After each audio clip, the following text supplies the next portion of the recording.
Now, since all of us, we are going to start right now. Now, there will be some form of downloads that I need you guys to prepare. Okay, so I have already uploaded quite a number of zip files, right, to my GitHub. All right, so now I'm going to give you guys my GitHub repository URL. All right, it's the link, it's to my GitHub. So when you click the link, right, you can see that it will open up something like this, right? It is going to github.com, and then under my repository, my name, Gerald Hong, and then slash the repository called AI Builder underscore labs. You can see I've got 1, 2, 3, 4, 5, 6, 7, 8 zip files. All right. Now you need to download one by one. Right. It is not too big, not to worry. Okay. So for example, you start with the first one, AI Builder Lab Solution. It's a zip. Everything is a zip. You click the zip, you can see it's, well, zip has nothing to preview, you see. So once you click on it, there's a download button here, right? Just click download. So you download one by one. Once you download, you save it into a location, and then you go up again one more, and you go to the next one, business card images, document processing, and whatnot. One by one, you download it. All the zip files are very small, not to worry. Okay, so download one by one. I suggest that you create a folder for this particular training. You put all the zip files into that location. All right. So once you put it everything into the location, okay, and then you need to extract the zip file. Now, except the rest you can extract except for the first one. The AI Builder Lab Solution 1.0.0.2. This one, let me highlight this one. This one you cannot extract. Don't extract, because this is a Power Platform. It's a Power App solution that we need to upload, right? We have to practically upload this solution, import the solution into a Power Platform. The rest of the zip file contains content for our training, right? For our exercises. So the rest can, you can use it to extract. So this one can extract, extract, extract, extract, extract, all extract, no problem. Okay, the first one, AI Builder Lab Solution with the version number 1.0.0.2, do not extract. Just download and place it there. Okay, so do it now. All right, put it into a folder. I hope that all you guys can access that.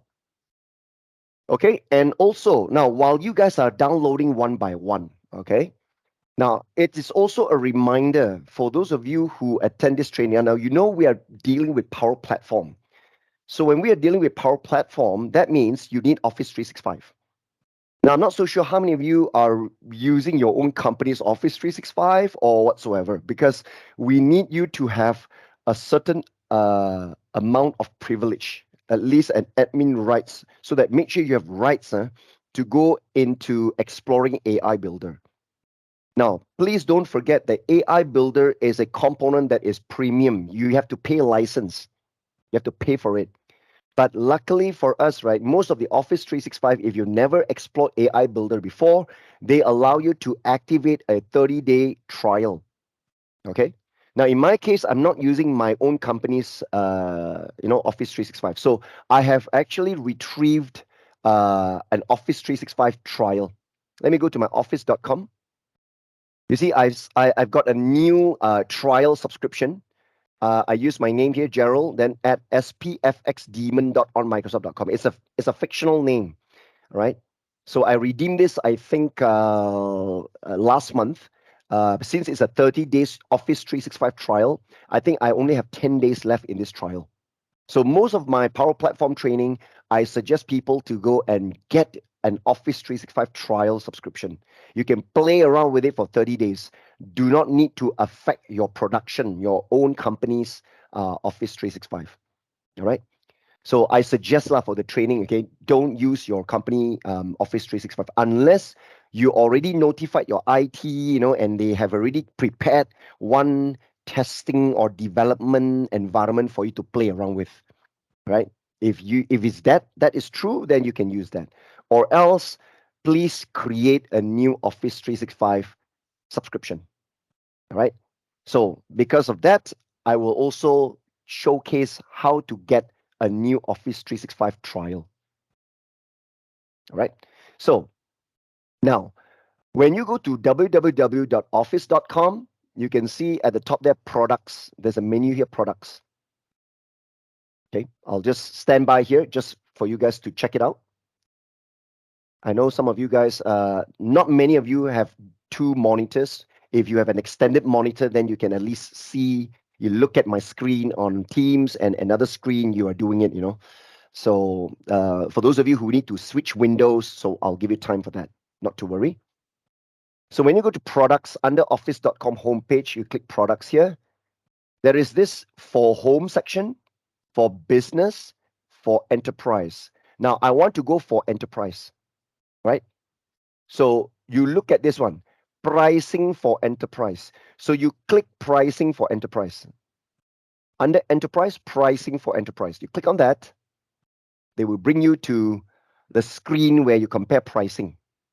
Now, see, it says here they detected my location is in Malaysia. Okay, so I switched to Malaysia English. So it will be all in RM, okay, Malaysia Ringgit. Right. For those of you who are not in Malaysia, you are from some other regions, right? So if they ask you to switch to your particular region to localize the currency to your region, well, just proceed, yeah? So whatever it is, we are in Malaysia. Okay, most of us are in Malaysia. So this is already an RM. Now, not to worry about this because this is Microsoft 365. I'm not looking at Microsoft 365 because we only want to focus on Office 365, where Power Platform it's one of the pillars there. So at the sidebar here, right, check this out. There's one called Office 365 for Enterprise. You ignore all this. Don't look at all this. At the sidebar here, you can see Office 365 for Enterprise. So click on that. Now you're shown 4 other options here. There is 3 options on the right-hand side here, which is E1, E3, and E5. Now, having a look closer at this, right, only E3 have a try for free. And E5 also, these two, try for free. Between E3, E5, of course, E5 is the highest one, right? So, of course, since they give us a trial, I go for the highest one. So, look for E5, Enterprise 5, which is the most expensive, the highest subscription. There is a try for free. You click the try for free. You look at E3 also, they have try for free, but E1, you don't have that. So, click try for free for E5. Click on that. All right. So this is where you start your free 1 month trial. It's a 30 days trial giving you 25 user licenses. All right. 25 user licenses means they also give you 25 Power BI Pro licenses in there. It comes with Power BI Pro. But of course, we are not dealing with Power BI in this particular training, right? But I will teach you guys how to activate Power Platform. I mean, at least Power Apps Pro, I mean, Premium, and also the AI Builder trial Premium. Okay. So anyway, I want you guys to key in your personal email here. The email is now you don't enter your work email, yeah? Okay, you don't enter your work email. Now, one more thing that I would like to highlight, I've forgotten to highlight here. Most of you, when you open up your browser, when you go to office.com, you may already have kind of, hey, how come it automatically signed me into my company Office 365? So if you have already been signed in automatically to your company once, right? I suggest you open up your in private window. Don't use a normal window. So I'm using Microsoft Edge. So triple dot here, you can see in private. If you are a Google Chrome fan, right, then it's called incognito. All right, let me show you. If I launch Chrome, this Google Chrome, in my Chrome here, right, so you can click triple dot also, you can see incognito window. The one that is black screen, okay, that shows you a spy icon. Incognito means they will ignore browsing histories, ignore cookies, ignore everything. It's a fresh copy of a browser, never save anything. So it's a very good browser to start with so that if you do not want to affect any of your other profile settings or cookies or whatsoever. So always start with an incognito window. Then you go to office.com again and you can sign up for a trial, right? So for Edge users, you can click triple dot here in private, also that one in private. Okay, Edge is called in private. Chrome, we call it incognito. Now, anyway, okay, if you are already here, let's get you started. I will key in a personal email. I'll put in my personal email, let's say gerald.hung@outlook.com. So when you click next after you type in your personal email, it can be Gmail, it can be Yahoo, anything, no worries, yeah. Then it will check out and find out that hey, you need to create a new account. That's what I wanted, right? You need to click setup account. When you click setup account, they ask you for your first name and your last name, and optionally middle name, my surname. I just put in my surname here. The business phone number right now, I suggest you put in dummy 123456789 0. Don't worry, they won't check this phone number. It's a business phone number. Okay. A company name. Now you can put in a fictional company name, any wishful thinking kind of company name, right? Maybe I call it PP Angel. PP stands for Power Platform anyway. Okay. Whatever name you want. Okay. This is just a company name. This name is okay, but later on, when you are going to be required, right, to put in a new email address, that one must be unique. Okay. Company size, you can choose maybe 10 to 24 people. The country or region is Malaysia. All right. So these two, I understand that Microsoft may contact me about my trial. I would like information. No, I don't bother checking these two things. I don't want Microsoft to disturb me. All right. So I just click next here. All right. So tell us about yourself here. So this is where they need to send you a verification code to verify you are the correct person. So they will send you a text unless you want to receive a call. But please just text. Now, here you need to put in your actual mobile phone number. So you will receive the 6-digit code, right? So once you key in the phone number, you click send verification code. All right. So let me just put it out here. Let me just key in that send verification code. I'll get a text message onto my phone. Just now, it was the business phone number is a dummy, but this one cannot be a dummy. So hang on for a second. I'm yet to receive the SMS message. So I got it now. Let me just key in first.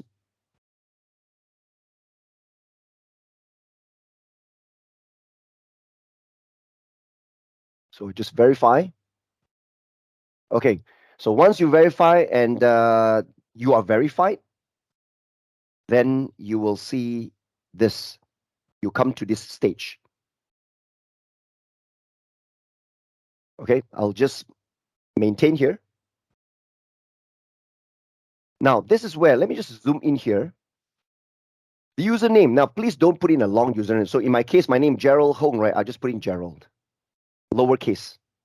And the domain name is the most important. Now, I just put in my company name. I just called PP Angel. So they think that, yeah, PP Angel can be a good domain name. And you know that all Office 365, right, okay, will be fixed with the domain .onmicrosoft.com. But any name, the domain name. So let's say I put a PP Angel, okay, and I try to click save. Okay, so it means it's available. No one has used it. Okay. If let's say I click edit, I try to put in the same one that I've used, SPFX daemon. I click save. You see, if it's taken, they will show you this error. Sorry, spfxdaemon.onmicrosoft.com is not available. Choose a different one. So please ensure that you put in a domain name, right, that is unique. No one else has taken it out there, right? So yeah, you can just put in my case, I just put in PP Angel, right? And I click save. I got no errors. That means it is available. And you put in a password. Okay. Make sure that you remember this password. Confirm password. Now I did have I had before some attendees, okay, from a previous training. They cannot even remember. If they forget the password is okay, right? Because at least you can still remember the username and this. But I did have one participant before who claim that he cannot even remember his username, the whole thing he cannot remember. Now that one I cannot help you. You have wasted one good trial subscription. So please jot it down somewhere, in a text file or something. What is the username, @ and then your domain name .onmicrosoft.com. Okay, because it's a new subscription. I don't blame you for not be able to remember that. Okay. So please jot down all these details. Okay, and you can click next. And you see, I'm not going to click next because I'm not going to activate any trial because I already got what trial I'm not going to waste the trials. I've got one existing trial which is going to expire within 10 days. So I'm going to reuse that. Okay. So you guys just proceed. Click next, and they want you to read what agreements or whatever. Click next all the way until it finishes, and they're going to set up a trial for you. Right. So I'm going to hang on here. I'm going to wait for you guys. Please next all the way. Okay. Now, let me remind you, those of you who completed the setup process, okay, the next thing that you will be brought into, I think they say, okay, get started or something like that. They will bring you to a setup page, a separate setup page where the first thing that they want you to do is to download and install Office applications like Word, PowerPoint, Excel on your laptop. Please, I believe most of us here or everyone here already have Office installed. You don't need to install.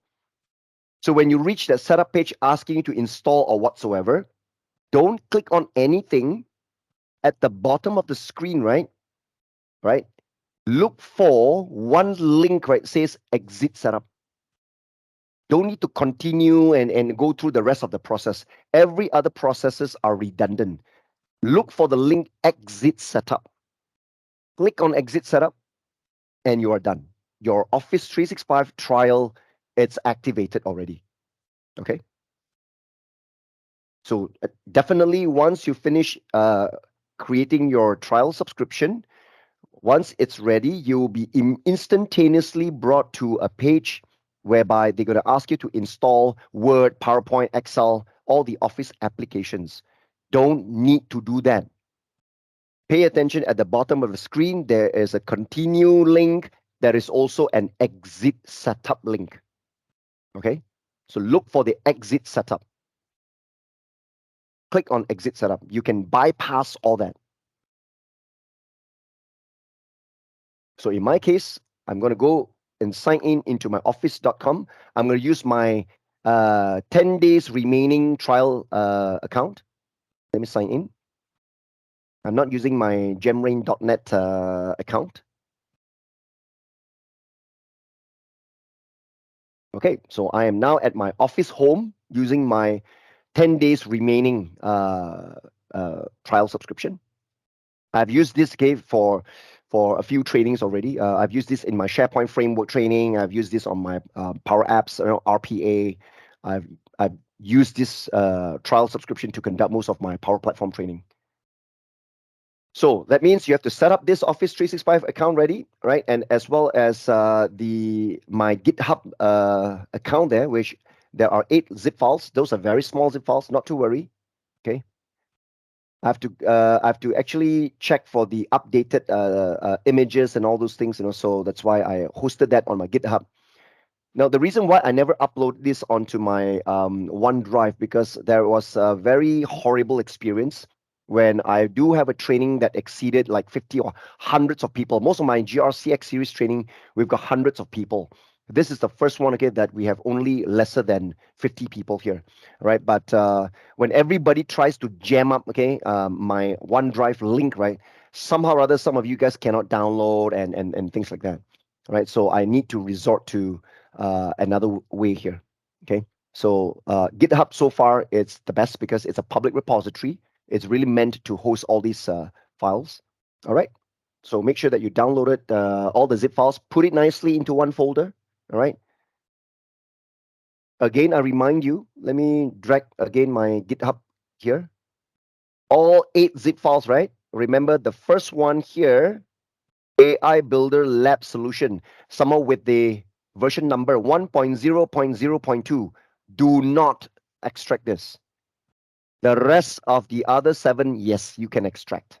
Now, those of you who already got your Office 365 up and running, okay, once you sign in, I want you to immediately run into Power Apps. Just click on the menu launcher, the app launcher here, go and look for Power Apps. Go into make.powerapps.com. Those of you who are joining into this AI builder, right? I believe, okay, most of you fulfilled the requirements, so-called, that you have experienced with Power Apps. right? Because if you come into AI Builder and you do not know what is Power Apps, and just to look into AI Builder, please take note. AI Builder, it's a component that is shared between Power Apps and Power Automate. All right. It is widely used for Power Apps and Power Automate. So you need to understand what is Power Apps and Power Automate, right, to be able to look into AI Builder. But again, you might be saying, oh no, I didn't know that. I just joined into AI Builder not knowing Power Apps, not knowing Power Automate. So what should I do? Should I leave this training? No, please, come on, don't do that, yeah? Since you're already here, right? Well, it's good, okay, that you can just pick up AI Builder first, at least see the opportunity. What is this all about? Then maybe next time you'll be interested to get to know Power Apps and Power Automate, right? So even though Power AI Builder, right, requires knowledge on Power Apps and Power Automate, but I believe maybe, I'm just saying maybe, some of you who join in, right, without knowing Power Apps and Power Automate yet, and you just look at, oh, AI Builder sounded very fun, and you just come in to enjoy the fun. But since you know this, right, it is great opportunity for you to get to know Power Apps and Power Automate. Then you will see how they jive in and make use of your AI Builder. Okay. So please don't leave the training, okay? Just to know that, hey, Gerald says Power Apps and Power Automate needed. I don't have Power Apps and Power Automate knowledge, so I should leave the training. Please don't do that. I welcome everyone. Yeah. Okay, cool. So now, once you are in Power Apps, right? First thing that you need to realize again now, I would suggest, okay, I would foresee, I would presume that most of you understand Power Apps here. The first thing that you see here is to pay attention is the environment. I always tell my attendees, right, make it a habit every time you go into your Power Apps, look at what environment you are connected to. Because in real world practice, right, whenever you go into Power Apps or even Power Automate, a lot of people take it for granted, okay, just simply start doing something else without realizing they are in the wrong environment. In real world, right, statistically speaking, most of the organizations will set up multiple environments, at least got two environments. Number one, the default environment here, which is actually named after your company name. It's a production environment. Maybe you want to do some development, you have to connect to a development environment, right? Or even testing is also done on that development environment. So you always need to ensure that you are in the correct environment. Because I usually, right, have seen a lot of practice. People go to click apps and see, hey, where are all my apps? You see, these are all my apps from my previous training, right? From my Power Apps fundamental training. Well, I can see it here. But because when you click this environment, you're in the wrong environment. Oh, how come all my apps are missing? I remember I created it. So, but come on, don't panic. Click on the environment, make sure you're in the correct environment. If you switch to the environment, then you can see your apps. All right. So yeah, one more thing that you need to give me some time. I need to delete all these apps first. This I've forgotten to clear all these apps from my previous training. Let me just delete off. So I'm just going to clear up all these apps here. After this, we're going to build a few apps. Remember, AI Builder, right? It's a component that is to support uh, either Power Apps or Power Automate. So no point after we learn how to build an AI model, right? Then, but how to use it. Of course, we need to learn how to either build a Power Apps app, all right, and make use of the AI model, or in Power Automate, you design a flow. The flow will use the AI model. Okay. So anyway, I've cleared up all my apps here first as well, and my flows. I think I set up some flows as well because I did a Power Automate training. Hang on. Okay, there we go. So I'm just gonna delete some of these flows. I no longer need these flows here. Let me just delete off.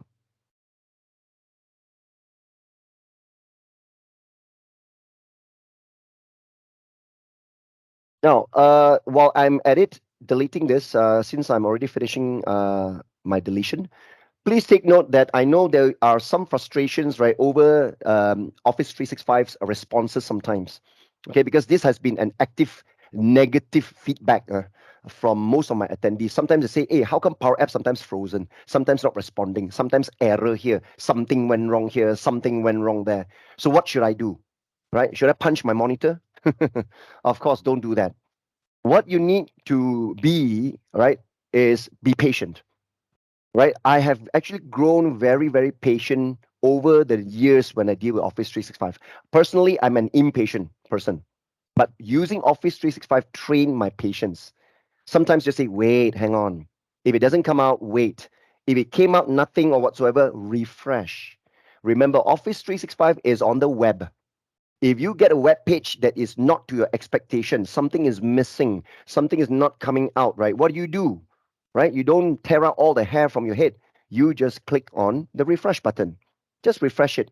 Refresh a few times, then it will come out, right? Because sometimes, right, we are very, very quick in our mouse click.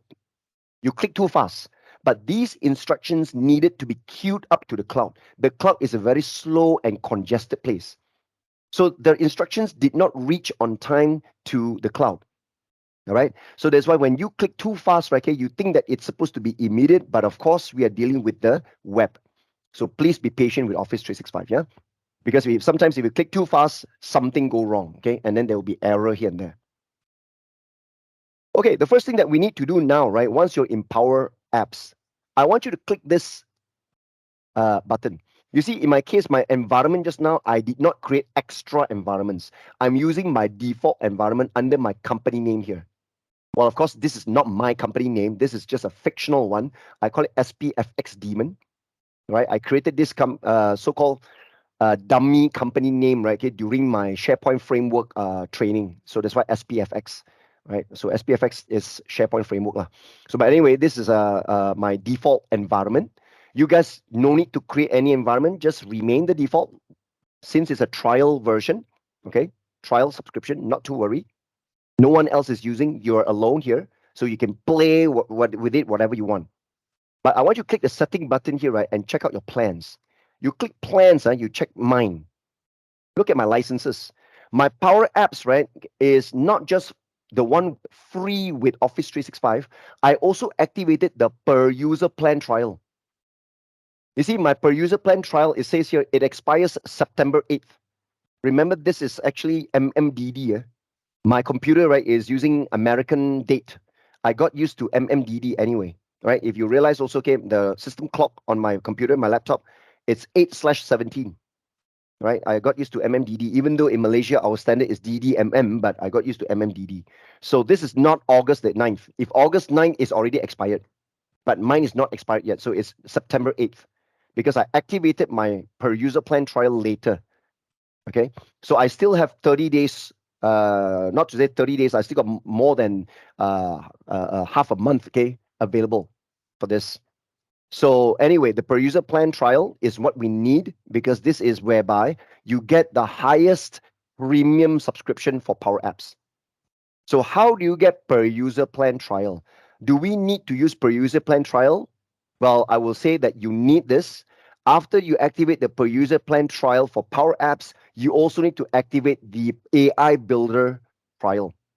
That allows you to build AI models. And then when you build your apps in Power Apps to use the AI model, you need premium license. So per user plan is actually the highest plan. All right. So per app, there are two plans here. Last time called P1 and P2. Now this is actually called per user. Per user plan is P2. Per app plan is P1. Right? It costs differently. Okay, $5 for per app plan, and I think $20 okay for per user plan. Right? So that's as far as I can remember, unless they have actually increased the price here. All right. But anyway, this is a trial. How do we get this per user plan trial? Now, let me show you. You open a new tab. You open a new tab in your browser. You go to powerapps.microsoft.com. This one. Let me copy and paste. Okay. I copy and pasted the link into the meeting chat. Enter. So you can see this is the official homepage of Power Apps product. So anyway, you can see that they have given you a reminder for you to, this is the inaugural, the first time ever, the PPC, right? The Power Platform Conference, which is happening in Florida, in Orlando, Florida, which is upcoming end of September, 20th to 22nd September, right? So, well, I'm not going to tell you whether I'm going there or not. All right. But anyway, it's the first time ever Microsoft came up with a very own conference specifically only for Power Platform. That is how much Microsoft deem Power Platform as the most important product in their line of so many products. Okay. So they have their own conference now. They're not sharing with the rest of the other built conference in Microsoft. So Microsoft is having their very first PPC, okay, Power Platform conference. So anyway, once you're here, let's not worry about the conference. Can you see there's a start free here? Okay, click this start free. All right. Now, in my case, they will detect I've already gotten my trial. You see, it says here, thank you for choosing Microsoft Power Apps. You will get this. Okay. And you can see I already finished setting up your account. Thanks for creating an account. Confirmation details. You already have a license, you see. But you guys, okay, will start with number one, number two, please go through the steps. Right, make sure, okay, that your account is the same account that you just gotten your trial, the one xxx.onmicrosoft.com, your trial subscription, the same email address. You will sign in, right, and redeem your per user plan trial. Right, remember Office 365 30 days. This Power Apps per user plan also 30 days trial. Right, Power Automate, right, also got their own premium plan, right? Power Automate plan, right? But very surprising, Power Automate plan, the premium one, is 90 days. I just don't know why they did not standardize that. Okay, Power Automate, it's a 3-month trial. The rest of these are all 1 month. Even AI Builder is 1 month. So it's a bit weird, lah. Okay, I asked Microsoft and they never get back to me. Anyway, I got no answer to that. Why is it the rest are 1 month trial, but only specifically Power Automate, right? They gave us a 90 days premium trial, right? But not to worry, just get over it, okay? Just get through everything. Then you just click get started. Okay, when you click get started, they will bring you back to your uh this one, okay, your make.powerapps.com. And then when you click this setting button and you click plans, right? Maybe it won't be immediate, right? Maybe it won't be immediate when you click the plans. You still only see the free Power Apps for Office 365. If you don't see this come out immediately, right, not to worry. You already have it. Okay, this list of licenses whereby they will tell you got the per user plan trial can come up maybe in the next few hours. Sometimes it takes a few hours for them to update this list of plans. Okay, but this is ultimately what we will have on top of your Power Apps, which is free for Office 365. You will get also Power Apps per user plan trial. All right. Okay, so once you obtain your Power Apps per user plan, the highest plan for Power Apps. Lastly, you will obtain AI Builder plan. Can you see in Power Apps, you can see AI Builder? This is where we will learn today. Click AI Builder and go to Explore. AI Builder, click Explore. You are still in Power Apps, but they put it Power Apps AI Builder. You will see add intelligence to your business, blah, blah, blah, all that. Now look at that, right at the top bar. You see, mine says I still got 23 more days left in my free trial. I already activated, yeah? Now, but you guys, okay, right on the far right-hand side here, you will see something like start a trial, correct? There's a button, start a trial. Mine no more because mine already activated the trial. I still got 23 more days left, right? So here, my button says Get AI Builder, but you guys will have a button says Start a Trial. So click on that, please. Just start it. Nothing. There's no sign up, no credit card information, nothing. Just start a trial and just agree. That's it. And your AI Builder 30 days trial starts today as well. Okay. Remember, you need license for AI Builder to build an AI model, right? Now, conversely, users who use your Power Apps, if you build a Power Apps, right, which make use of AI Builder in your app, the user who use your app also must have an AI Builder license. This is how now you know how Microsoft actually makes business. Okay, do business here. So of course, Power Apps is free. Okay, with Office 365, right? The free version of Power Apps, right, doesn't allow you to, connect to other premium connectors. What is free, you can connect to SharePoint data sources. You can connect to OneDrive for Business, connect to Google Drive, right? Sheets, Excel Online, right? what else? A Dropbox. These are the few sources you can use, the free ones. Any other connection to various other data sources are all premium. You need your per app or per user license. But we activated the trial version of per user.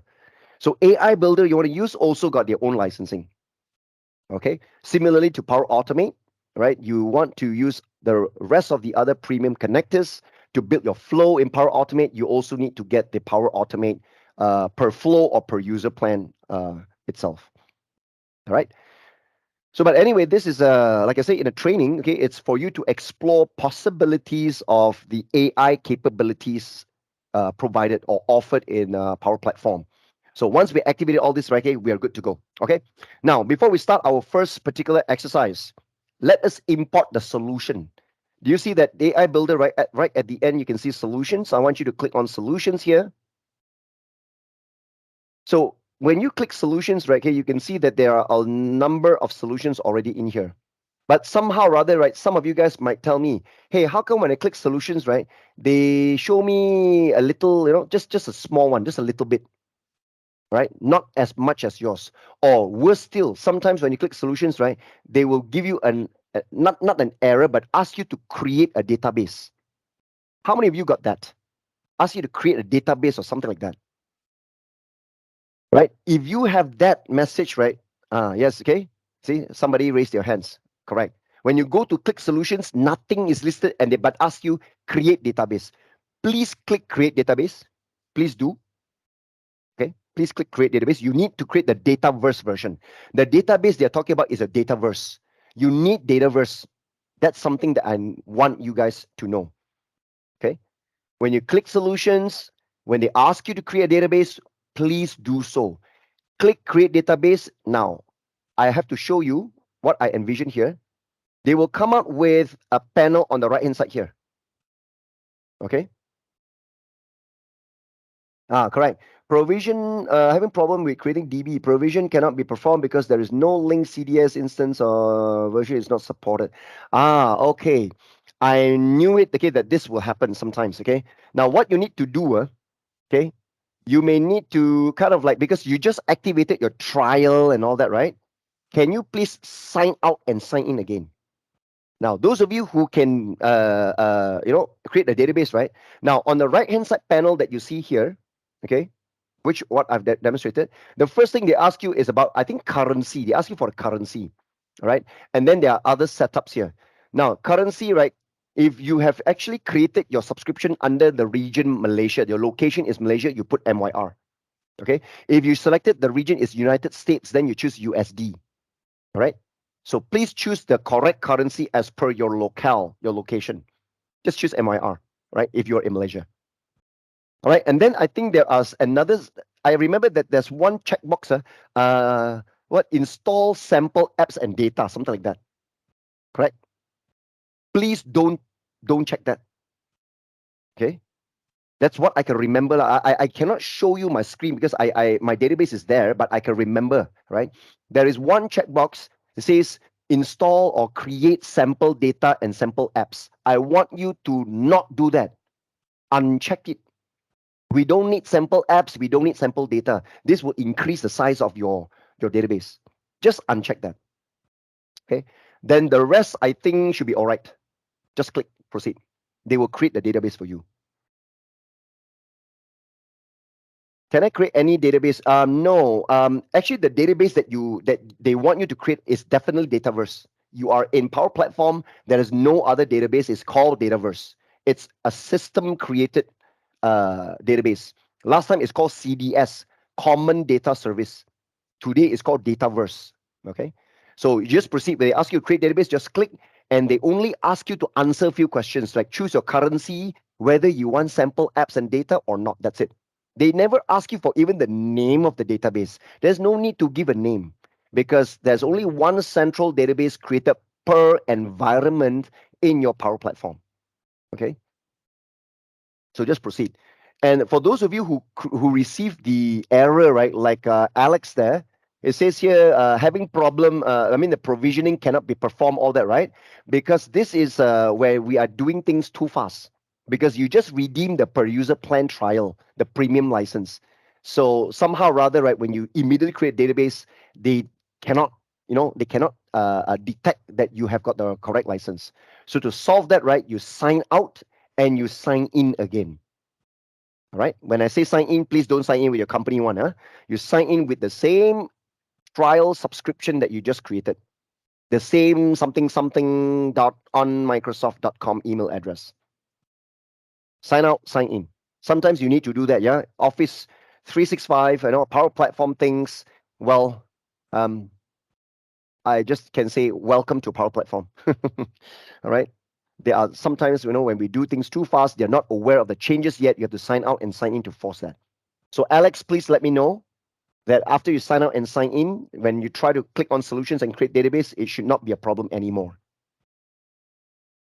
Because I just conducted one Power Platform class last week, right? And majority of my participants, right, I think half the class, right, had got the same problem. But after they sign out and sign in, well, all issues are solved. Okay, hang on. There's after you create a database, it keeps showing not no solution building. Yeah, it's normal because you see, you check the message, it's still building your database. It takes some time, right? Not to worry. Okay, that's absolutely normal. That means that they are in the process of building your database. So it will come out soon, right? Once it comes out, right, you will get a couple of solutions. I will tell you, right, the solutions like what you see on my screen. At least you will see the common data services default solution and default solution. The rest of these solutions, right, okay, will come out slowly later. Okay, don't worry. These solutions will come out once your database is built. Now, once you see solutions already appearing, right, then at the top here, check out the bar. You will see these toolbars where you can create new solution, you can create import solution. But we don't need to create a new solution. What we wanted to do is we want to import solution. All right, we need to import a solution, but you need to get your screen like this. Okay, not the screen like what is shown by Kwan Juner there, right? Whereby it says nothing yet, but building your database. So they're still in the process of building it. So wait for it. What you can do, refresh, refresh, refresh until the fella come out. That's all you can do, all right? Because the process is happening in the Microsoft data center. So they are taking their own sweet time doing that. So part and parcel of this training, as you can see, right, I haven't even started my AI builder, but at least I always do this with all my Power Platform classes. I don't care whether you already know it or you don't know it, but I teach all my attendees how to get started from zero when you don't even have Office 365. How you get Office 365 set up, how you go into Power Apps, how you get the trial, right, the per user plan, what you need, and how you also redeem your AI builder trial, right, how you need to set up, okay, the database to create the environment. So this is something that everyone needs if you jump into the Power Platform ship. Okay. Okay. Is that okay if I sign in through my organization? Okay. Now, this is something that I mentioned earlier just now. For those of you who want to use your organization's Office 365, now I'm just worried whatever we do here, right, will affect your production and all that. So if you are okay with that, by all means, go ahead, right? Because you need to activate this, activate that.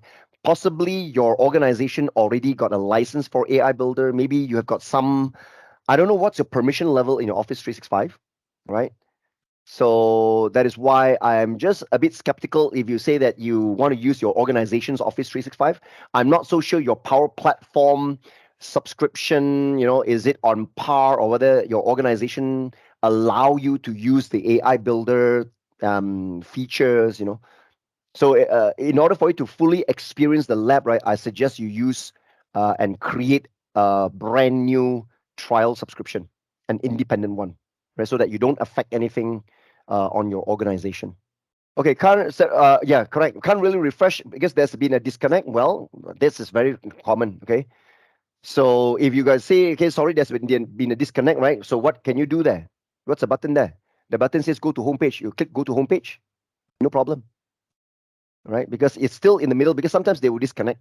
Okay, so refresh it. You try to refresh until it comes out, or again, you click go to homepage. If you're still signed in, right? Again, sign out and sign in again. There will be multiple sign out and sign in sometimes. Okay. This will happen when they are still in the process of building your database. Because while they are building a databases, right, they will disconnect here, disconnect there, quite a number of disconnection. So when you try to click something, you want to interact with the page, sometimes you will hit a roadblock because there is a disconnection. So it's normal, I would say. Okay, Sujata, you said that you will create a new one. Yes, absolutely good. If you can create a new E5, Office 365 E5 trial subscription, right? Now, for those of you who already can see these solutions here, list, if you cannot refresh again, refresh it. If your database is completed, done already, right, you should see a list of solutions. Okay, at least you don't match with mine, yeah. Okay, at least, right, you'll get this two minimum. The common data services default solution. You see, this name, right, is still using the old name, common data services, the CDS. That's what they called it, the CDS last time. Today it's called Dataverse, all right? And at least there's a default solution. The rest will slowly come out. Not to worry. We are not using any one of this. What I want is that when you click solutions, right, make sure you can see the button import solution. I want you to import a solution now. You click import solution, right? And you click browse. Browse for the file. Remember the zip file that I asked you guys to download? Okay. So there is a file which you downloaded, right?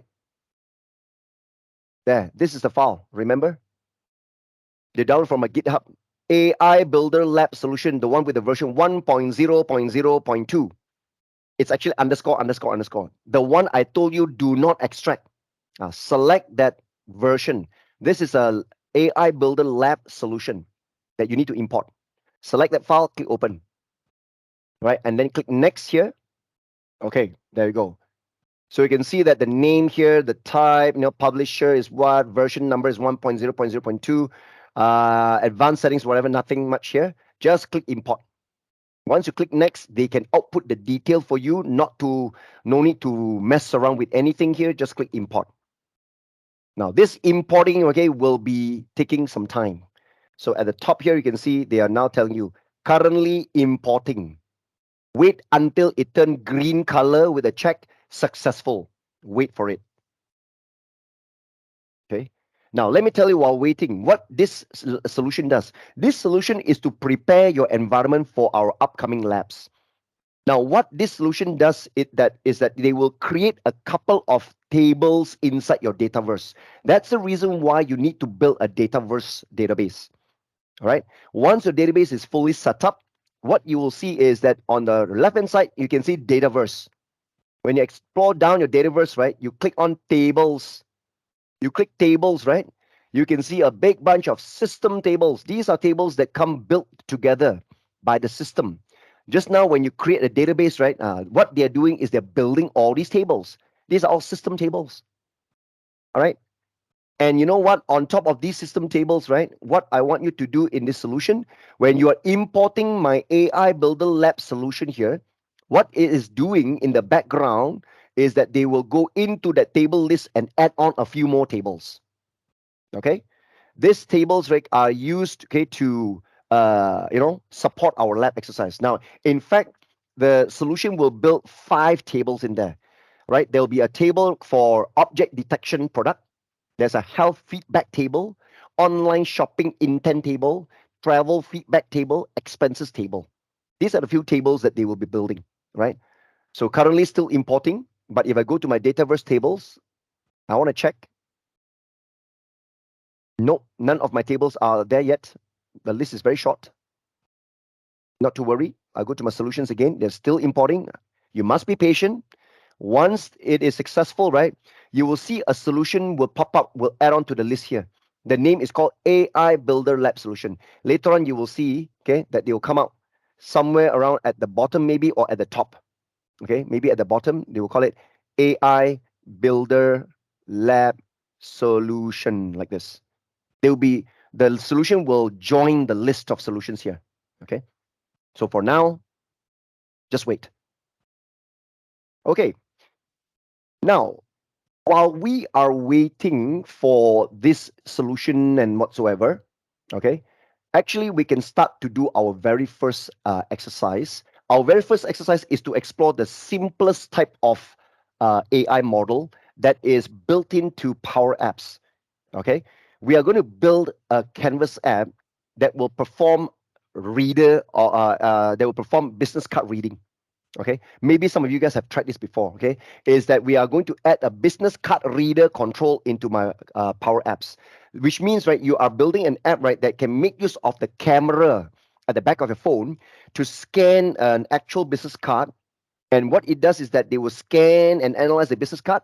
They'll be able to pick out the name, the job title, the email address, the phone number, the fax number, and website URL from the business card and put it into the respective fields in your Power Apps. That's also an AI control. Okay, so let us get started with it. No need to be here. No need to continue. Stay on here. See, in my case, mine is done. Look at that. Mine is done. Green color. It says my imported successfully. Look at it. It's right at the top. The solution is here. See, AI Builder Lab solution. Mine is done. Mine is done doesn't mean that all you guys are done. So don't worry. Okay, let it be. And you can see now, if I go back to my Dataverse tables again in my table list, now check this out. Confirm. I've got the expenses table.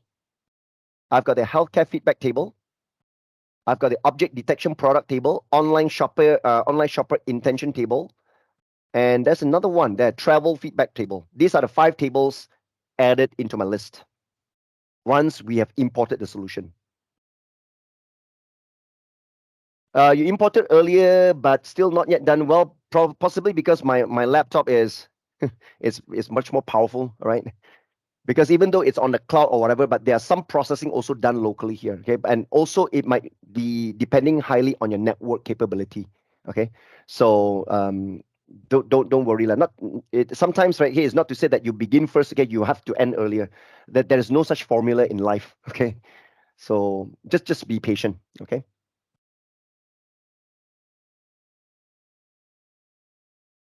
so it will get completed soon. All right, not to worry.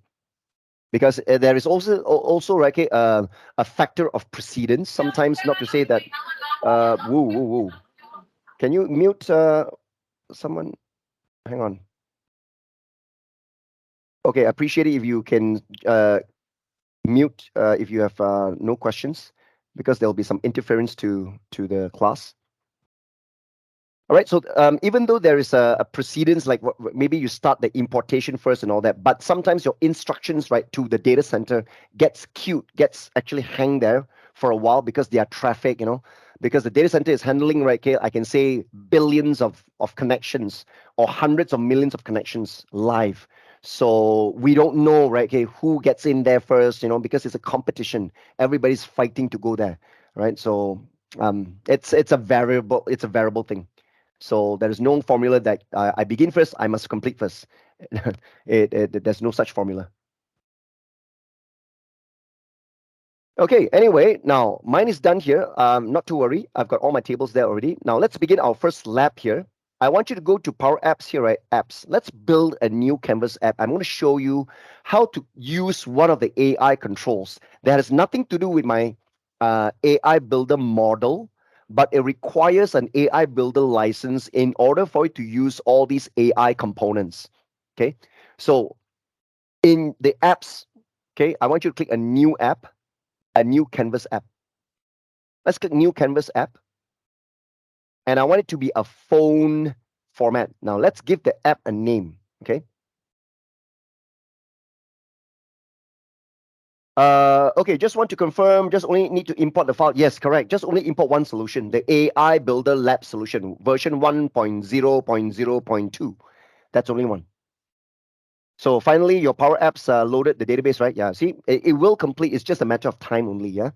So once the database is done, you can see the solution. There's a button to import. You browse for the file. The only one zip file I told you earlier not to extract. The name is the long one, AI Builder Lab Solution. There's a number 1002 there. That's a version number. Just import it, okay? And wait for it. Now, after you import while waiting, you can switch immediately to apps. Let's build a new Canvas app. I want to call the app name, let's call it Business Card Reader.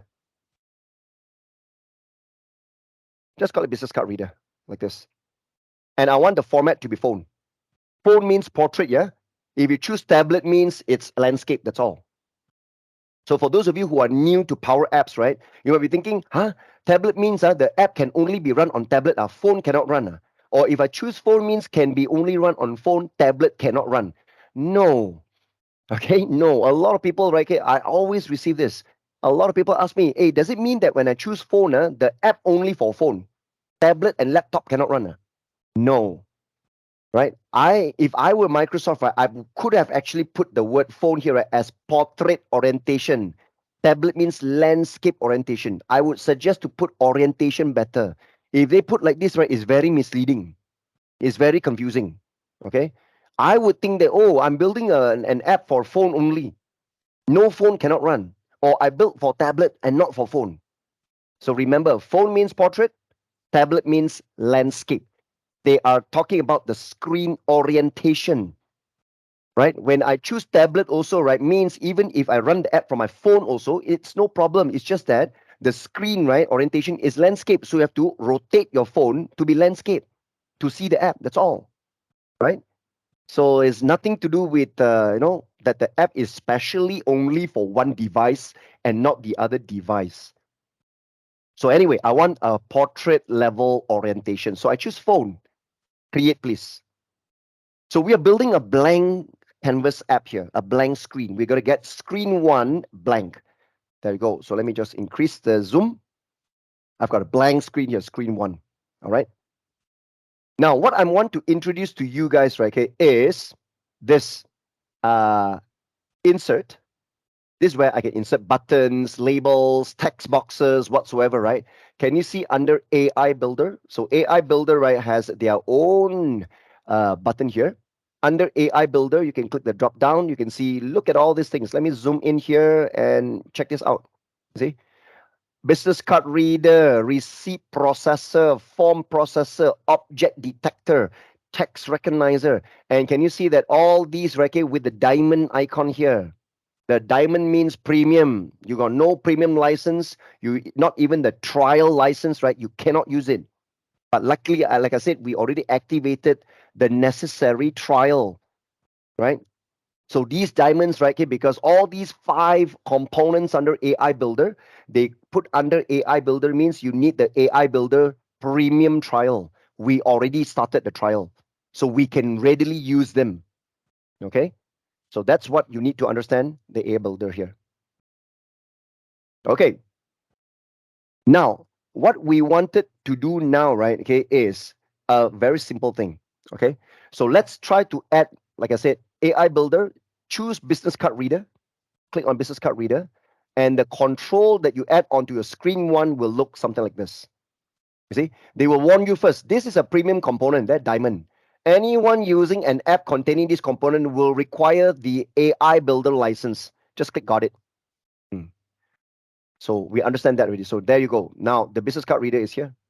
Okay, so I'm going to position this something like this. So you can see that there's a button to click, okay, to tap scan business card. If you load this from your phone, then they will make use of your phone's back camera to scan a business card. All right.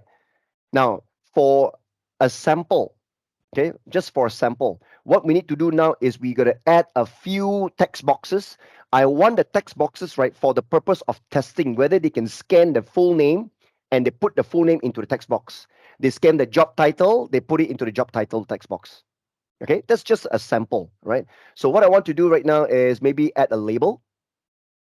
Insert a label here. Maybe we don't need that to be that tall. This one, the height, I think put it 40 will do. There's a label here, right? It's all at the top here, right? And then after that, I add in a text input. Yeah, text input is a text box. They call it text input. They don't call it text box, right? Okay, and the height just remain there. So this label, right, is called text. Now I'm going to change the value of text here. On the right hand side property here, I call it name colon. There, name colon. And the text box, I'm going to clear it. The default value, clear it. Make it a blank text box. There, blank. So this is name, label, text box, blank. All right. So name and text box. I select both. Click name, label, hold on to control key, select. I select both. You know what? I want to copy so that I can duplicate a few more times. I click the empty area, I paste. There you go. Move it here. Click the empty area, paste again. Okay, move it here. Okay, I think that's good enough just for testing. I just want to show you how this works. And I'm going to change this to, let's say, job title. So that's my job title. This label, changed it to, let's say, email address. Now, you know what? Previously, okay, I tried to use it to scan my own name card, right? Everything works fine, but it's just that my phone number, right, they cannot read. Okay, that's a bit weird. I forgot whether it's an email address or the phone number. They just cannot read it. Okay, so let me try one more. Paste again, one more. Put it at the bottom here. This label, I call it phone number. Let's try. Phone. Okay, just call it phone. So I've got name, job title, email address, phone. Now, one look at this particular app, right, you will realize again that I'm trying to scan a business card. Once I scan the business card, they will be able to read and extract what's the name of the business card, put it inside this text box. What's the job title in the business card? They extract and put it here. What's the email address? They put it here. What's the phone number? They put it here. That's the AI component here, right? Now, I'm going to kind of like select all this, right? I'm going to select again all this. I think I need to move it down a bit. Move it down here because I just want to make this slightly larger. Okay. All right. So that's one simple one-page app, nothing much. It's not really that beautiful anyway. Okay. But yeah, I want to test it. Okay. Now, once you have designed all this, I think I need to wait for a little bit. So in the text box here, when you select the text box, always refer to the default property here and you assign the business card reader one. That's our component. And you can see you can access a full range of the properties available. Now, these properties, right, are automatically, because of AI, they are able to distinguish contents of a business card that you scanned, which one is a full name, which one is a job title, which one is a phone number, and blah, blah, blah. Okay, so right now I am accessing the full name property to place it in this text box. The next text box, I say job title. That is why I access .job title property. Okay, and then the third one, email address. That is why I read business card reader one dot email. And finally, for my phone number, okay, the phone text box here, I also go and click on the default property. In the default property, I will then now look for business card reader one, again, the same component, dot. Now I type phone. Now phone here, there are two, business phone, mobile phone. Now, previously, I go and select mobile phone. So I'm going to test after this whether mobile phone property, right, they are able to extract that. If it doesn't work, right, then maybe I have to switch to business phone. Now, sometimes, right, we are at the mercy of the business card reader. Now, before I continue, right, I need to briefly tell you a note about this. You see, it depends on your business card. The layout, the design, how you place the information on your business card. Now, when we use this business card reader component, this is a ready-made component. There is nothing we can do. There is no way that we can retrain, we can customize the AI model behind this business card reader.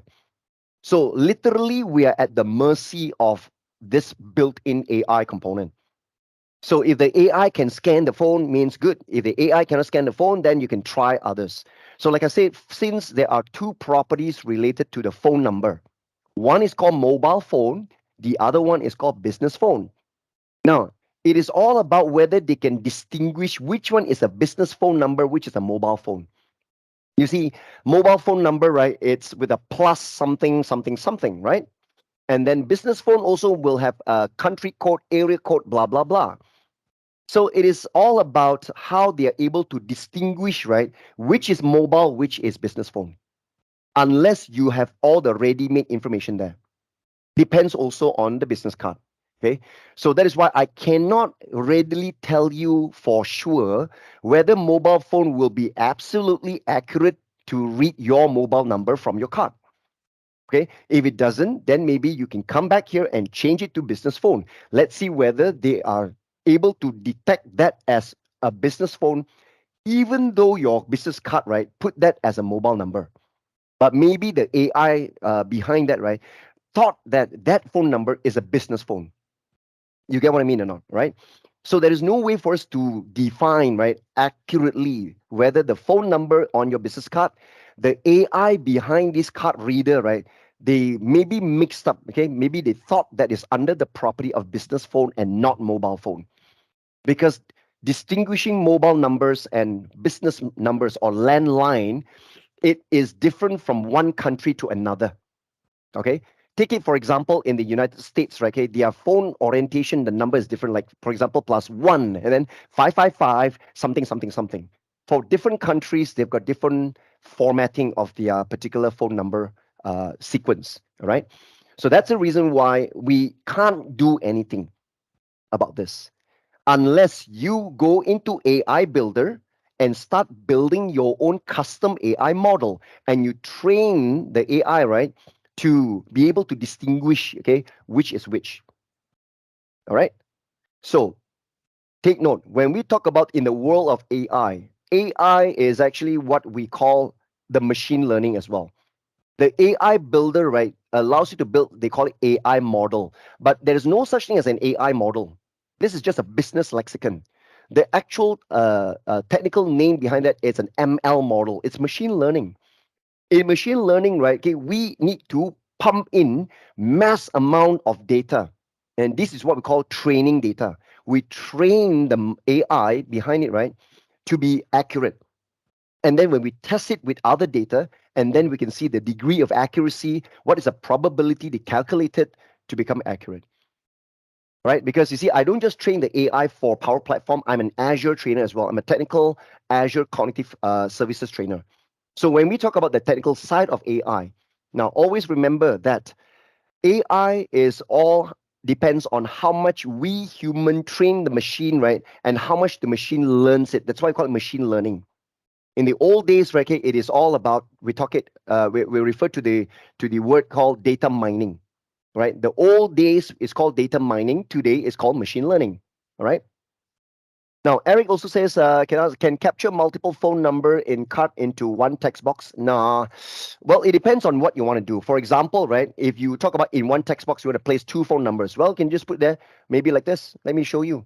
Let's say, for example, you put in the word mobile space concatenate with this mobile number, okay, and then concatenate further with a space, and then concatenate with maybe a space, right?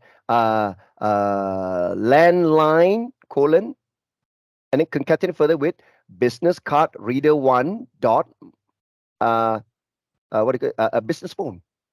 See, so it depends on how you want to place it. So you can see that I am concatenating the text of mobile the mobile number, then join with the space landline then with the landline number like this. Okay. So it depends on how you want to, because it's a text box, right, Eric?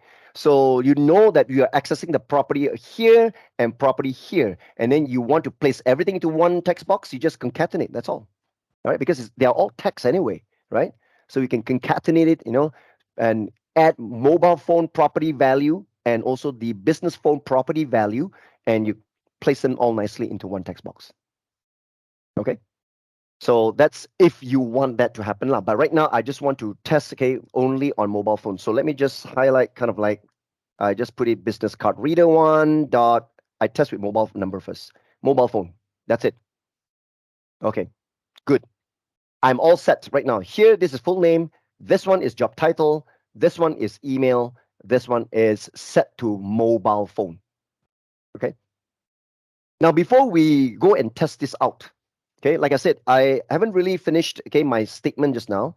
Machine learning, right? Okay, it's whereby in even AI builder, they allow you to create your own custom models. If you don't want to use the ready-made models, right, then you might be thinking, how can I improve this? Okay, for example, object detection. There is in AI builder something called object detector. Now, the object detector, right, is a component that allows you to scan a picture, okay, an image. The picture maybe, let's say, depends, okay, there are many, many objects inside the picture, all right? And what it does is that when you scan that, they will automatically detect what are the objects found inside the picture. Now, I always quote this example when I train Azure Cognitive, okay, and talk about the AI engineers. So when you build a machine learning model, what are you trying to do? For example, if the ready-made object detection, right, they can actually scan a picture of, let's say, a dog and a wolf.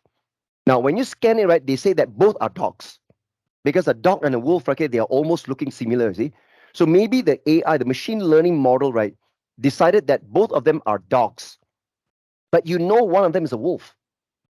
So then now you realize that there is an ample room for improvement to retrain the machine learning, right, to be able to distinguish which one is a dog, which is a wolf.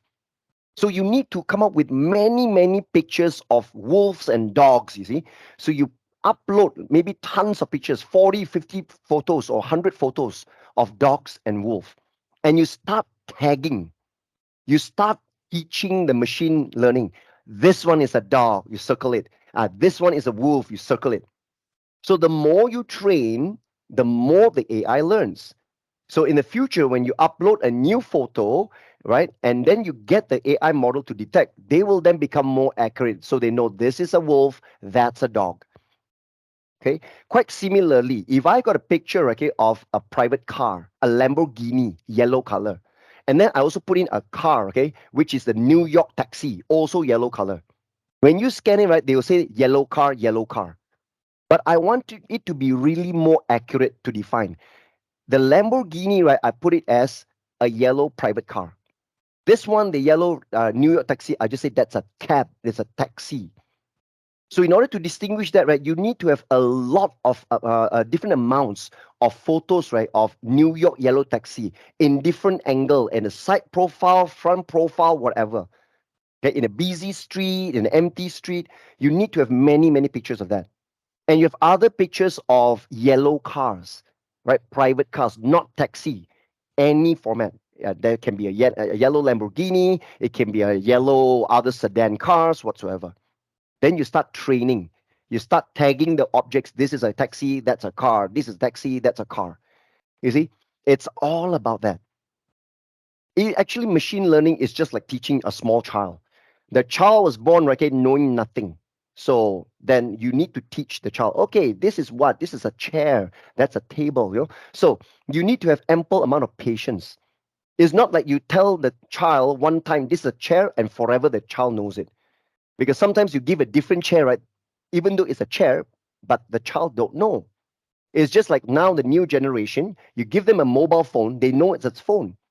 But if you give them a very old phone with the dial, the wheel, the rotary dial, they don't know that's a phone anymore.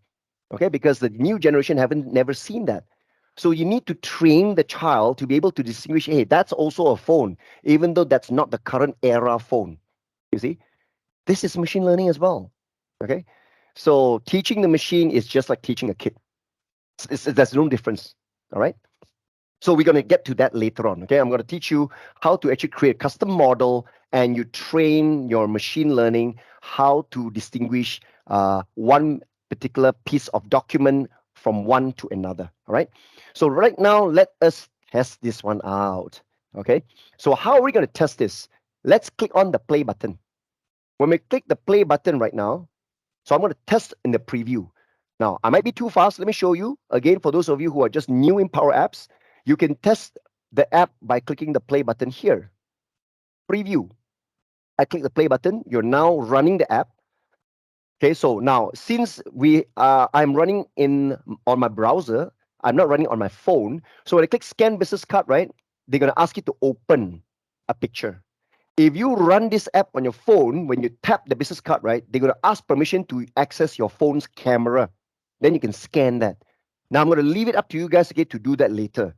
But in order for you to use this app running on your phone, whether or not you're using iPhone or maybe some of you using Android phones, you just go to your Apple App Store or your Google Play Store, look for Power Apps, install the app on your phone.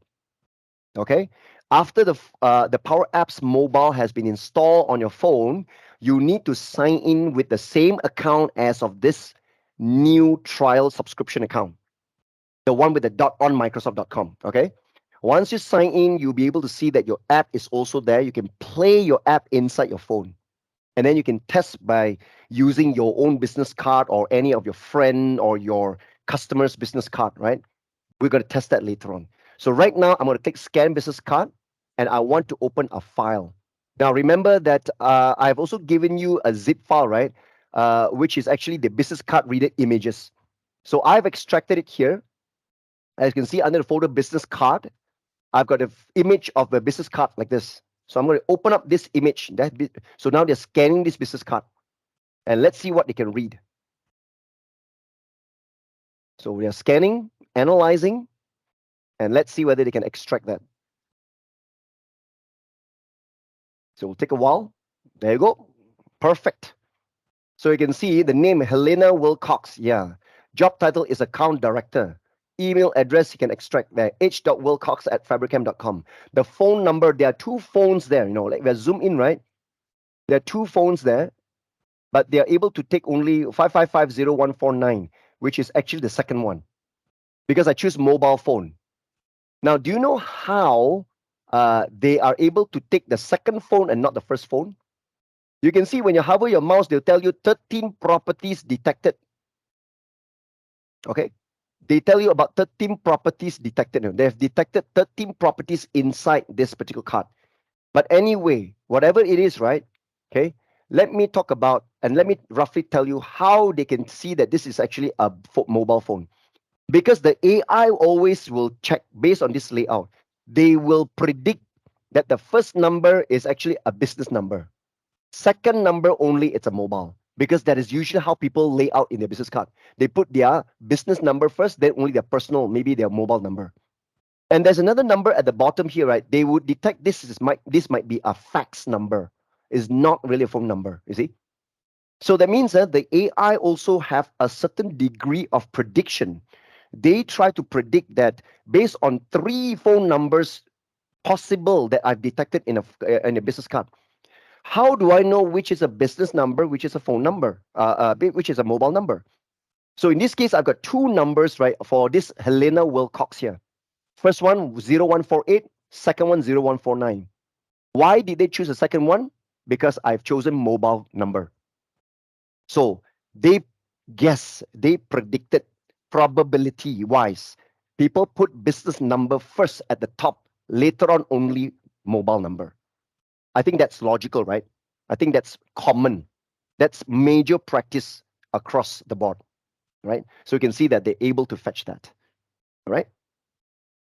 So it's time for me, right, okay, to try to scan using my own card. Now, this is the one that I failed last week when I conducted the same thing, right? Because I only have a phone number there, all right? I don't have my business number, my landline in my own business card. Because my company, right, I deem that business card is all about me, so I just give nowadays mobile number. I don't give the landline. So I'm going to try to show you how I'm going to do it. So this one works on the laptop. I close this. It's time for me to save and publish this app, even though it's a single page. Okay. So what I'm going to do, right? Watch this. I go to File. Now, the app name is called Business Card Reader. But I need to go to settings first. Let me go to settings, right? Because I want to choose an app icon. The app icon allows me to distinguish each app got different icon. So the background color, I can choose a different color, maybe this color. Okay, there you go. And then the icon, I want to choose something else. Maybe I choose a video icon. That means it's like a camera like this.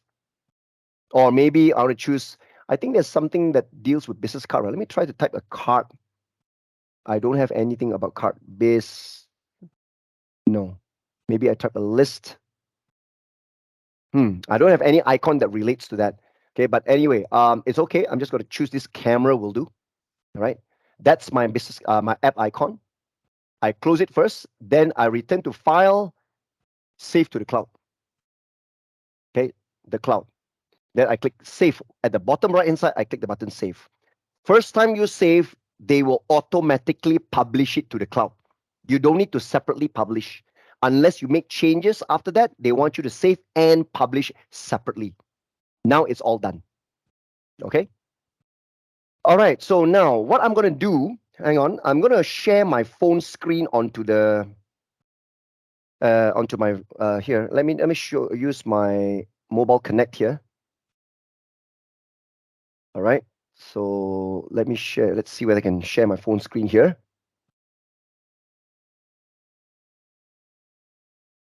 Okay. So allow. Okay. So now you can see this is my actual phone. All right. So I'm going to tap on Microsoft here, and I can see Power Apps. Okay. So you can see Power Apps is here. So I tap on Power Apps, and I launch Power Apps. It has been installed here for many years already. Okay. So I'm already signed in with the same account that I've done because I've used this account since a week or two ago. Now then, don't worry about this. Now, once I'm here, right, I can tap the middle button at the bottom here, all apps. I tap on all apps. I'm going to refresh, pull down, and they can read. You see, they can see my business card reader with the same app icon there, right? So I'm going to launch that. So it's launching my business card reader. There you go. You see, it's the same app on my phone, right? So you can see here. Now I'm going to tap scan business card. And they're going to ask me to choose an action. Either I can choose also to load an image from my files, or I can access my camera. See, at the bottom, I choose an action. So I'm going to tap camera. So now, okay, so you can see here my camera here. Now I'm going to use my business card and scan. Okay, let me just put it on the table. I'm going to scan it. Okay, and snap a picture. Once I snap a picture, right at the top here, right, you can see that I've got a check or cross. Cross is cancel, check is a submit. So I'm going to press the top right hand side check. You go scan, and let's see how well it can detect my business card.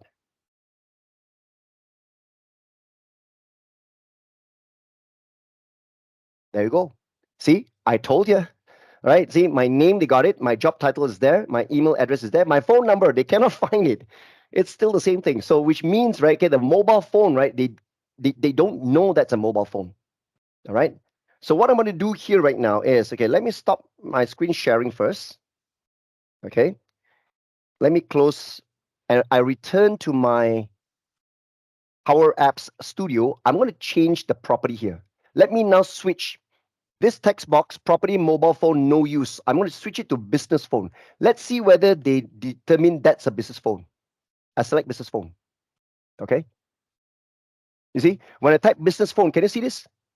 Look at this. When I type business phone, right, they show 0148. That's the one. You see, I told you, I'm not lying to you. If I type, let's say, mobile phone, mobile, mobile phone, you see, it's the version that's 0149. So that is confirmed. Okay, that confirms my statement just now. The first number is considered business phone. Second number is mobile phone. Okay, so let's see whether I've got fax or not. If I type FA there, fax. If I choose fax, can you see 0145? It's really the bottom one. There you go. I'm not lying. It can be proven. My statement. See? So they know this number 0145 is here, what they extracted. Look at that. Okay. So confirming my statement, and I'm going to put in business phone, right? Because the first number they scan on the business card, they deem that as a business phone, even though it's a number, they don't care. They call it business phone. So I'm going to confirm my business phone right now. I assign it to business phone now. and I'm going to go to File and save one more time and publish the second time. After save, you see there's a button Publish. I need to publish my new changes. So publish this new version. So it's all published. Okay, it's published. So now let me get back to my mobile here, my mobile screen. Okay, so I'm back to my screen here. Now, when I launch Business Card Reader one more time, okay, check this out. Right at the top, they will tell you something like this. They will pop up. They should supposed to pop up, okay, that there's a new update. Hang on, I don't think so. They know the update yet. Let me pull down and refresh the screen. Refresh first, okay. Launch Business Card Reader one more time. They will notify the user there's a new update for this app. Usually. But if not, right, means I think they are automatically updated. Okay, let's try again one more time. I'm going to scan my business card. Camera. Okay, so I'm going to put my business card here again one more time.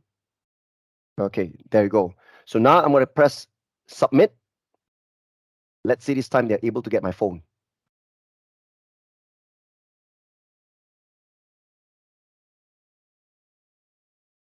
It's all in my Power Apps right now.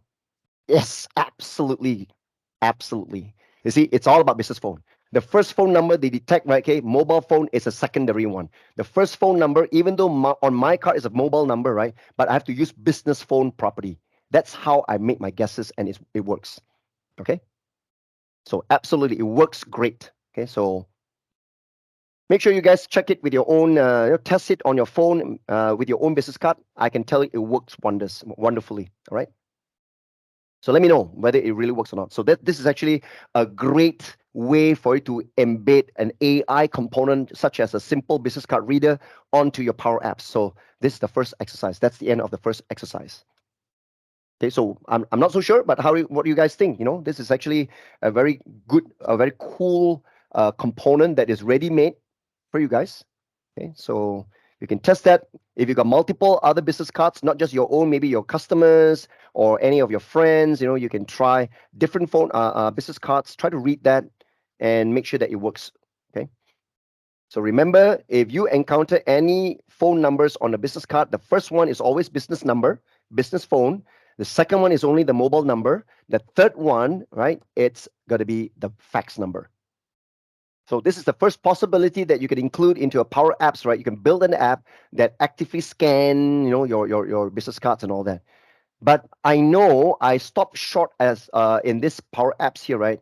I know I will spark some questions from the audience. Now, usually people start asking me, "Hey, what's the benefit of you scanning the business card?" So what? I got the detail like this. What can I do with it? Well, like I said, I'm going to answer this question. Even though we did not continue, so can you imagine what is the benefit? I scanned already the detail here, right? Maybe now you can add a button here, submit. When you click submit, right, actually they're going to read all this data from the form, right? Submit it into your contacts list stored in your Dataverse database, or might be connected to SharePoint maybe. In SharePoint, you can have a contacts list, right?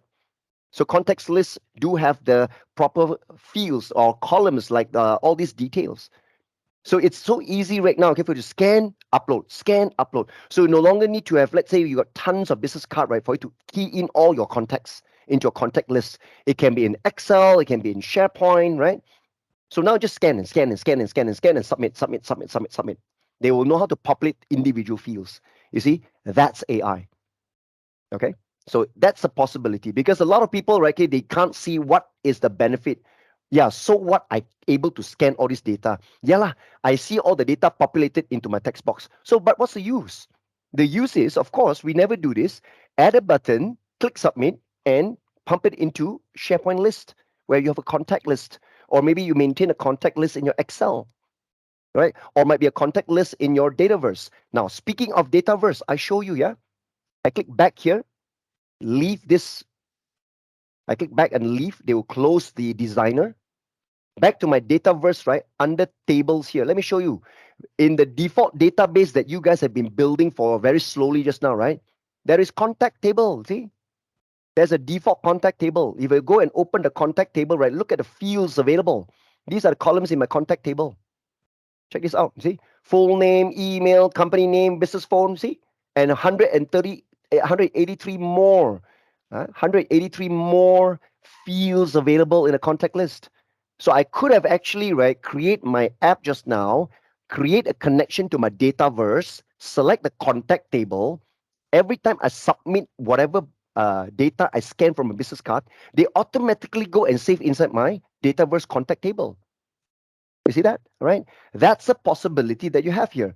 Now, one thing about Dataverse that you need to know here, Dataverse is a database that is equally shared between Dynamics 365 with Power Platform. Okay, I'm not so sure how many of your organizations here uses Dynamics 365. You've got many, many components from there. You've got business workloads for CRM, sales, marketing, supply chain management. You've got finance and operations. You've got many other. Okay, but entirely of Dynamics 365, they equally share and access the database from Dataverse. So Power Platform makes it easy for you to build your custom business apps and in which the data can be equally portrayed and accessed by your Dynamics 365. All right. So that's actually the possibility why we are doing this, right? Because there's no point just scan and scan and scan or display only the data, but the data can be submitted into the backend data source. All right. So that's what we are talking about. Why do we need this business card reader? But another question people start asking, wow, that's wonderful. But what if I lay out, let's say I got 10 business cards.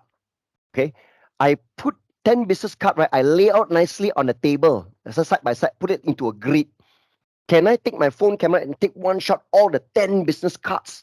Okay, and are they able to scan everything? You see, if you got that question, I know that question coming, even though none of you asked that, because I was shocked with the same question before.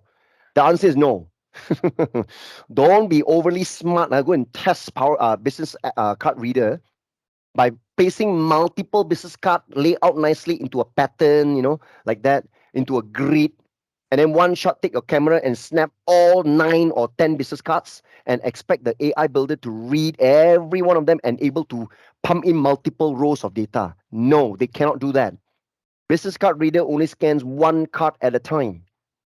Then you see, oh, that's a disappointment. I still have to scan, tap one by one, submit one by one.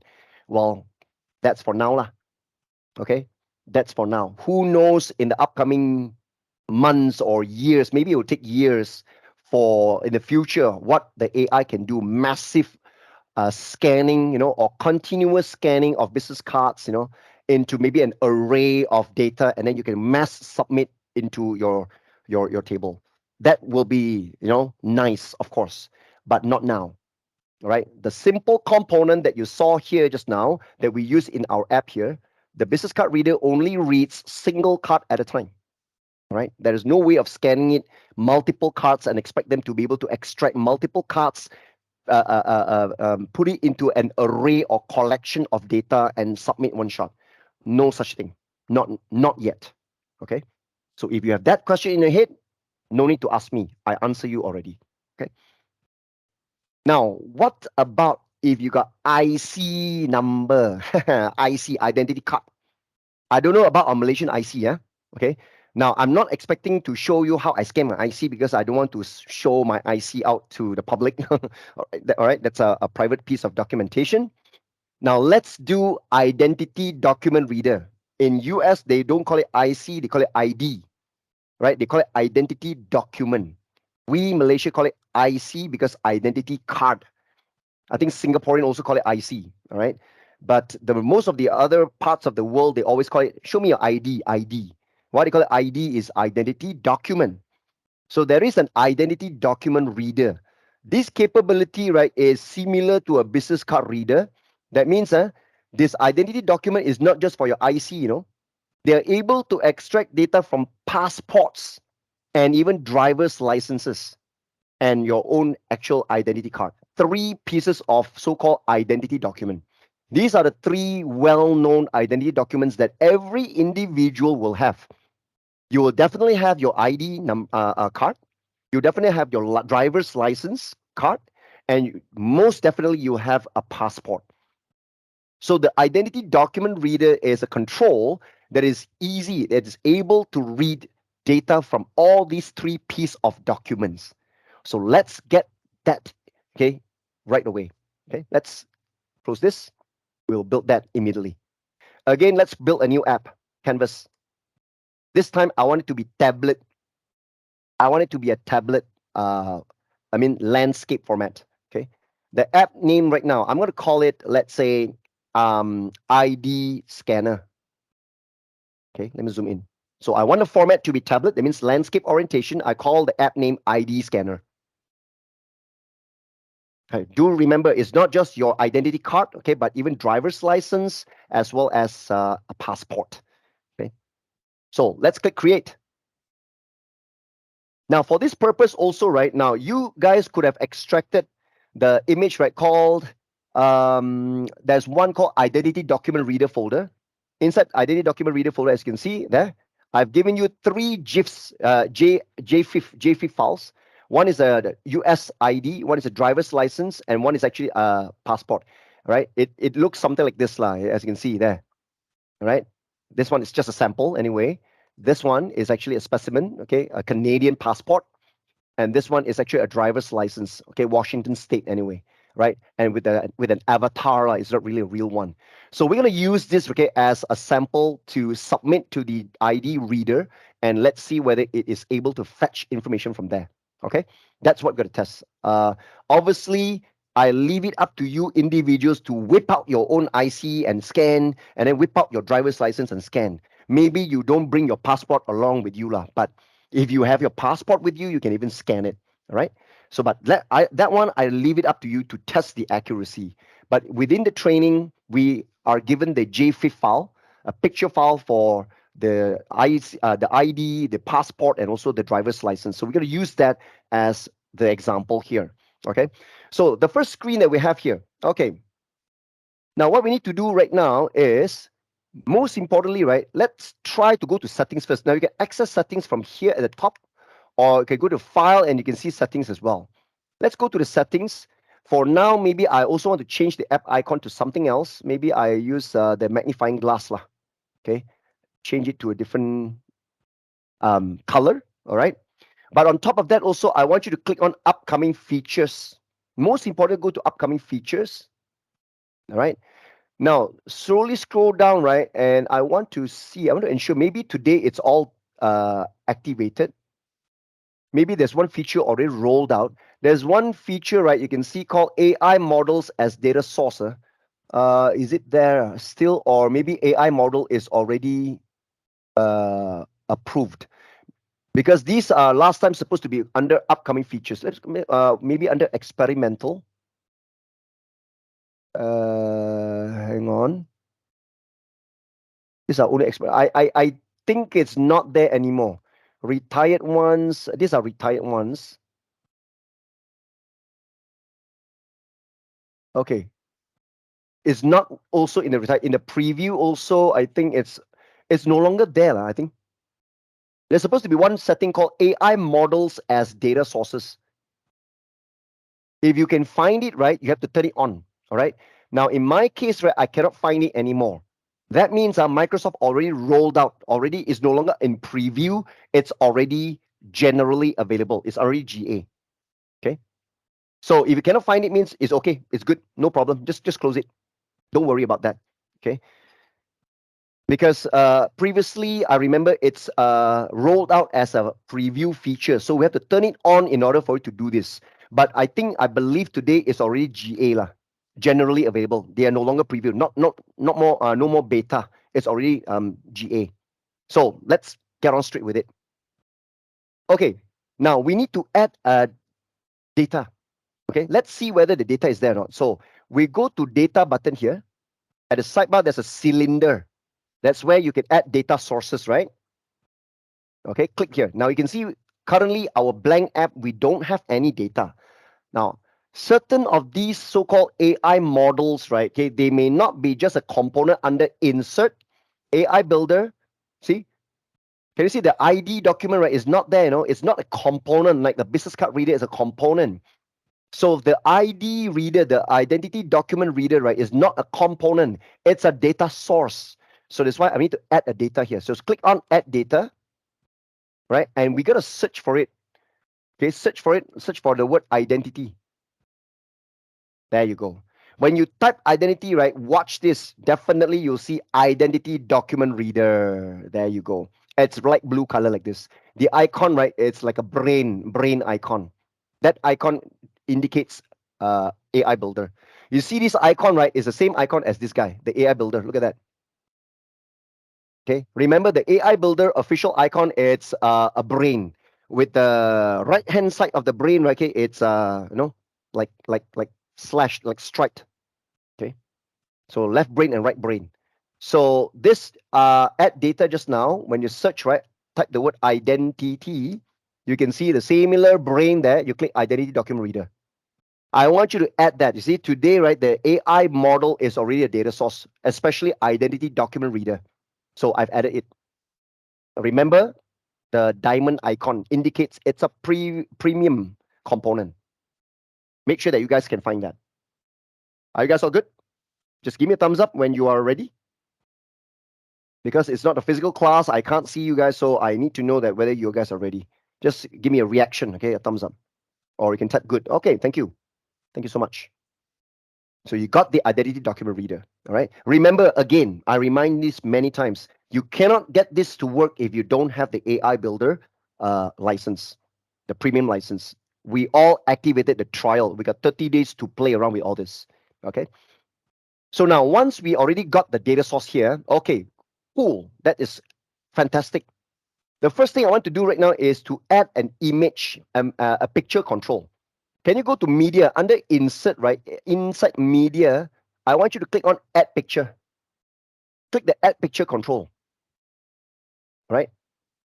Here, scroll down here, you can see add picture. You click add picture. There you go. All right.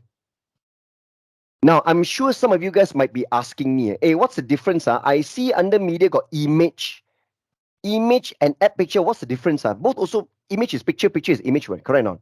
But let me tell you, let me show you. If I click image, this is an image. What's the difference? This add picture control allows you, right, okay, the user to tap inside to now select a picture. This image is a permanent image placeholder where you display a fixed picture. It's different, yeah? Image is a control for you to display, you choose a picture file and permanently display the same picture file. This one allows you to tap and upload any picture you like by the user of your app. That's the difference. So don't be confused. How come I got image and then someone got picture? Read carefully. It's not called picture. It's called add picture. Okay, it's called add picture. Yeah, here. All right. Okay, cool.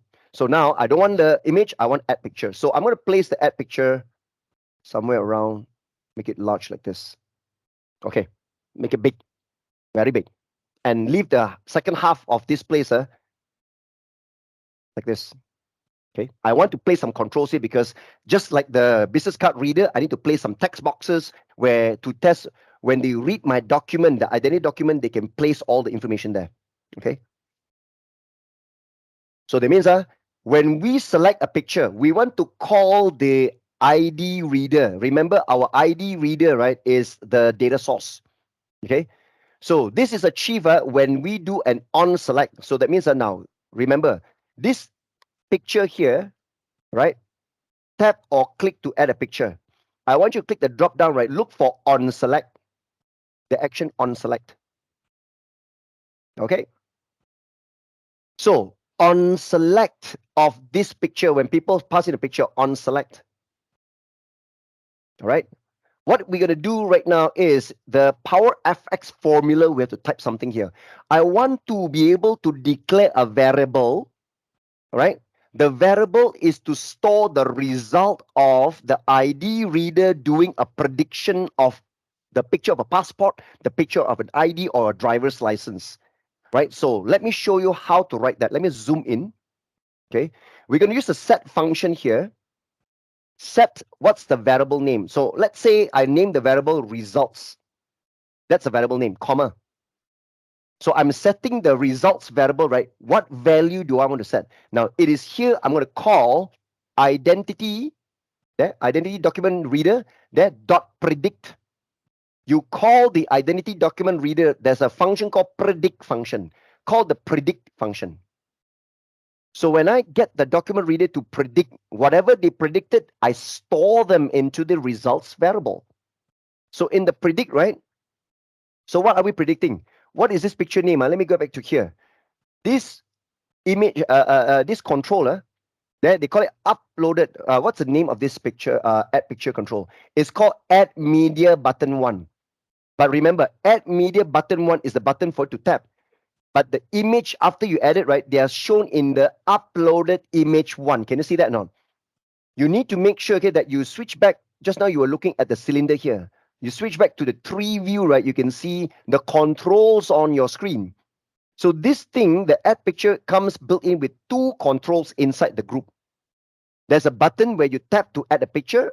After you added the picture, right, there's an image control to show that. It's called uploaded image 1. Okay, so that is why in the predict here, I type uploaded image 1. There you go. There, uploaded image 1 dot read the image property. So I predict by supplying in the image. The parameter for the predict function, right, is you upload. You supply the image of my control that you just uploaded, and they call the predict function. Okay, close this, and then dot. After the predict, right, you put dot. There's a result. Small cap. You see, result property is small cap. So you are calling the identity document reader the predict function. You ask the predict function to predict based on my image. Whatever they predicted, the output is to this small result. And this result, we store them in my variable called results. This is what my PowerFX code is doing. Control Enter to confirm. That's it. All right, done. Okay, so there is still this error here. They say what? The formula contains parent close when EUF is expected. What is this? Huh? They say uploaded. I think it shouldn't be a problem, right? Do you guys all get the same thing? There's a formula problem here. They say unexpected characters. The formula add media button on select. I think I still need another closing. You're right. Okay, hang on.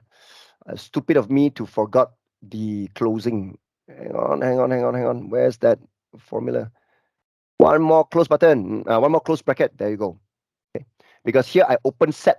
This one I closed already. I've forgotten to close the set. So close the set function. Okay. All right, good. Control Enter. Done already. So remember, when you tap the picture, you add a picture already. The picture is shown in the image behind. You take the image, right, supply into the predict function, and then obtain the result and store in my variable. That's it. So the variable is holding the result. Okay. Now let's create a couple of controls. Let's create again, right? Let's say I want to start to read first name, last name, nationality, and date of birth. Let's try to do this, right? So I'm going to click on label again. Add a label. Let me zoom in a bit. Collapse this. Hang on. Let me close the tree view so I can see more here. So this is the label. Then I add a text box. Input, text input under input. Put it below here. All right. This label, I will call it what? First name. Colon. All right. This text input, blank it out. All right. Then I'm going to select both of them and I'm going to duplicate a few times. Paste. Paste a few times. Paste again. Okay. Something like this. Okay.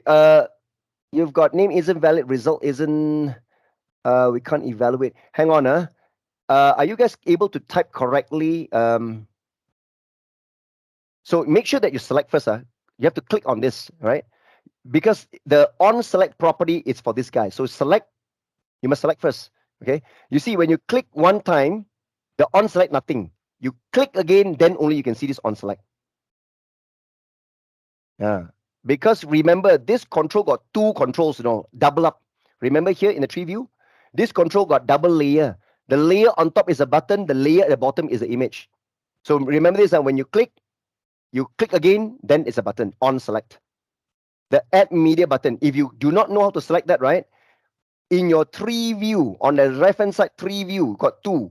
One is the image, one is the add media button. Is the add media button 1. Select add media button 1 and then on select is this one. Okay, put it there. Make sure that you don't select the uploaded image 1. Uploaded image 1, right? There's nothing, there's no on select. The on select is for add media button 1 on select. Can try that out, and I will continue to design this one. Last name colon. This one is going to be nationality colon. So it's nationality. This one label is date of birth. Okay, I just want to read 4 of these. Okay. Now I'm going to show you, right, how do I place the property from the results variable, right, into each of the fields. So the first text box here, again, in the default property of the text box. How you access it is from the variable name. Remember, our variable is called results. Results what? Results dot fields. They got fields dot fields dot. There you go. So there are many fields here. Got address, got country, date of birth, date of expiration, and all that, right? So I can see first name. Results dot fields dot first name, and then dot. You got value or confidence or location. I want value. That's how you access the property and put it into the first name text box.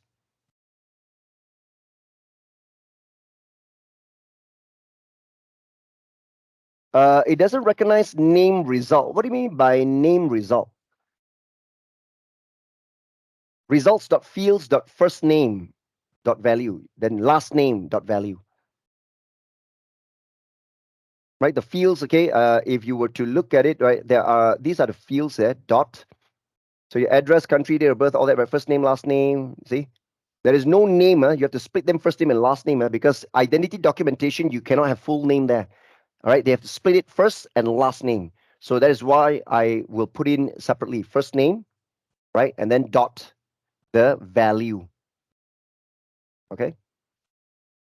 Then it happens the same for the next one. Okay. The next is going to be in the default property. Default property there. It will be the results variable again. Variable dot fields dot. This is last name now. Last name dot value. Okay.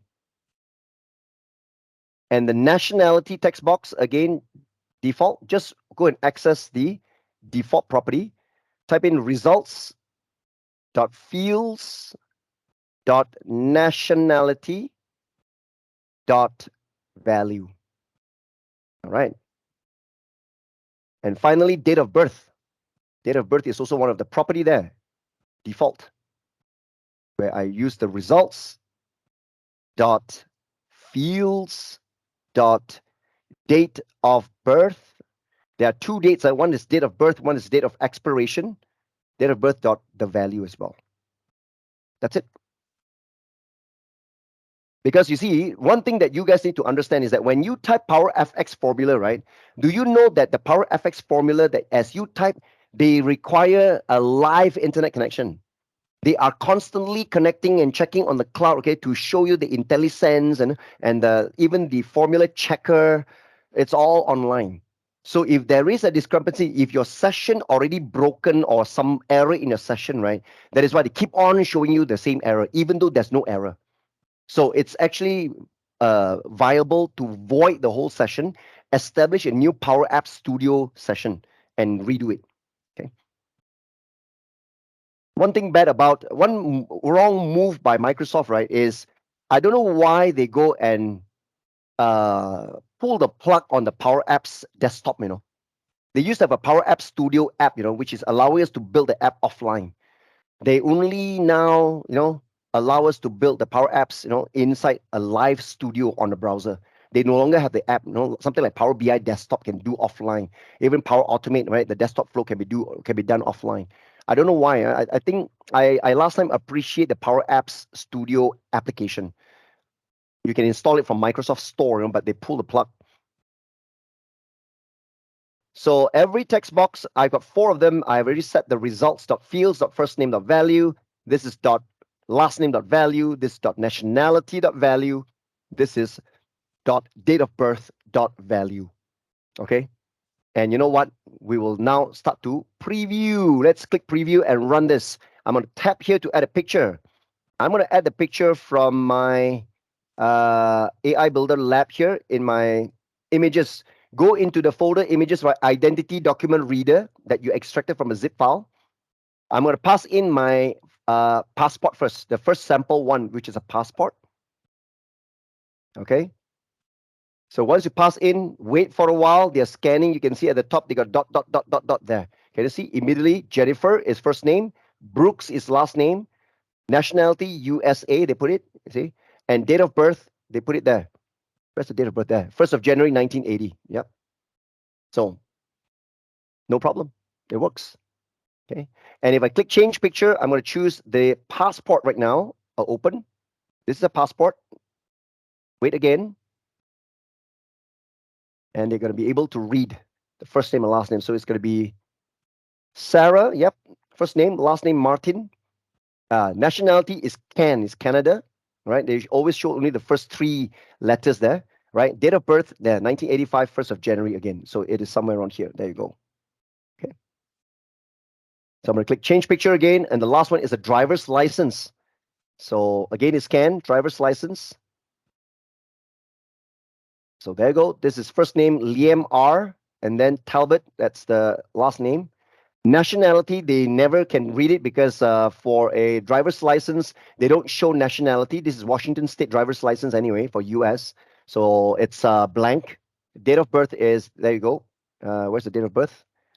I think the picture is restricted there. It says 1958, January the 6th. Let me open up the picture here. Zoom in. Date of birth is there.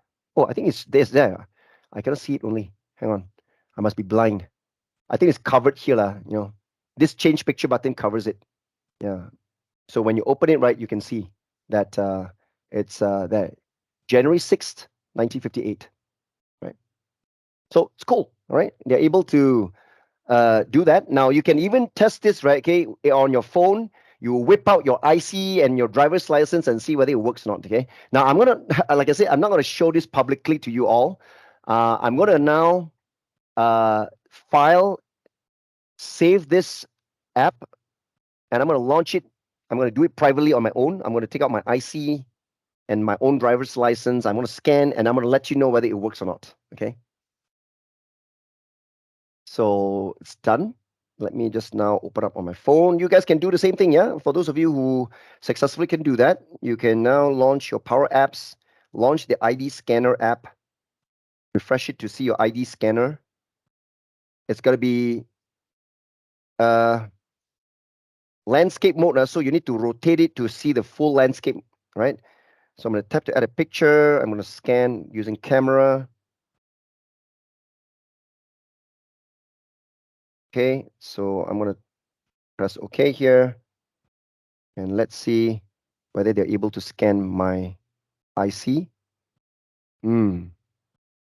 Apparently, right, okay, they don't detect our Malaysian IC. I got nothing there. You know why? In the first place, right, we don't have the field for first name and last name, okay, because our IC layout is different.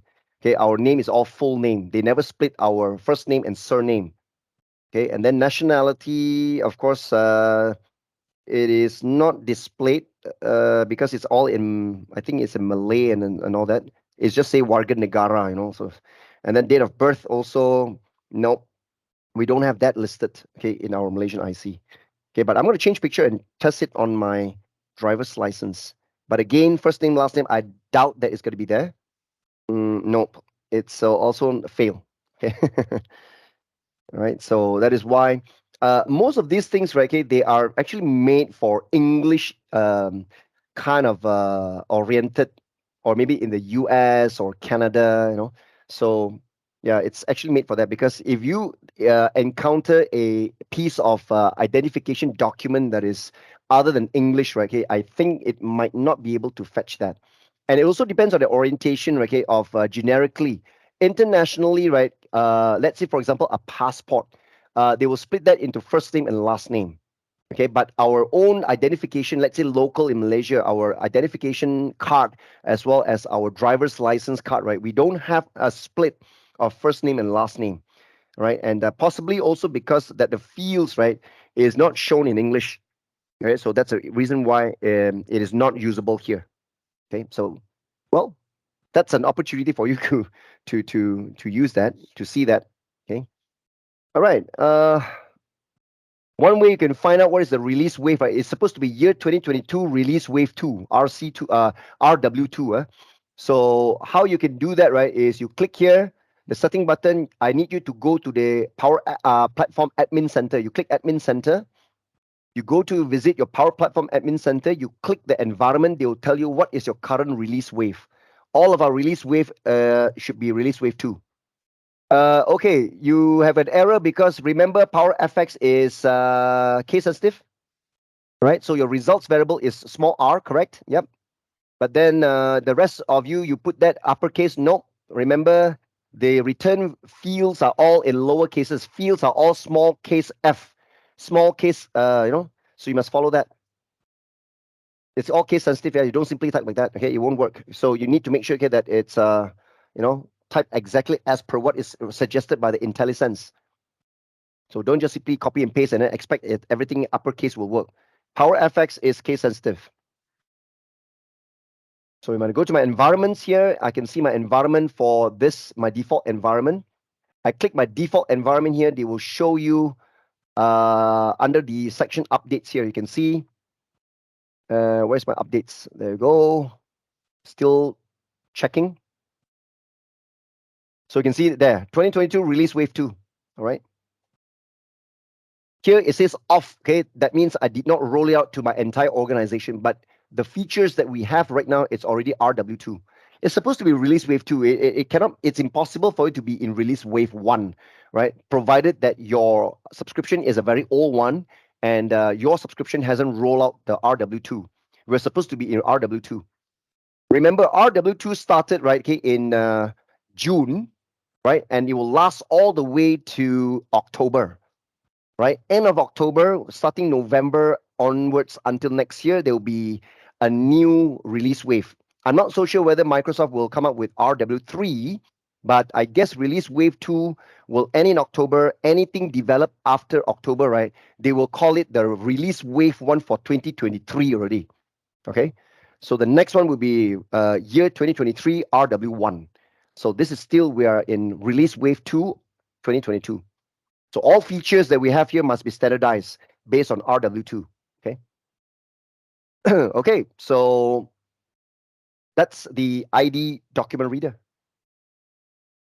So Eric, I am so sorry, okay, but you have to struggle with that. But it's highly improbable. I don't know why that you cannot type the dot result. Still same error with the small cap, huh? But as you type, doesn't it come out like this? Like I said, the small cap, make sure you see small cap fields F, right? And then small f first, and then capital N name. Name is capital N. David, you also have the same problem. Oh, that's seriously a bit weird. I've never encountered this, seriously. I don't know why. I've done this like many, many times. It shows capital. When it shows capital, that's seriously weird. Because it shouldn't be capital. I think your data source is not something wrong with the data source. You see, when you go to a data source, right? When you add identity document reader, that's a source, right? This source exposes all this, the field names, right? Let me show you results. That results are dot. You can see it's all lower cases, either context or fields. It's lowercase. In my IntelliSense also, fields. There. Then dot, right? Okay, these are all the fields. Address, country, date of birth. The first word is small case. Then the next word, okay, is uppercase first letter. This is the latest version. Yeah, without the data source, right, the fields or source will not appear. Your Power Apps per user plan issue. But you did activate the per user plan trial, right? Remember, we need to activate two trials, per user plan trial for Power Apps. Second one is AI Builder. These two. I don't think so. It's nothing to do with your per user plan trial because all you need is we're accessing AI Builder. Most important is the AI Builder trial. So first name and then dot value. You have both Power Apps and AI Builder activity. Yeah, correct. It's supposed to be okay, but I don't know why that your intelligence shows capital F for fields. Can you try to like click triple dot here, remove, delete off this data source and re-add again? Re-add a new identity document reader source. And remove this data source and just add one more time. But I guess you have tried, okay, you have actually discarded the old project, you create a new Canvas app, and you've added again, right? So it's weird that your data source, right, the fields are capitalized.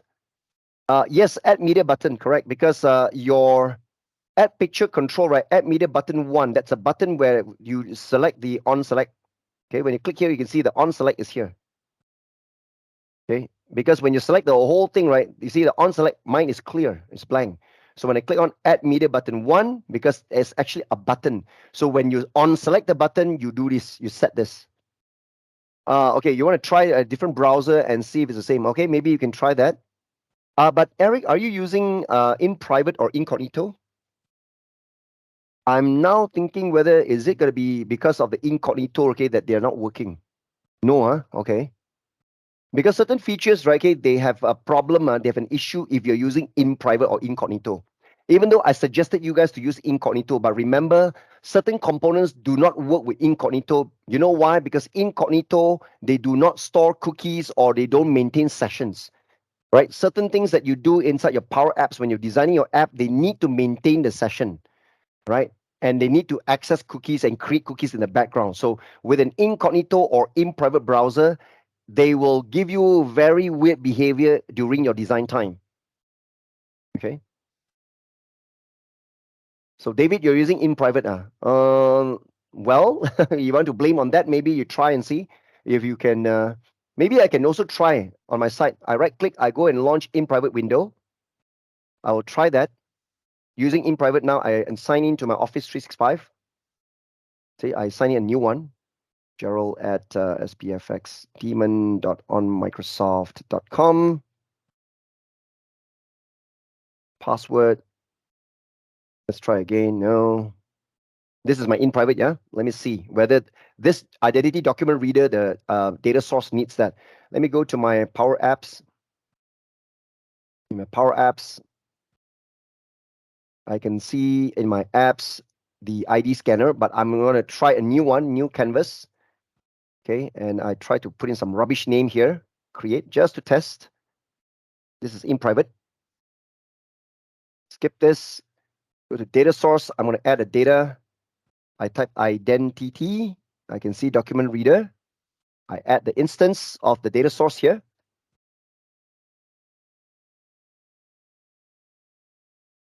Okay, add it. Let me try to insert a media add picture control. All right, so like this. Okay, so now in the add picture control, right, okay, now I'm just going to click on the on select. On select, there you go. You see, by default, right, when you have this, you see, the thing they highlighted is add media button.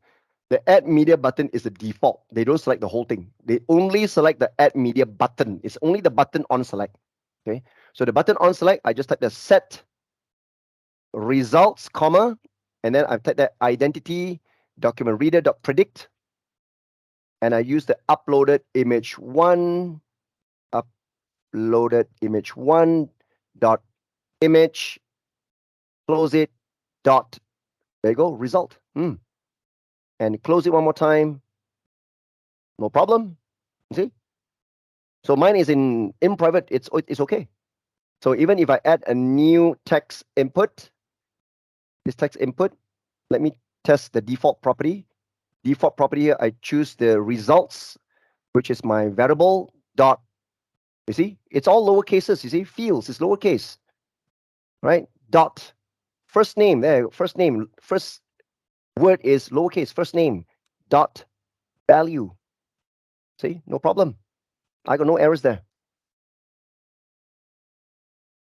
Oh, on your site still doesn't work, Eric? Oh man, I don't know what's going on. Hmm. So I've proven, okay, that the identity document reader is a data source that has nothing wrong with the in private. But you have actually empty cache and all this kind of stuff, right? It is seriously really weird. I never come across when you add that. But just now when you check the preview, I mean the upcoming features, did you see this feature like in a file, in the settings, right? Then in your upcoming features, do we have any features like I say AI model as a data source? Do you have that feature when I ask you to check? You don't have the feature anymore, right? You don't have the setting, right? If you try other browser, also same. That means it's nothing to do with the browser anymore. It's actually your account already. Whether the when you activated the trial whatsoever, right? I'm not so sure what's going on there. But with the business card reader, you can still use it, right? So if you cannot find the AI model feature here, means we are on the same page. We are on the release wave 2.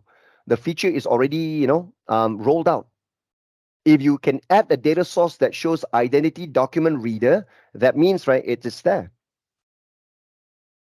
Right? It's just that a bit weird then on why your identity document reader, right, the dot predict and then your result, right, property, even the capitalization, it doesn't match, It's supposed to be dot fields, lowercase, dot. So it's a bit weird, okay, on your AI builder part. But your business card reader works fine, right, Eric? Because you have activated the AI builder. Once you activate it, right, everything about AI builder can be used. Business can run. Okay, cool. Hmm. This is something really weird. I got no idea. Frankly speaking, I need to ask Microsoft on this. I need to ask them why is this happening because I've never come across that the identity document reader. Because one thing for sure, let me tell you this, the identity document reader is a brand new data source right after they finish preview. Last time you have to turn on is a preview feature. So recently they roll out GA. So I'm not so sure whether is it the stability based on different subscription when you activate that or something like that. But I've been using it during the preview times, and all the fields are all lower cases. Okay, so that's what I understand. Okay, and as far as right now, even after the GA generally available, it still works fine. So I'm not so sure whether it's regarding the stability of their service as a data source per subscription or what. I need to check with Microsoft. Okay. Kwan, you says can you can't after trying 5 times you still can't. Oh no. Okay, I think it's not just one. I think it's a few of you. I think David, Eric, Kwan, I think a few of you also been trying that. I'm not so sure whether is it because of your subscription that when you sign up, abruptly there is a termination or you need to still wait. Sometimes the activation of the trial, right? Okay, it's unlucky for you to even see when you activated the trial, right? Some components work, some components are not yet there. You see, because to me, when you activated the AI Builder trial, right, everything, all AI components are provided. You can access it immediately. Because from what I understand right now, it makes no sense that business card reader can read. Suddenly, this identity document reader doesn't work in terms of formulas some more. That's really, really weird. Okay, so it's I'm not so sure whether it's possibly because of your Power Apps environment that you also just activated a trial. Now, one thing you can test for those of you who click this, the setting button here, when you click plans, you still don't see your per user plan trial listed here. I told you you have to wait a few hours sometimes to appear. But one way to see and check whether you are really activated with a trial, let me show you. Okay, you have to go to your admin center. Let me show you. Back to my Office home here, you click the app launcher, launch your admin. This is the main admin center, not Power Platform admin center. Go to your main Office 365 admin center. Okay, go there right now. They're now called Microsoft 365 admin center. Check under your billing. In your billing, you click licenses. Check your licenses. Make sure you got 10,000 licenses for Power Apps there. Make sure you can see already here, Power Apps Plan 2 trial. They still call it Plan 2 trial. You got 10,000 licenses. You're supposed to have, they give you the Plan 2 trial 10,000. I've assigned 4 because I've created a few users. Okay. When you can see here, right? But in your Power Apps under plans, you still cannot see here, it's okay. That means your trial is successfully activated. This list here is slow to reflect. Don't worry. Most importantly, in your admin center, your Plan 2 trial must be activated here. And you should see you got 9,999 available. There's already one assigned to you. Okay. So this is how you check whether your Plan 2 trial is successful or is active or not. But your AI builder license record would not be shown here, right? Possibly you can go to your products, you click your products and you check by product level. Under product, I doubt I can see Power AI builder here as well. See, product is still the same. But if you go to users and you click active user, check your own username. You see, in my case, my username here, I go into my username. I look at licenses and apps, how many licenses or apps I can access. So here in my licenses, I've been assigned all these licenses. And when I expand my apps, right, I can see all these apps here. See, everything is checked. But AI Builder will never be shown here. Remember that. Okay. So these are all my licenses. Power Apps for Office 365, that Plan 3, Power Automate, Power Apps Trial, that Plan 2 trial is there, right? So AI Builder, I don't see it here, okay? Because I don't think so. They reflect AI Builder trial right directly into a license here, all right? So make sure that the only way to check your AI Builder trial, right, okay, is just now your business card reader already working. That means it's working already, all right? So there's no other way about it, okay? But anyway, that's just one small portion of the identity document reader. But yeah, even though you may not, you may fail to try this, right? But it has been proven that even if we scan with a Malaysian IC card or even our Malaysian driver's license, nothing works. They are not able to extract the information out from there because our Malaysian IC and driver's license, number one, it's not in English. Okay. Number two, the fields layout is different from the US standard. Our names are full name. We don't have first name and last name splitting, right? And then the way on how they detect our date of birth or whatever, it's not the same as the one that matches for the US standard.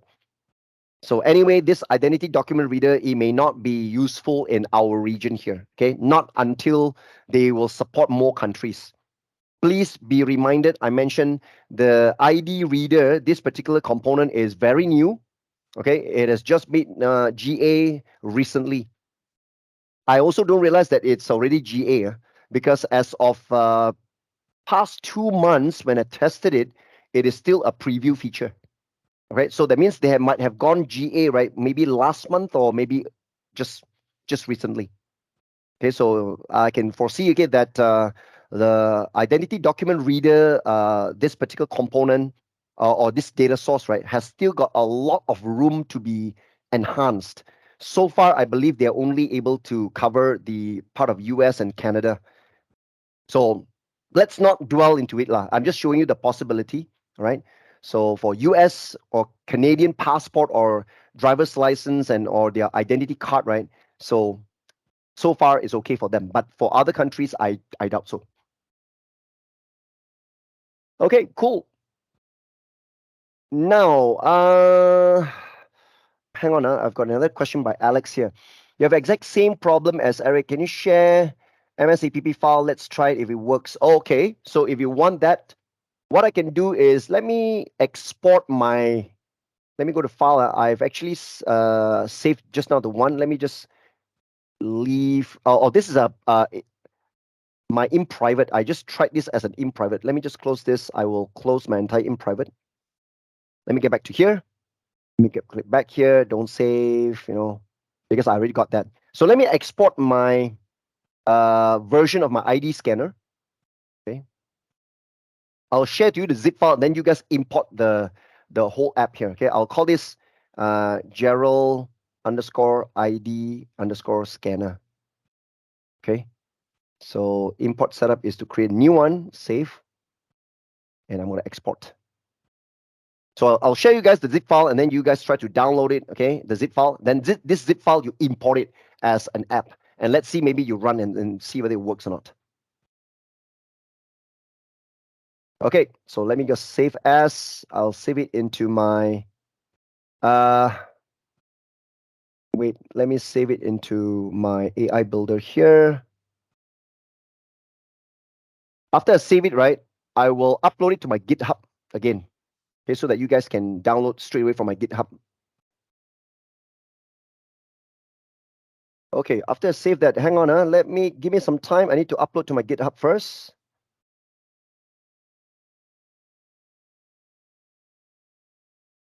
Give me a while. Where's my scanner zip? Okay, so guys, you can use the same link to my GitHub. You can see I've uploaded a new one. One of the zip file in there is the one starting with the name Gerald underscore ID underscore scanner, then underscore blah, blah, blah. Just click on the zip, download it. No need to extract, because when you import the app, you also need to import the zip as a whole. Okay.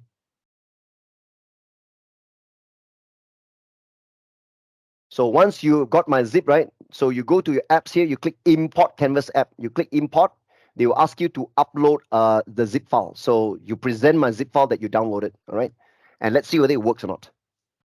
All right. So now it's close to lunchtime already. I don't think I will start the next exercise, right? Now. But let me briefly tell you what is our next exercise. I think we'll start that after lunch. Okay. We are going to learn about document processing. This will be more valid lah. Don't worry about this identity document reader. Eric, you say give up already. It's okay. Don't sulk. Don't be sad. Don't cry. Because number one, it is not working for us this region yet. So no point. Okay. So give Microsoft some time to enhance this. And they will really improve it. I'm not so sure whether is it because of a trial subscription or what, but it works beautifully on my side. But no matter what, right, I try to scan with my own Malaysian IC and my driver's license. It doesn't work also lah. So, well, that's something happy to know lah. Even though now, okay, you fail to do it, but then it's okay, right? So now after lunch, we're gonna start our document processing. Now this will be much more practical. You're gonna learn how to make use of the AI model, right? Okay, that processes your document. Now, document processing. Let me explain this a bit. Document processing actually allows your app to identify. They will scan and analyze the structure of any documents you upload. It is going to be based on examples you provide to extract any text that matches a form. Document processing, right, previously was known as form processing. Today, they don't just call it form processing, they call it document processing. There are a few examples, right, okay, that you can use document processing for. For example, taxation forms, invoices, and all that. Okay. So in our lab exercise after lunch, we're going to learn how to build a custom model. First time ever, we're going to build custom model. We are not going to use the ready-made one. You're going to experience after this, okay, our next session after lunch, you're going to learn how to directly go to the AI builder model creator. We're going to build a custom model, right, that will start allowing us to train up our new AI model to recognize invoices. We need to upload different invoices, right? Train them up to recognize different fields from our invoices so that they can extract, for example, invoice number, the company name that we bill to, the billing date, the amount, and all that. Okay, so then they can actually extract this information and place them nicely the information. Okay, then we will build a tablet-oriented app, right, to show all the detection of the fields from the uploaded invoices in action. Right, so that's actually the lab after uh, our lunch lah. Okay, then of course we also learn how to do category classification. We're going to do that, and we also look at how to do receipt processing, not just tax forms or invoices, but we want to upload receipts. Now this one is a good news for people who do claims reimbursement, right? If you're HR and you are going to create a Power Apps app, right, for e-claims, let's say, and the claims, right, allow your employee to go through the Power Apps, right, and submit claims. And this submission of claims, right, you want them to take picture of the receipt as proof. And maybe you want to include this right now. You don't even need the user to go and type manually, enter all the claims. They take picture of the receipt. They're going to extract all the information from the receipt and populate the text boxes. No need to type anymore, right? So that's actually one very good, very practical AI model. Right. Then, of course, we got entity extraction, text recognizer, object detection. So we're going to try out all that after lunch. Okay.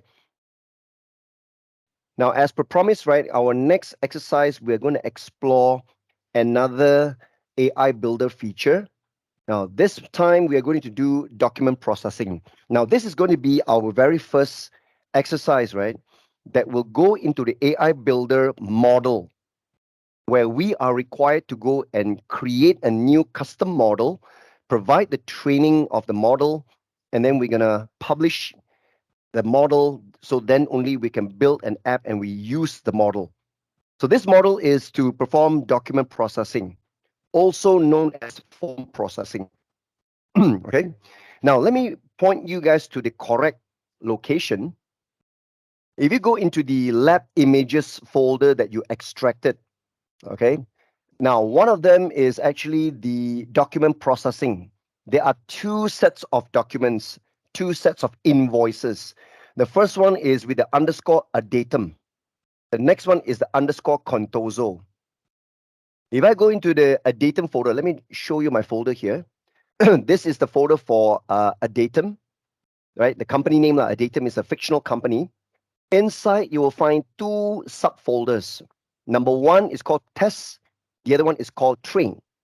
Now, I've splitted the documents right into two different grouping. So the one with the folder called train, we know that these are the documents we will submit, okay, for training up the model. The other folder called test is primarily the documents that we intend to use it in our app. When we upload, they're supposed to detect, okay, use the document whereby we've got to test whether they are able to extract the information from the invoices. Okay. Now, similar in fashion, right? If you go into the document processing invoices for Contoso, right? Same thing. You have two subfolders, test and train. Okay. So if I open up the train folder, right, you can see I provided 5 PDFs. They are all PDFs. It's not really an image. For example, if I open up Contoso number 1 PDF, it will show something like this. Okay. You can see that it's a scanned image of an invoice, right? It's not exactly a printed copy. Now, similar in fashion, if I were to submit in Contoso number 2, this is something better, much nicer looking. Contoso number 3, all right. Contoso number 4, like this. Again, another one, slightly angulated. And then Contoso number 5, well, another angle, right? So this shows that the PDFs, right, is not really a typed or properly formatted copy of an invoice. Some of them are scanned. Okay, so this is actually to prove, okay, that the custom model that we are about to train, okay, are able to even analyze documents which are literally scanned. Okay, they were printed in the first place, but they were scanned into a PDF, and we subject this PDF for training up our AI model. All right.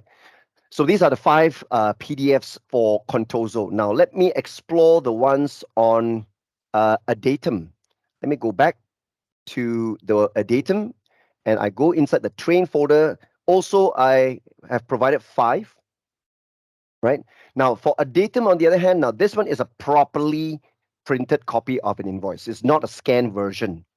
Okay. If I open up data number 2, similarly, data number 3, all the same format, same layout, same design, but different data in there. Okay, so there are two sets of scenarios. One company, a datum properly formatted, properly created, but for Contoso, those are scanned versions. Okay, not so accurate, not so clear. They were pixelated and all that. So we're going to test both of these, right? Okay, so let's get started right away. Okay, so no matter what, let's proceed. When you are back to your main Power Apps website, okay, make.powerapps.com. Can you see AI Builder? First time ever, we're going to go into AI Builder and we click on Explore.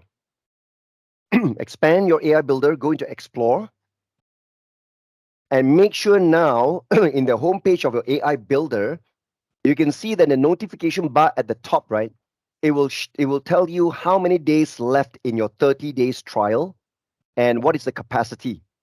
So I've got 23 days left and 100% capacity, because the capacity, right, it is showing you the amount of storage required whenever you create a new model. Every custom model we develop will occupy some space. Now, these space, okay, are provisioned under your Power Platform environment. Okay, so right now, mine is clear, 100% capacity available. Okay, now let us go directly into our first model. Okay, under Explore, right, you can see so many types of templates. Now, I would like you to look for document processing. So, document processing, right, because you're looking at all, it has something to do with documents. So, you click documents. So, they filter down to only 6 available model templates related to documents. Okay, now check this out. Under documents, you've got invoice processing, text recognition, receipt processing, that identity document reader, the one that we used just now, okay?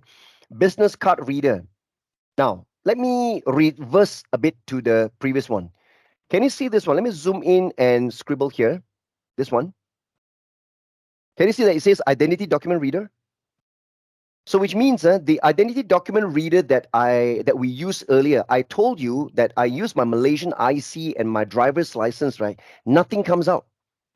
So that means we were stumped. I said that, oh, the default identity document reader data source, right, is not actually catered for our region.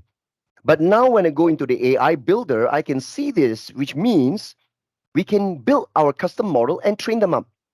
Okay, most likely I can do that. But, well, we can find out. It's not certain yet, you know. So let me find out. You don't follow me, yeah? You don't follow me. I just want to explore. I want to answer you straight away. I click here.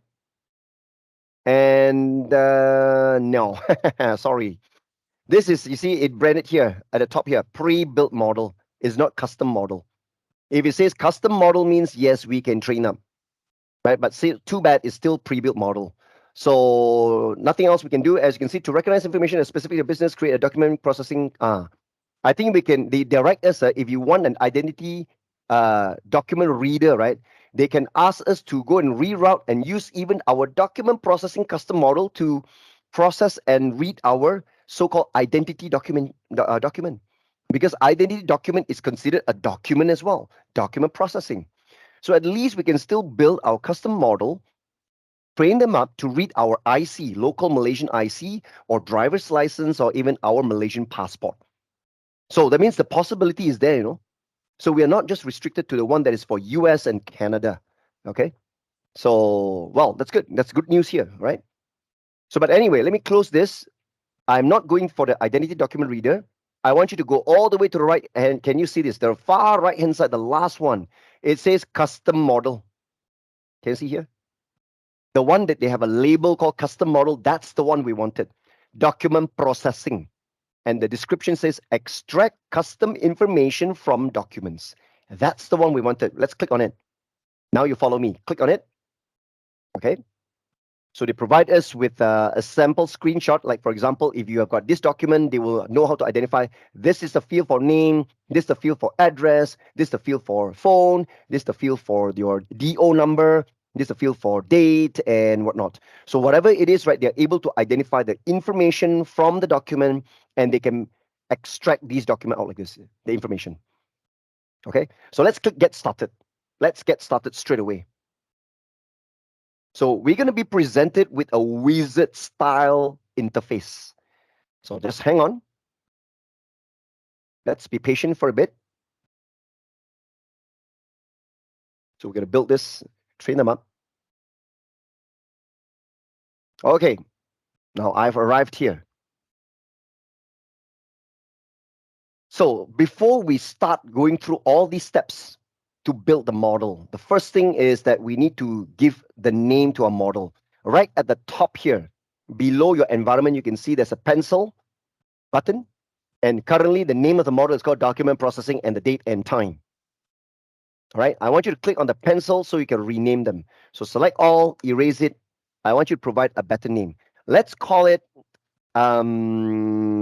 let's see, what is going to be called? Let's call it invoice processing. Invoice processing. Okay, and click rename. That's it. Just an invoice processing will do. That should do it. That's a name. Okay, good. Hope that you guys can rename it. Now, once we rename, let's go through our first step here. They ask us to choose a document type. Now, there are two types of documents that the AI model can support. Number one would be those which are structured and semi-structured documents, and the other one would be unstructured as well as free-form documents. So what's the difference? If you look at what are structured and semi-structured documents, examples would be those like invoices, POs, DOs, tax forms, and all that. Now, unstructured and free-form documents are those which include contracts, letters, articles, memos, those forms or documents, right, that are freestyle. They don't come with a predefined layout. They don't have an separate field for every piece of information. Like, for example, article, it is paragraph and paragraph and paragraph. There is no labeling of any fields whatsoever. So this is called unstructured. Structured documents are documents whereby you can easily identify labels of fields. For example, a serial number, a PO number, the date, the billing to, the customer name, the address, the items, the quantity, the value, So you can identify different labels for different fields. That's a structured document. Okay, so in our case, well, you should know it's going to be structured and semi-structured. The first one, click on that. Then click next. So the next step, asking us to choose information to extract. Now, please take note. When we are going to train up a model, right? Now, majority of the time, we are going to subject certain amount of documents that we upload to the cloud, and we get them to analyze, okay, our structured documents. So this is a step, okay, where they ask us, okay, to add information, okay? Choose what information that I want to extract. So let's click the drop down here, right? You can choose to extract information of a field, or it can be a checkbox, or it can be a single page table. All right. Now we want to add a field. Let's add the first field. Let's call it vendor. So we know that these are the fields, okay, that we want to read, and I am sure we do have this field in our document. Now, no point adding a field, right, that is not present in your document. Now, sometimes it can happen. Sometimes, right, you created a field, but your document is not present. But maybe it's only one document out of many. Most of the documents have it, but maybe one skip, and then maybe another one later does not have the field. Because when you upload dozens of documents to be trained, sometimes they are not standardized. Some documents, right, the value is not present. Some documents, the field entirely does not exist. So you can choose, right, to ignore certain fields, even though you created the field. All right. But to make your model a bit more accurate, it is actually advisable for you to prepare the fields that matches the field available in your document. But just in case, right, out of maybe you upload 10 documents to be trained, only one or two of the documents are missing. That is still all right. Okay. Don't tell me that all 10 documents you upload, none of them, okay, exist with this field. Then no point you create the field. All right. So try to match as close as possible with the fields that you're going to choose. So my first one, I choose vendor name, the vendor. I click done. That's my first field. All right. Now, vendor, actually, I want to call it vendor name, but I just call it vendor. It's okay, no problem. Let's repeat that. Add field again. The next field I want will be invoice number. Invoice NO, I'll call it. Invoice no. Then done. Of course, next one, field again. Invoice date. We need an invoice date. Done. Add again the next field, invoice tax, because invoice we do have a tax. This one we follow maybe American standard. They do have a VAT number or some a taxation number, something like that. I just call it invoice tax. Or maybe it's just a tax amount. Who knows, right? It's a tax amount. So done. And if you're not sure, right? Well, let me just open up one of the invoice, right, and check it out. Let's say I open a datum one. Okay, I open a datum one here. There you go. So I've got okay, vendor name here, invoice number here, invoice date is here. ID, is there a tax somewhere? There, sales tax. They do have that's a tax amount. Subtotal here, total. And you can see that I've got a big table here, right, filled with line items. Quantity, description, unit price, line total. Okay? All right, so this is actually one of them. Now, if I open the Contoso, what about the Contoso one? I go back to the Contoso ones, the one that is scanned version, Contoso 1. This one is a different format, but I still have date, due date. Let me see. The tax, I mean, the items are here. We also have a tax, 2% tax value here, shipping and all that. Well, not to worry lah. Okay, we might be using the one that is a datum, okay, and not the Contoso first. So let's see what we shall use later on. Okay, so let's not worry. I put it invoice tax. All right. Next, just add. Let's say let's add invoice total. Add a field. Invoice total. Done. So far I've created these 5 fields here: vendor, invoice number, invoice date, invoice tax, and invoice total. Okay. After these fields, independent fields, right? The next thing I want to add is the complete table. Remember, inside the invoice, we got a table. Inside the table shows every line item, right? With a column like quantity, right? Maybe unit price and all that. So this is whereby now I want to add, okay, not field, but you can see single page table. Let's add a single page table. There. What is the table name? So let's call the table line item. Give the table a name, just a name, line item. Single page table, just add one. And you can see you can design the columns in there. So select column 1 here, click rename column. Rename from column 1, the first one, I want it to be called quantity. Quantity, rename. Actually, I think the first one is called item. Sorry. Quantity is number 2. The first one is item first. I want it to be item, rename. Add another one, column. This is quantity. And final one, column, is called amount. That's it. My table, the line item table only shows these 3 columns. Item name, the item, the quantity, and the amount. Okay, just a very simple example. Okay, input field, does it determine the sequence? Not to worry lah, because when we do tagging, right, it can be any order.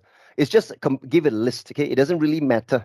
Okay, because after this, when we upload all our documents, right, we need to tag them one by one.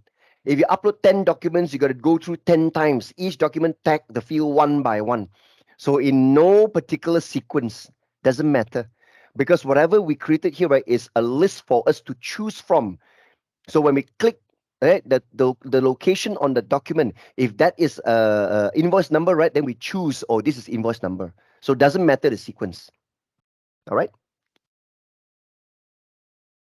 Okay, that's it. We click done here. So we got a line item table with item, quantity, amount in there. Okay, we are done here. Let's say we are satisfied with all these fields, all this information that we want to extract. Let's click next. Proceed to the third step. The third step is the step where we need to define the collection of documents we need to upload. So we need to build a new collection. Okay, click new collection. Let's create a collection. Collection one here can rename. I call it Contoso. See? So because we got two sets of invoices, remember I tried to split them up. One called a datum, one called Contoso. So you can build one single AI model that processes our invoices, right? Able to distinguish different company given to you the invoice, right? So that when you train, right, you train them as separate collections because different companies will have a different format of their invoices. So you cannot guarantee that the format or the layout is the same. So this is actually to mean that, oh, it's so good. One model, I can upload different collections. That means that to process a datum invoices, I don't need separate model. One model only for catering, no catering for a datum invoices. I built a second model to cater for Contoso invoices. No, you don't need that.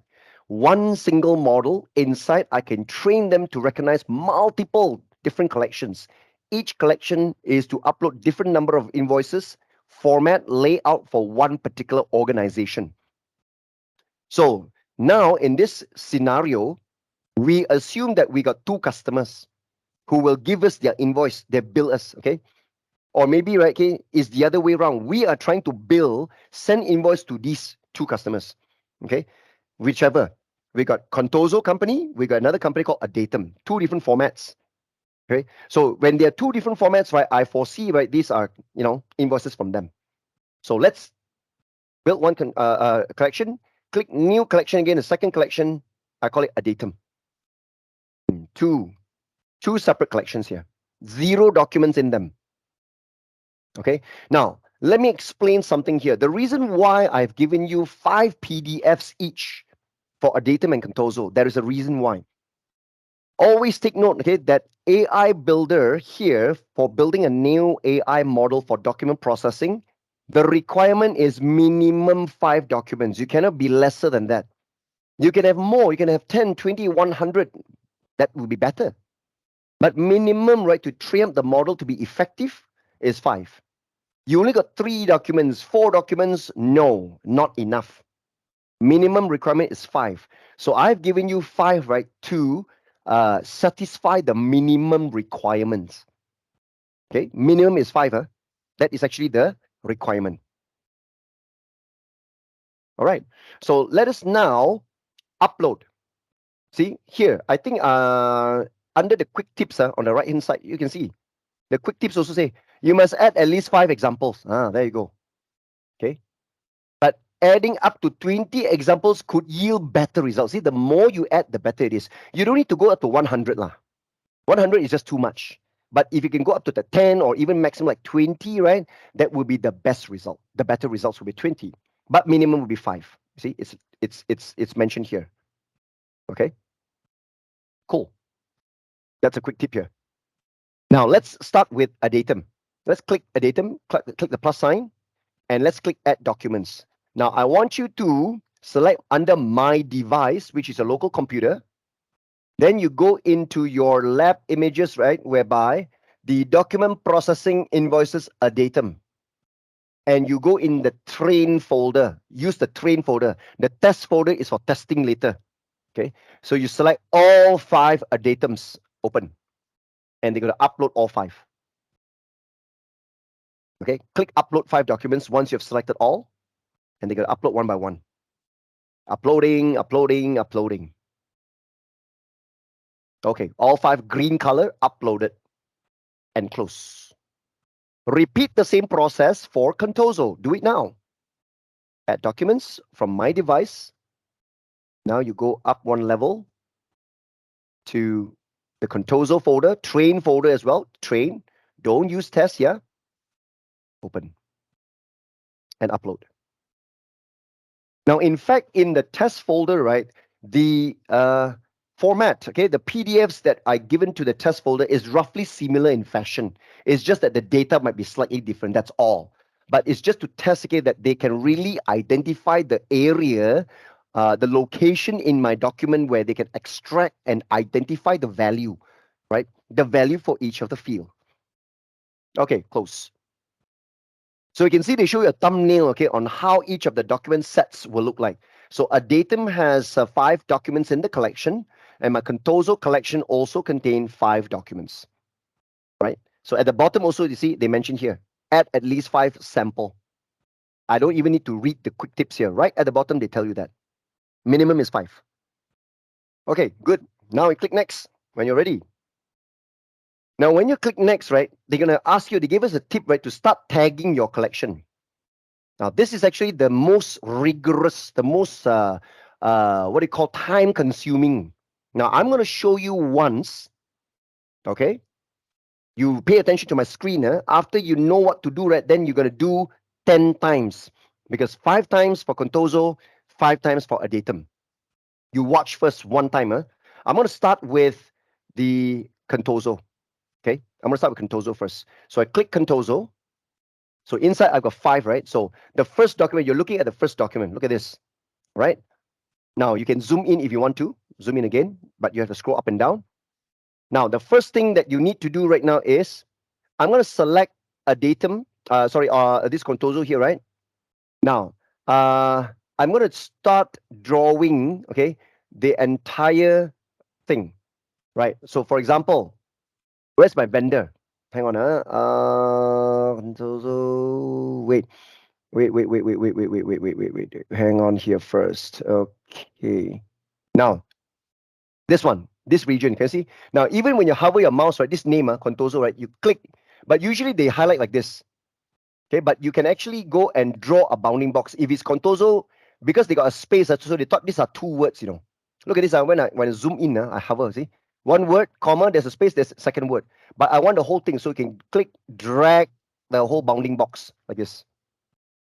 Now, then they ask you which one, this one is which. So this is actually vendor. Select, that's a vendor. So they tag it already, that's vendor. All right. Next, I'll have invoice number. This is invoice number, right? This one got no space. I can click. See, I can click immediately and say invoice number. All right. So they know that's invoice number. Invoice date. Where's the invoice date? Invoice date is this one. This one again got spaces, so I have to draw the bounding box, drag and surround a box and choose invoice date. Due date, we don't have due date anyway. We never provide that. Okay. Invoice tax. Where's the invoice tax? So scroll down. Invoice tax is here. So I select this, and that's invoice tax. And invoice total is this one. Click invoice, and this invoice total. There you go. Okay. And then for the table line item right now, I can hover and draw a bounding box, the whole box here, make sure that it surrounds everything. Then you say this is line item. Select line item. Now, in the line item, right, okay, they will tell you, okay, how to do the particular tabling. All right. Because you have to go into the table. All right. And then you will need to supply in, right, every single one of them. So now, here they give you a tip. Add rows and columns. Next. Okay. Assign headers. Next. Adjust rows. Next. Like this. So now what we need to do right now is like this. Now on the table, we have to click to draw a separator for the header. So you have to click to draw a line. All right. We need to actually click to draw the header. Okay. This is actually the first one. All right. As you can see, this 1, this is 2, this is A. The whole thing is A. So now I think, hang on, this is going to be a bit tougher. I always have got this problem. Okay. Now I'm going to move my mouse on the table and click to draw a separator. So let me just click. No. Okay. Hang on. You see, I've got a problem here already. Wait. Can I undo? Where's the undo? No, I cannot undo. Wait. Let me just click back first. Oh, when I back, it goes saving. I always have this big issue here. Let me go back to Contoso again. Sorry. Next again here. First contoso. So you see, they save all these things. These are all there already. Now in the line item, right? Let me click inside. Okay, and I'm going to edit the table. I need to zoom in again. Okay, let me zoom out slightly. Okay. Now, there is actually something, the advanced tagging mode is actually off right now. Okay. Then define rows and columns to extract. You need to add rows, click inside the table to add rows. But right now, I think I've accidentally added a row. Now, how do I remove that row? Hang on, there's a way. This row.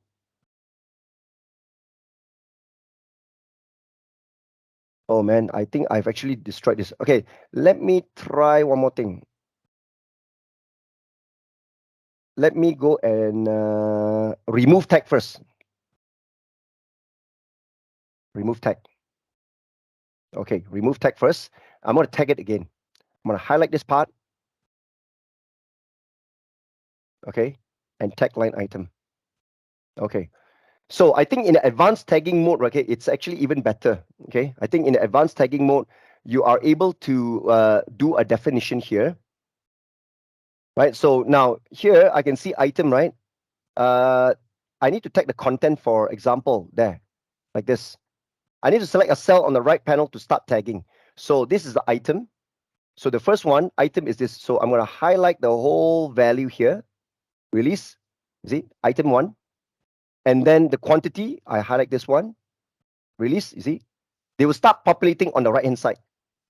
Okay, you can see that here.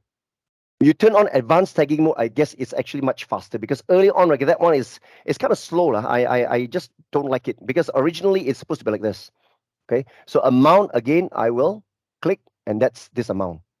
So the next row, again, the golf bag travel cover with wheels. Select the whole thing, they enter here. This one, click, and then this one also click, and you continue. Highlight all this, click, and click, and this one also highlight. Okay, click, and click. All right, that's it. So I'm done with all the items in there. The rate, we don't need to worry because we only have item, quantity, and amount. Okay.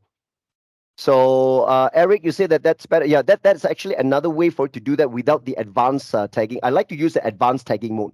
Turn on advanced tagging mode, okay, and you have got this. It's easier, all right? It's way, way, way easier. So that's it. I click done.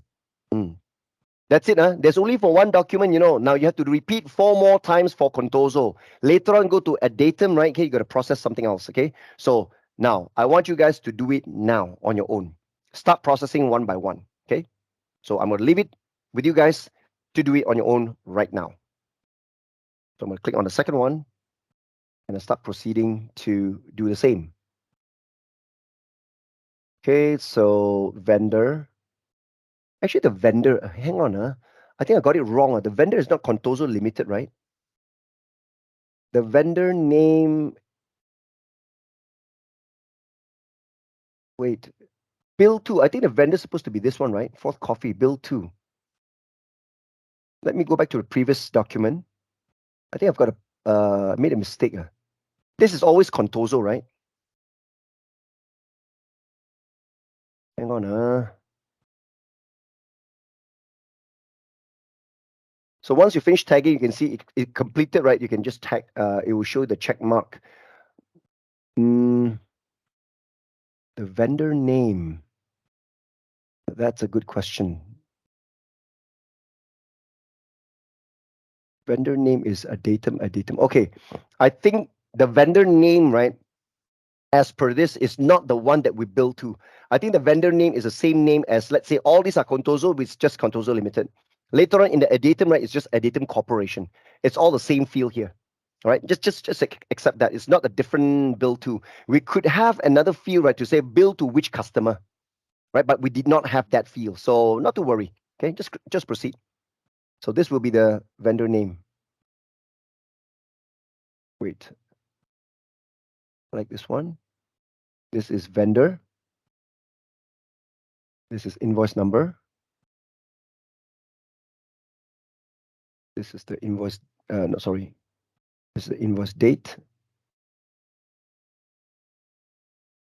Then the tax is this one. This is the total. Then I'm going to select the whole table, line item, and I use advanced tagging mode. Seriously, I don't like this one. I turn on advanced tagging mode. That will be even better. This one is the first. This is quantity. This is the amount of umbrella. This one. This one.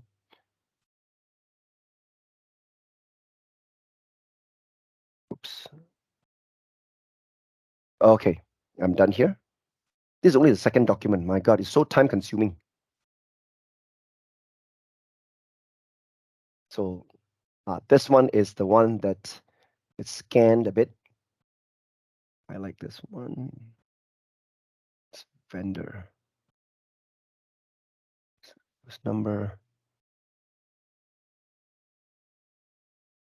Date. Tax. Total.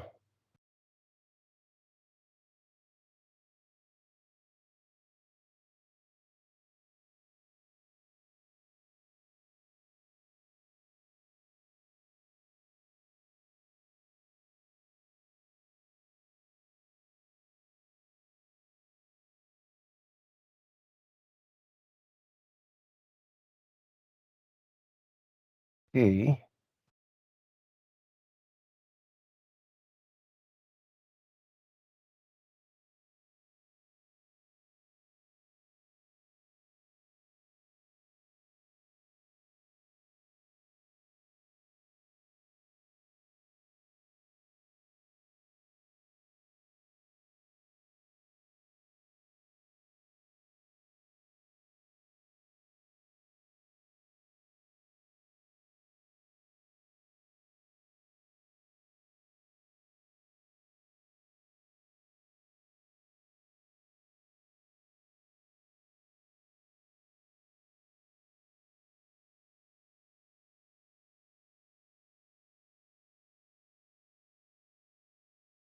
Okay, I'm processing the last invoice.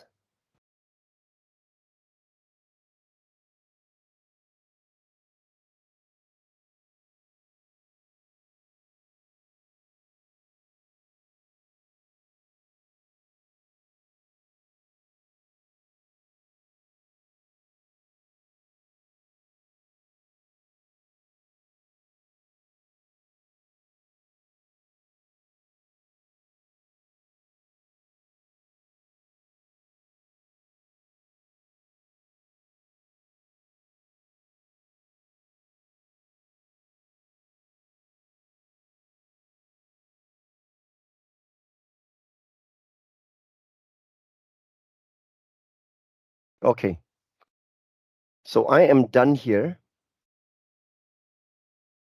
So I can click the back button here to select a next collection. The first collection is done. Now I'm proceeding to, okay, Contoso is done.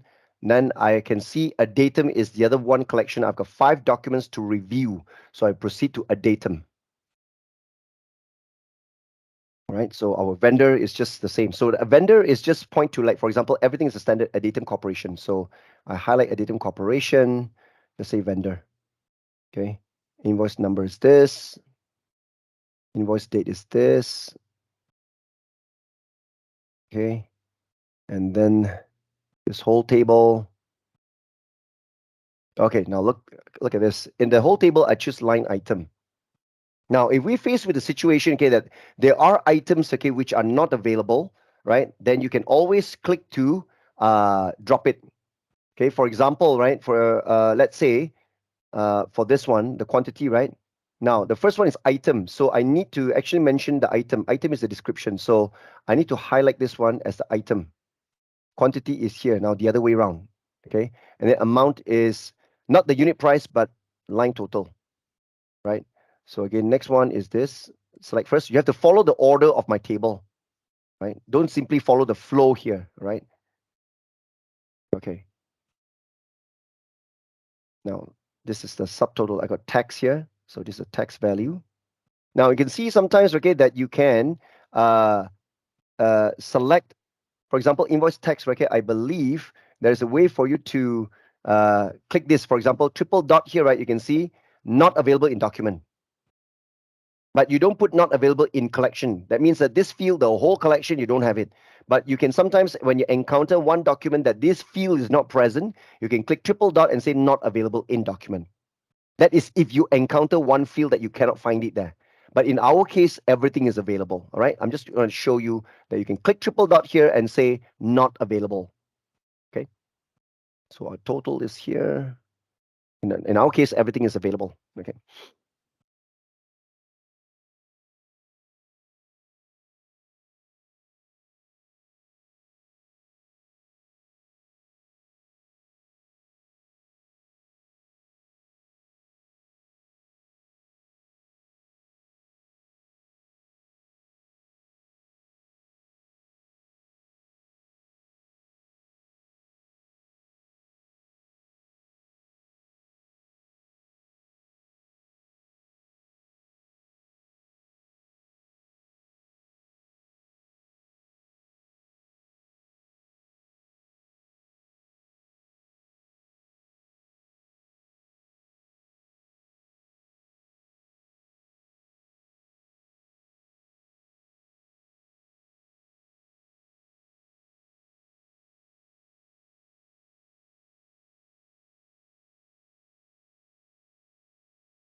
Okay. I'm processing the last invoice for a datum already.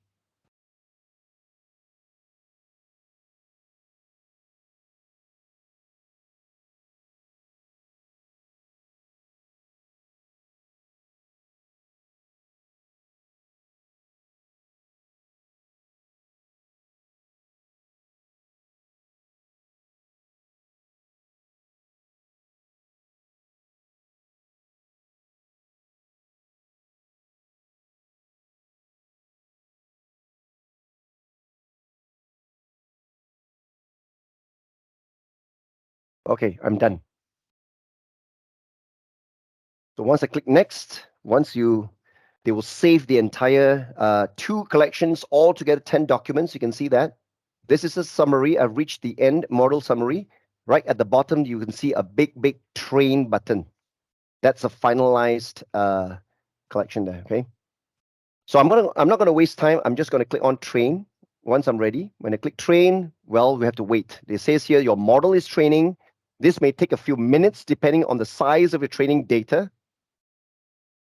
Okay, so we can choose to close this window and come back later, but the close button is not there yet. So just hang on there. All right.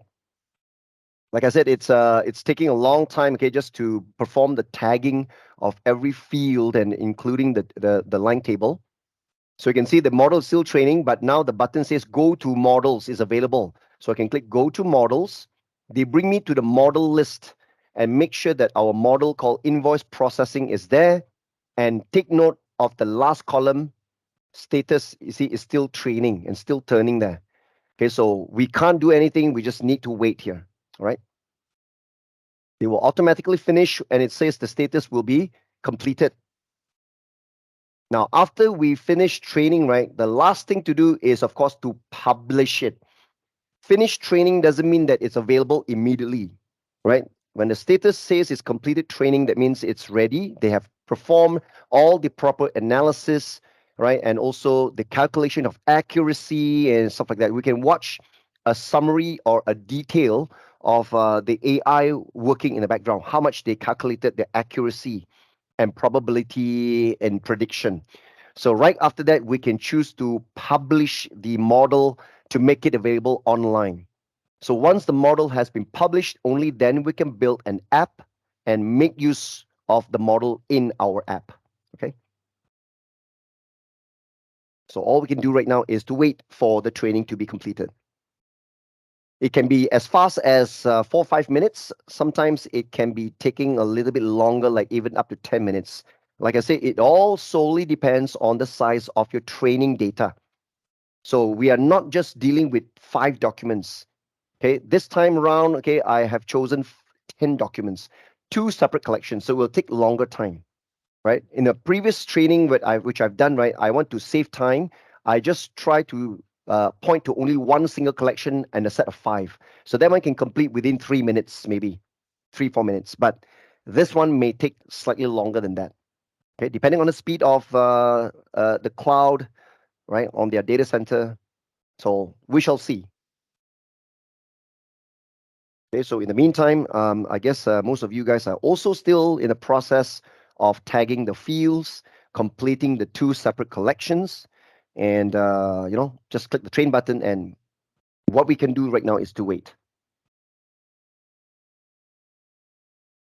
They also provide us with a test button, right, before we publish, just for us to decide whether we can see that the accuracy of the model is correct. Okay, so before we choose to publish, we can do a quick test. They call it a quick test. Now, I am expecting, right, our model to be 99% accurate. So we can see that status says train. Mine is done. Okay, not too bad. My speed is up, I think, around 3 or 4 minutes. Not too bad at all. So in order to view your model after it has completed training, right, I click the link to a model to view the summary, the performance summary. You can see they will show you a dashboard that shows you the accuracy scoring, right? Different zones, red, orange, yellow, and green. So you can see there, excellent, 99%. That's what I have anticipated, and it's really 99%.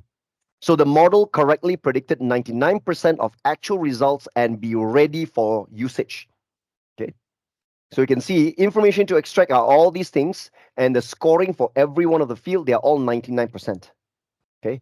So how to use the model? You can use the AI model, right, from either Power Automate, right, or Power Apps. Okay. So I'm going to wait here for a while, all right? I'm going to wait here for a while, just to allow time for most of you to complete your tagging and also training.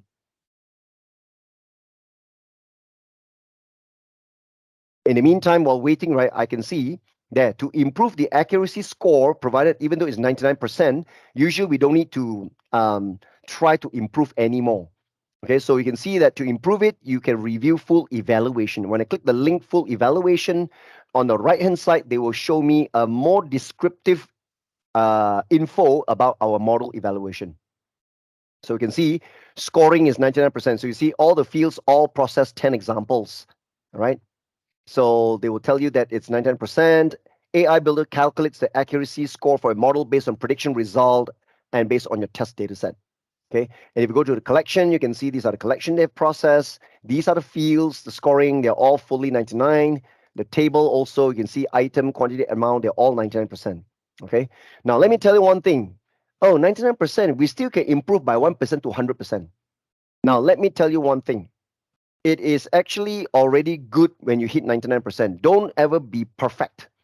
Don't chase after 100% because it's rarely that you can get 100%. Because in the world of machine learning, right, 99% is already considered perfect. In fact, industry standards, right, okay, for machine learning to be useful, it's 89% and above. Anything 89% and below, you need to improve it before publishing it, make it available as production. Okay. In terms of university, academic line, right? Okay, the academic scoring, the benchmark is 75% to 99%. Okay.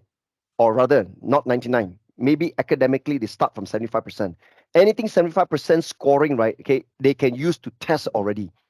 After testing, they'll find that maybe it's not so accurate. Then they further improve by subjecting different loads of data and further train and see whether they improve and increase the scoring. But benchmark for in the industry standard, we don't see 75%. Okay. 75% is not satisfactory in industry standard. Industry standard are always looking at 89% minimum. So sometimes in my case, when I see 89%, right, I'm not going to publish yet. I still would like to train more. But minimum industry standard, you must have 89% to be effective, considered effective, but not accurate. Okay, the target is always to achieve 98 or 99%. So we got a 99% scoring, right? It is tip top condition. This is viable to be used in production. Okay, we can go live already with this model. So take note, okay, that this is the industry standard. 75% for academic, 89% for industry level. So if you see 99%, you try to go and improve, right? Don't do that. Okay, you are wasting your time. You'll never get 100% because in AI there is no such thing as 100%. It's only 99. Okay. Don't chase after the 100%.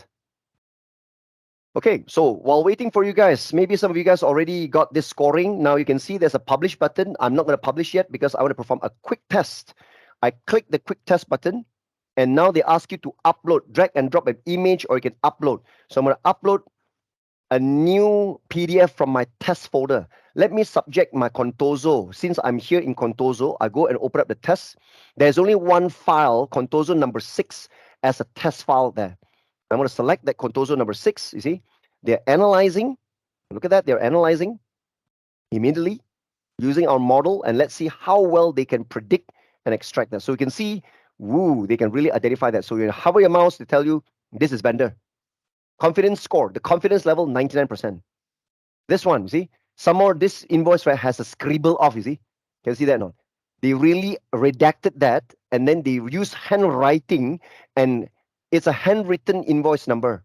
And yet they still can detect that, you see. 99% scoring. This is really good. Okay. And then the invoice date is here. Right.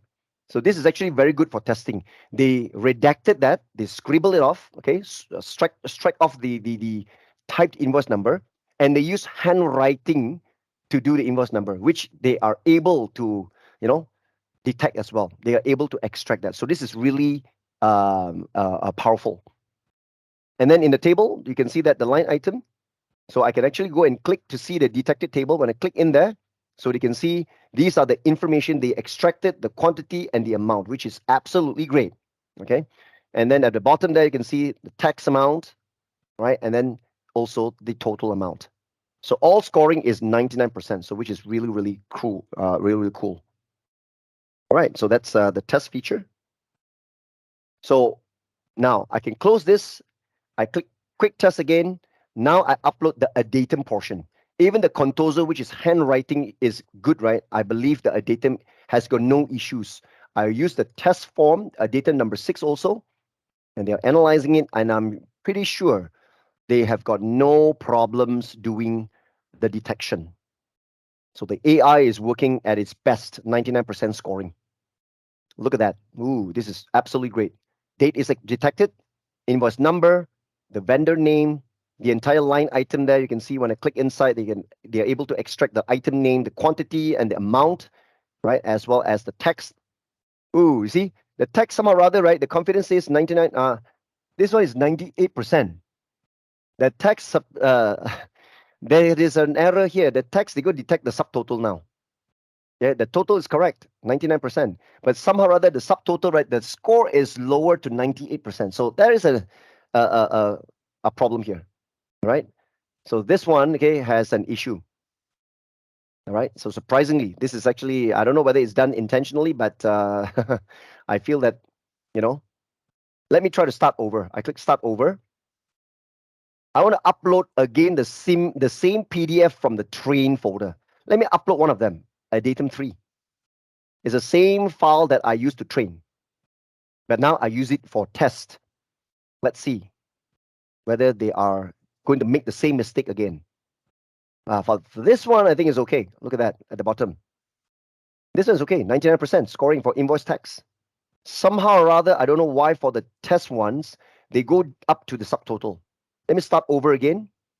And I upload again back to the same test file, a datum 6.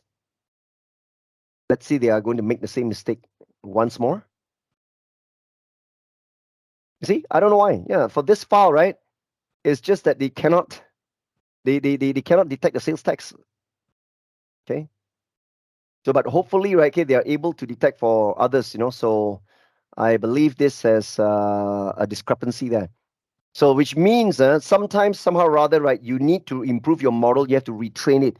It would be best if you got other separate number of PDFs, different range of data, right? And then you have to mark it again, right? You have to retrain it, right? So, how do we retrain the model? You have to click Edit Model, the button Edit Model, right? And then you can go through the same process to upload new collections of documents, and you got to perform all over again the tagging, and then start training again. Okay.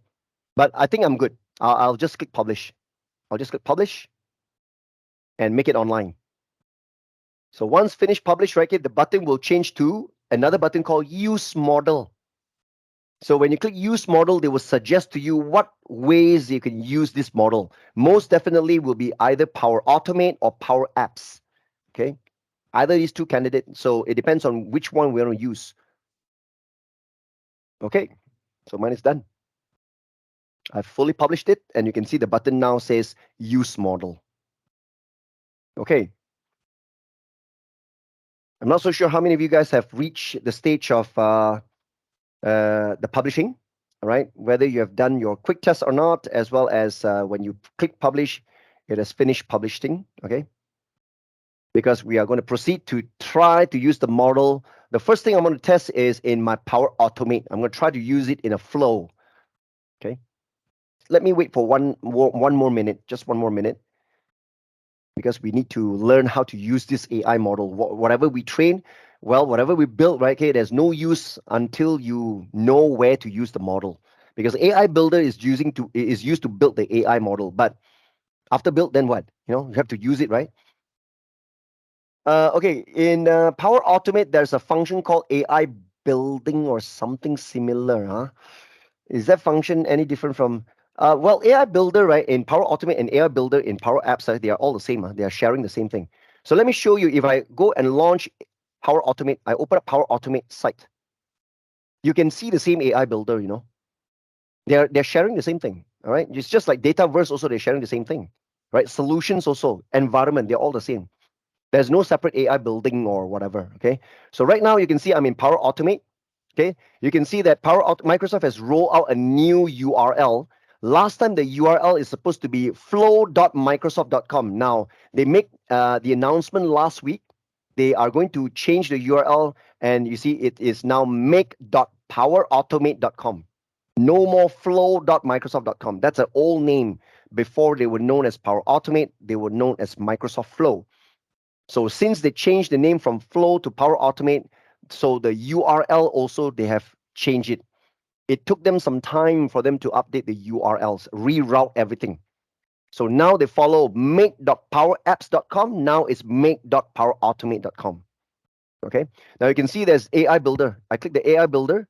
You can see Explore. Right. When I click Explore, you should be able to see the same thing, the same interface. Look at that. It's the same interface because we're connected to the same environment as well. Okay. Click models. You can see our invoice processing model is also shown here, and the status should be published now. So they're sharing and reading the same data. Look at that. Invoice processing is here. See? Status published. Same thing. All right. But they've got one extra thing called document automation. This is extra only in Power Automate. Now, document automation, right, is actually for RPA. Right? This is actually combining AI Builder with your robotic process automation RPA. Now, I did one time a Power Automate RPA training under GRC X series. Okay, that was quite some time ago. All right. So that time I actually demonstrated a bit on this. Right. But today, right, they're giving you a new link here so that it makes it so easy for you to instantaneously build a flow, right? And immediately together in the flow, you build an AI model straight out of your flow designer. Last time when I did my GRC X series training for RPA, right, there is no such document automation here. Right? Inside AI Builder, you only still see the same two items, explore and models, just like Power Apps. Recently, they added a third one, document automation. But it's the same thing. They're just giving you a convenient way, right? When you are in the middle of designing your flow, an RPA flow, immediately you can also create or make use of an AI model and plug it into your RPA flow, right? It's only for RPA. Okay. So I think the questions you're asking, right? Okay, it's something about this, Renju. I'm not so sure whether this what you mean, all right? But yes, there is actually a built-in AI document processing for this. Okay, so it's actually the same thing lah. It's nothing new. It's not separate. Okay.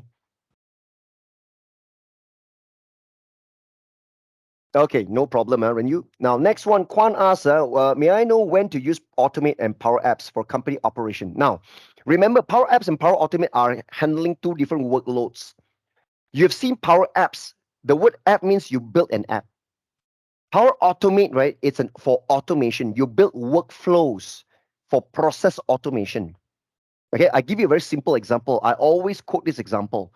Now, if you ask this question, means right, okay, you are new to Power Platform, which is good, right? So because you want to be aware of Power Platform, you want to explore the possibility of Power Platform.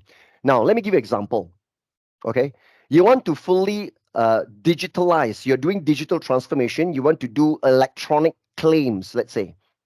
So most of the time, right, you know your process of doing claims. You fill up a form, right? And then you also clip and paste, you glue all your receipts to submit your claim form. Then you put your claim form right to your boss's in tray. Your boss, okay, will then check everything, review and approve it, sign it, and then pass it over to HR, And you see, this is a whole process, Now, when you when you want to digitalize the whole thing, today, you build a Power Apps. You use Power Apps, you build an app. The app can be run on a phone. So that means that as a company employee, even if you're out of your company, you're on the move, you're outside. You take out your phone, you launch the e-claim app, so called. You fill up the claim form through the app, right? And you can take picture of receipts, okay? And they will automatically read all the information. And then from the app, you click submit and submit the claim. Now, when you click the button to submit the claim, right, you can also now fire or trigger a flow to run, which is Power Automate.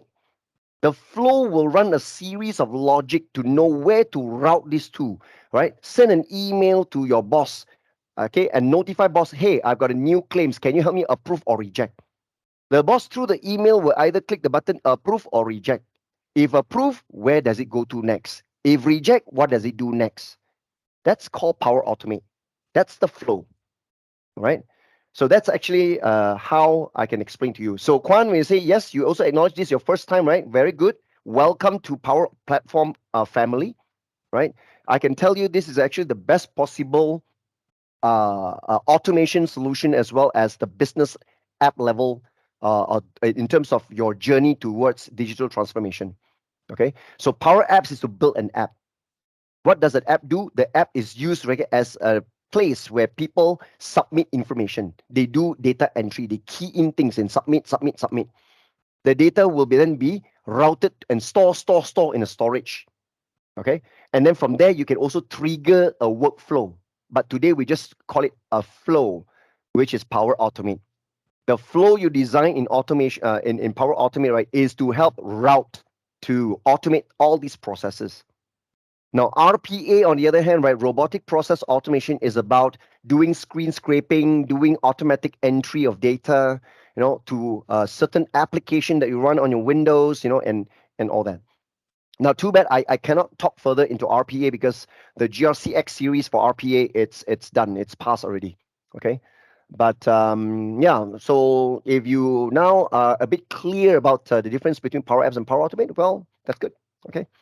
So hope that you can explore further. What's the possibility that you can use these available tools part of your Office 365? Okay. All right. So anyway, let me close my Power Automate first. Let me return to my Power Apps. The AI builder I see here is the same AI builder that you see in your Power Automate lah. So once you are done right now, once you click publish, now the button becomes use model. Let's start to click use model. And you can see on the right hand side, a panel will show up. They will tell you how you want to use model. They will suggest to you. You can build intelligent automations, and you can see the icon is a Power Automate icon. Okay. Next, you can build intelligent apps, which is the Power Apps icon. Or you can use the document automation solution. Now, this one is exactly AI Builder plus RPA in your Power Automate. This is the one that I am not going to show. Okay, we're going to try the first two. Let's start the build intelligent automation. Let's do some automation and explore what it can be done. So let's click build intelligent automation. So then they start again the next question: how do you receive the documents to process? Are you expected to receive the documents right through an email? See, your Microsoft 365 Outlook work account. That means that you receive an email, and then in the email you got an attachment of the invoice, the PDF. Okay, or is it a shared mailbox account, or is it that people upload the invoices to a SharePoint document library, or is that the invoices will be uploaded to a OneDrive or business folder, or maybe other options? All right. So I want to test, right, by using Outlook. Let's say I will receive invoices, right, attached in an email, right, but not a shared mailbox, but a work account. I select Office 365 Outlook work account, the first one. And they're going to open up a new tab, bringing you to Power Automate. Immediately, right, they will show you this template of automation. Using form processing model to extract data from email attachments. That's what we want. Okay.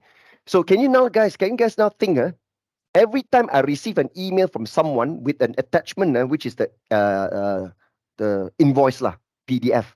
Okay, this will trigger my flow to read that email, go into the attachment, right? Scan the attachment, extract out all this invoice information, and then what? You can write it to a database, or you can send again a reply email and say, okay, can you confirm these are the information I got from you?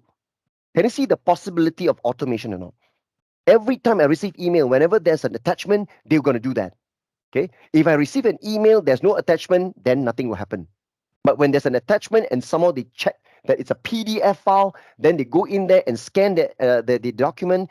If it matches our structured invoice layout, they are automatically going to extract vendor, invoice date, invoice number, all that information. And with this information, right, you can maybe send again an email to another party, or maybe you can just straight away get this information and write them to a database. You see, there are vast amounts of possibilities. Okay, so that's what we're going to do right now. Okay, so once you choose this template, now you can see they need to access your Microsoft Dataverse. They need to make use of Office 365 users connection and Outlook. Outlook already signed in, so make sure there are two. You need to sign in first. Click sign in for Dataverse. So they need to sign in and make sure that you've got Dataverse. Okay, green color check again. And sign in next one to Office 365 user connection. All using similar accounts, make sure that all three are green check, because this template requires you to sign in and make use of all these three connection sources. Once you're ready, you click continue. And this flow template already predefined the flow for you, the logic. You just need to fill up some information, some property values. Hang on, it's going to come out soon. Let's take a look at a default design when you choose this template. There you go. See? Ooh, the template is so nice. The flow, wow, but it's really elaborate lah. Look at that. It's so elaborate. Okay. So you can see here, when the new, see the first one is a trigger. When a new email arrive, let me just click got this and close this. When a new email arrive, in which folder? In the inbox. Any other advanced option? There. The subject, they say subject filter, if they detect like this, every email arrive in the inbox, provided that the subject, right, okay, must have the word AI builder. Because you do not want the flow to always fire every time email come in. They only will respond, right, if the email contains a subject with the word AI builder, and somehow the email must include attachment, yes, you see. And somehow that only with attachment, yes. If you got an email arrive but no attachment, the flow will not fire. Because you wouldn't want the flow to be so busy, every little bit email come in, fire. Email come in, fire again. You don't want that to happen. The flow should not be triggered that easily, that oftenly. Okay. So you have to set some predicates here, some condition.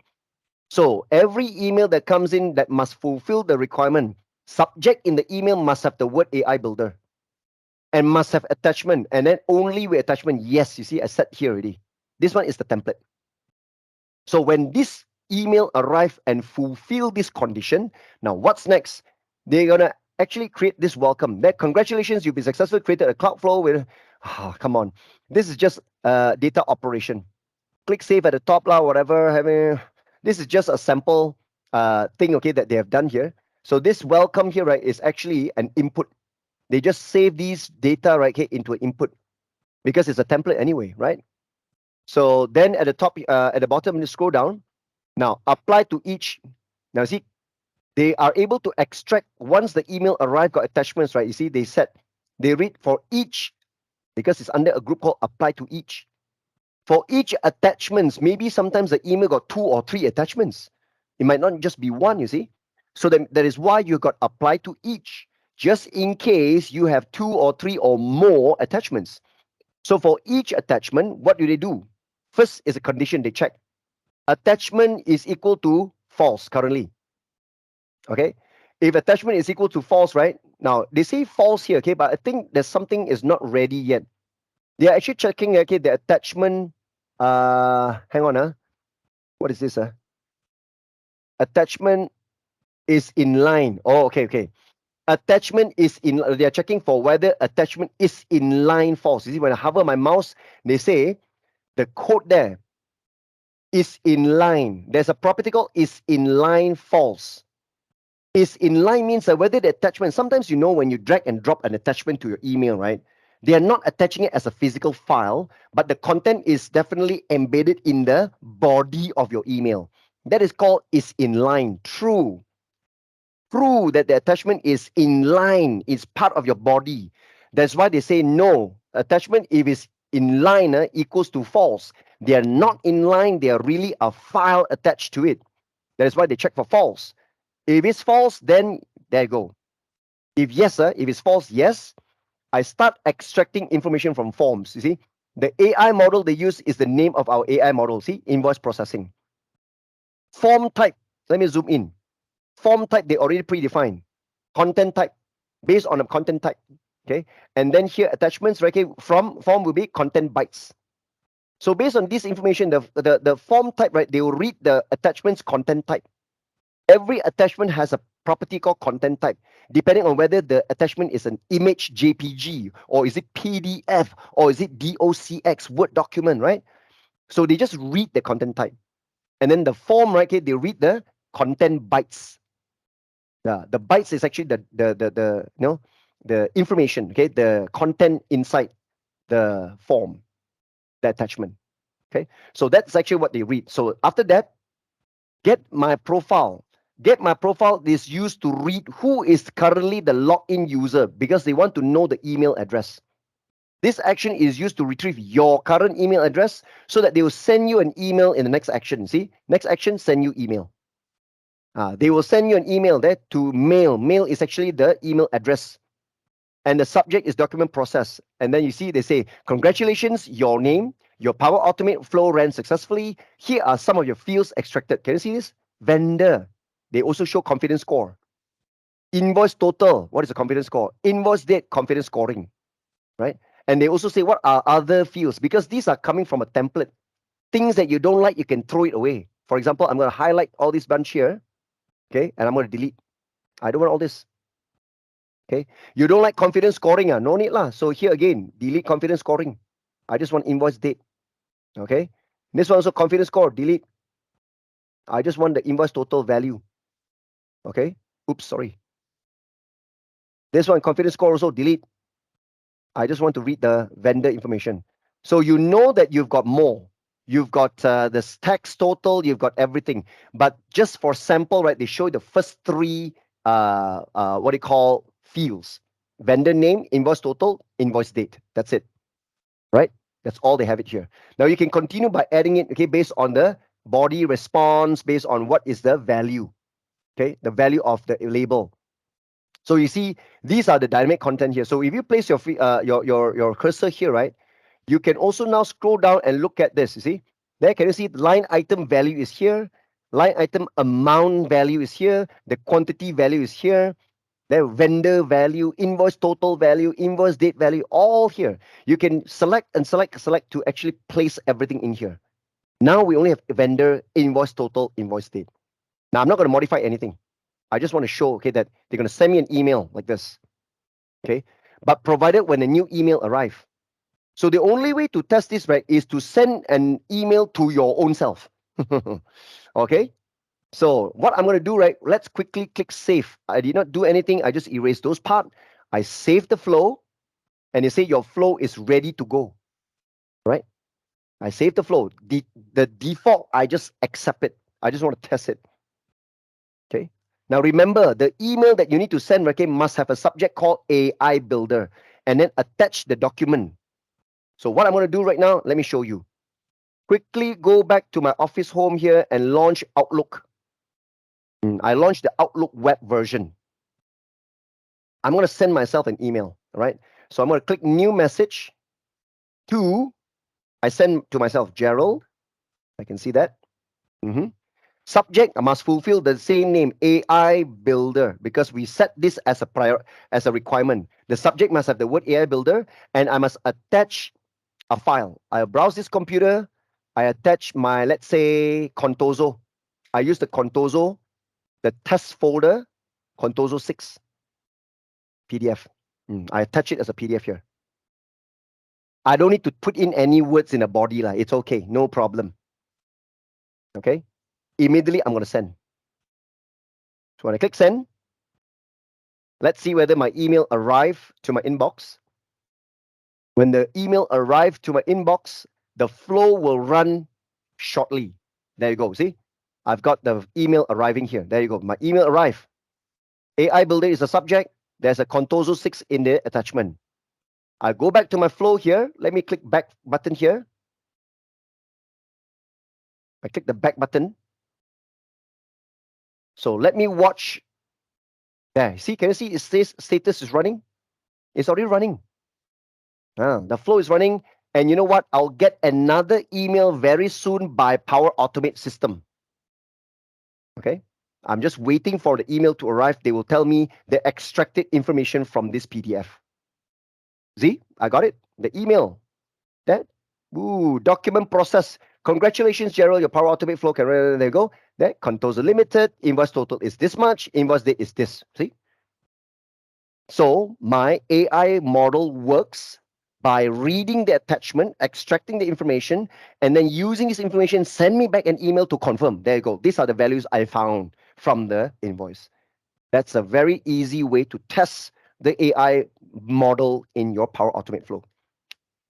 All right. So I test it by sending myself an email with the attachment, and then when they return and reply me with the email with this. Okay. So they can read the vendor name, they can read the invoice total, they can read the invoice date. Okay.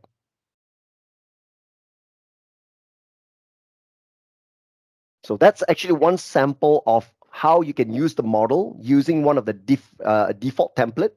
But of course, based on this, right, you can now have a rough idea the possibility what you can do with it. This test is just merely reading your attachments, okay, and extract the information and just reply you and send you an automated email and telling you what is the information. But in real world, you don't send back to yourself, right? Or maybe you send back, okay, to the applicant, okay, and say that, can I confirm with you these are the information? Or maybe you can fire or trigger another flow to start processing this information, right? Creating a record in the database and then fill up the information with all these things that you have extracted and saving and writing the record into the database. So the possibility would be endless. Okay. So remember just now when I choose the flow, right? I just run through it. I did not do much. Okay. The only thing is that the body of the email just now with the confidence score, I remove the confidence score only, but I leave the value of the vendor, the invoice total, and the invoice date. That's it.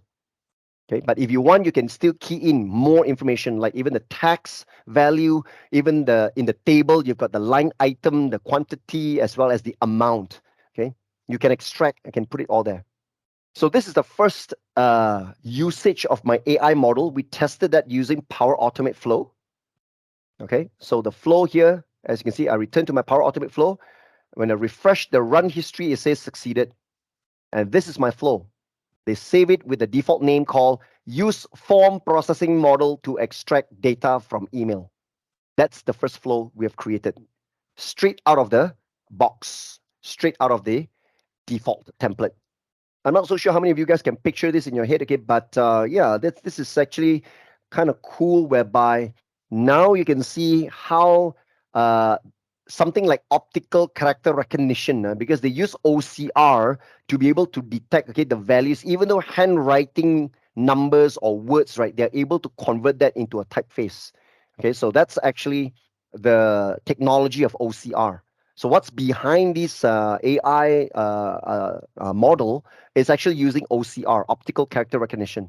It is not just for typed invoices, but if you have scanned a paper based invoice or document and everything is handwritten, except for, of course, I make sure that the handwriting is not like a doctor's handwriting, I know that you cannot even see, right? But if it's written properly, you can distinguish, you can read it, then of course the computer will be able to read it. Okay. So don't scribble something that is not even readable. Cursive writing, not too cursive until it's like shorthand. That one, I think the technology today is not up to that mark. All right, all works, huh? Work for you, huh? Definitely. That's excellent. Okay, how you test that is just to open up your Outlook, okay, which is part of your this trial subscription, Office 365. Use that Outlook, send an email message to your own self again, right? Once the email arrives with the attachment and somehow the subject is called AI Builder, it matches the requirement. It triggers the flow. The flow will send you back an email after they extracted the info from the attachment, and they will tell you immediately in the email body, vendor name is what is the invoice date, and what is the invoice total. That is beautiful. Okay. Okay, next thing on how we can also use. Remember, I told you you can use the AI model, right, in both Power Automate and Power Apps. So now we go to Power Apps. Let's try to build one app, right, and see that in action. Okay, it's going to be very simple. Okay, so let me just close Power Automate now. I return to my Power Apps, the AI builder here. Okay, and now again, I click Use Model. And just now I selected the first one, build intelligent automations. Now we go to the second one, build intelligent apps. Okay, I select build intelligent apps. So they're going to bring me again and open another new browser tab and opening immediately the Power App Studio. Now you can see that the new blank app they produce in screen one, they automatically added the form processor control already. See, they'll tell you this is the premium component. Just say, got it. Can you see this? Ah, they have automatically given to us the form processor control. There, they call it form processor one. This form processor control is here. Insert under the same AI builder. Remember, we did business card reader, right? This is number 3, form processor. They just conveniently given to us here immediately. Okay. So now what we need to do now, right, is that now we select this form processor control. Okay. And then now we need to select what is the AI model. You see, in the properties on the right hand side, there's one called AI model. And they ask us select which model you want to connect to.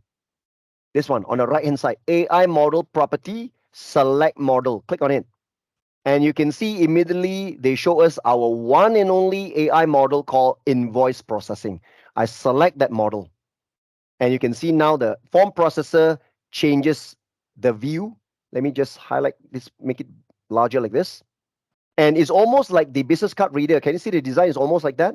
Where you can click analyze, which allows you to upload a PDF or invoice or whatsoever. Okay. And we're going to test it, okay, by, again, similarly, I think I want to save time, no need the label. I just want to insert a text input. The first text input here, maybe this is for vendor name. Okay. And I'm going to copy and paste another text input. Maybe this is invoice, maybe vendor name, then invoice number. Okay. Paste again. Invoice date. Maybe this, I make it smaller. Move this a bit. Okay. That's an app. Paste it again. 1, 2, 3, 4. Okay. 1, 2, 3, 4, 5. Let's say maybe we make 5 of them. Since even though we got so many fields, right? But not to worry. Just to test. So the first text input, clear up, clear up, clear it up. The default value, just clear it, make it blank. Okay.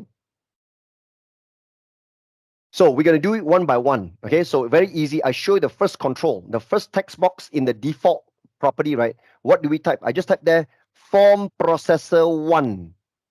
Form processor 1. That's the name of my control here, right? Dot. Now this one is dot results. Now this results is capital R already. It's no longer like the identity document reader, lowercase. This is uppercase R, results. All right, and then dot. Can you see all the fields that we have identified? Can you see invoice date, invoice number, invoice text, invoice total, line item, vendor? Can you see that? That's cool. It's all there. So the first one I want is vendor. Results.vendor. That's it. That's for vendor. Okay. So I put it the default as dot vendor. But even that, so now I've got this problem. Edit in formula bar. It seems like there's an error. Try revising it. The data type is a record. They say that when you point to results.vendor, hang on, what about dot? Dot, I think we need value. Yes, dot vendor dot value. Because the vendor itself is a whole record. We have to make mention, okay, after dot vendor column, dot we retrieve value. Because under the vendor field, right, they got confidence score, they also got value. I want to read the value, not confidence score. So it's going to be incomplete if we just put dot vendor. So put dot value after that, okay? So the next, I'm sure you know what to do. Again, similarly, it's going to be form processor 1 dot results dot, the next one I want is invoice number. Invoice number and O dot value again. Okay. Every one of them dot value. The third box will be form processor 1 dot results dot invoice date. This will be invoice date dot again value. All right. The fourth box, form processor 1 dot results dot I want invoice tax. I want to show invoice tax dot value again. And finally, the box I want to show invoice total. Okay. So form processor 1 dot results dot invoice total dot value. All right, that's it. Okay. Now, what about the line item in there? You know what? I think this one I can squeeze it a bit. Oh, I think okay. I don't need to squeeze it because at the bottom I still got place, right? So maybe at the bottom here, right, I want to introduce you to show you a gallery. I want to create a gallery, right, which is, let's say, a vertical gallery. Insert a vertical gallery. There, this is a vertical gallery. There you go. The gallery, I'm going to place it like this. The gallery is like a repeater. They will show you the table items. Remember, we got a table, the line item table. I want to read the item, the quantity, and then the amount. I want to place it into a gallery. So right at the bottom there. See, I place all this here, and then at the bottom, I put a gallery. Now, this gallery, right, has the image, okay, as well as title and subtitle. Okay. Now, maybe, right, okay, because I got title, subtitle, let's say I need to edit this gallery. Hang on, huh? How to get a form processor? Form processor one, yeah, correct. Dot value. So you have selected the AI model, correct? So this whole thing, you must connect it to your invoice processing here. Okay. Then every text box in the default, you just put form processor one dot results dot vendor dot value. Now, don't tell me, okay, that you still get the error formula just like the identity document reader again, even though the formula is correct. There is something wrong with your subscription. I feel really, really weird. How come that in your Power Apps is not like connected, to your AI builder, even though it is there? That should be okay, right? So I'm going to teach you how to put everything here. Okay, Eric, you got it now? All right, cool. Now in my gallery here, right, I click the pencil icon to edit the first. Okay. Oh, you just missed out the select AI model. Yeah, correct. The property of the AI model, right? You have to select the model. Okay, hang on. Let me wait for you guys to add this gallery here first. This whole gallery, right? You have to select. I think I don't need the picture, lah. I got no picture, right? So I want you to change the layout here to title, subtitle, and body. So that it becomes like this. Lorem ipsum one, and all that. So that means this gallery contains a layout of title, subtitle, and body. I don't need the image because we are not displaying any images. Just choose title, subtitle, and body format. So that means that when you go edit this gallery, right, you've got title, subtitle, and this the body. So 3 items. Just nice. I want to place 3 items in there. Okay, so once you got a gallery added and you change your layout to title, subtitle, and body, the first thing that you need to do, right, is your data source. Your data source, right, you are not pointing to anything, but not to worry here. But I want you to select the gallery and you look for items. Look at the items property here. At the top here, drop down, items. The items are pointing to a sample item. I don't want sample. The items property, you have to point to your form processor. So form processor one again, dot results, dot the line item. There's a property line item. Remember, line item, right, is the table that comes with all the 3 fields. So that's it. I point the results dot line item dot value. I think we need the dot value as well. Dot. Oh no, they've got amount dot item dot quantity. Hang on, I think the items is just pointing to item, line item. So the type is a table. No data yet is okay, fine. Now inside here, you see the title. So you click the gallery, right? You click the pencil. So now you can select the first one. This is title, subtitle, this body. So title, the text property, right? You change it to this item. This item dot item dot. Now you can see the value. I want the item value. So this one will display the item. The subtitle here, next one will be this item dot. I want the quantity. Item quantity dot value again. And the last the body here, right, I'll be this item dot amount dot value, right?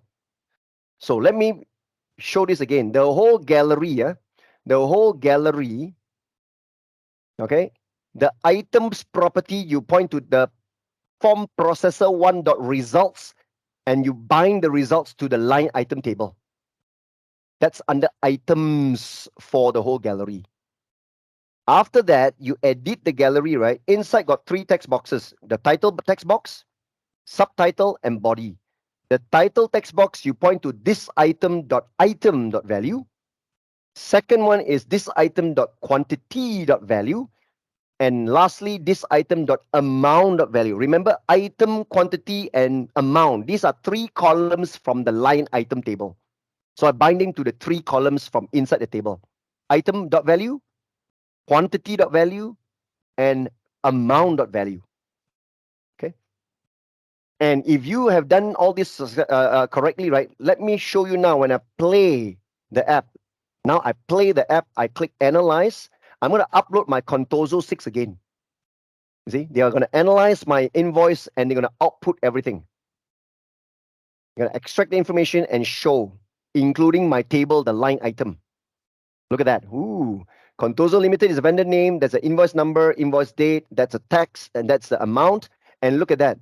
I've got 4 items inside my table. So you can see that item, quantity, the amount. Item, quantity, amount. So 4 line items in my table. They will show in as 4 separate items in the gallery. This is extremely cool. Okay. Where I can pass in the document, I analyze, I extract bits and pieces of information. So you can see they highlighted. I can even zoom in. They will show me all the information and also the calculation, the confidence scoring. Look at that. Okay. So whatever they have extracted, they have populated them into my text boxes and also my gallery. My gallery is specifically bound to the line item table. And then I make use of the 3 text boxes to display the item, the quantity, and the amount. Okay. So 4 records means I got 4 items here. Now, if I upload again a different invoice, let's say I go back to my train folder, I upload invoice number 4. They analyze again. This one only got 1 item in the table. So they show me the information of the vendor, and you see, only 1 item, correct. Mini golf putting green rug. There you go. If I select, let's say, Contoso number 2, this one has got 3 or I think 3 or 4 line items. I cannot see it. It looks like 4. There you go. I think it's 4. Yeah, correct. See? So they can successfully really read all the information and then they just output it into my Power Apps screen. Okay. So this is a sample how we can use the model and test it onto our Power Apps.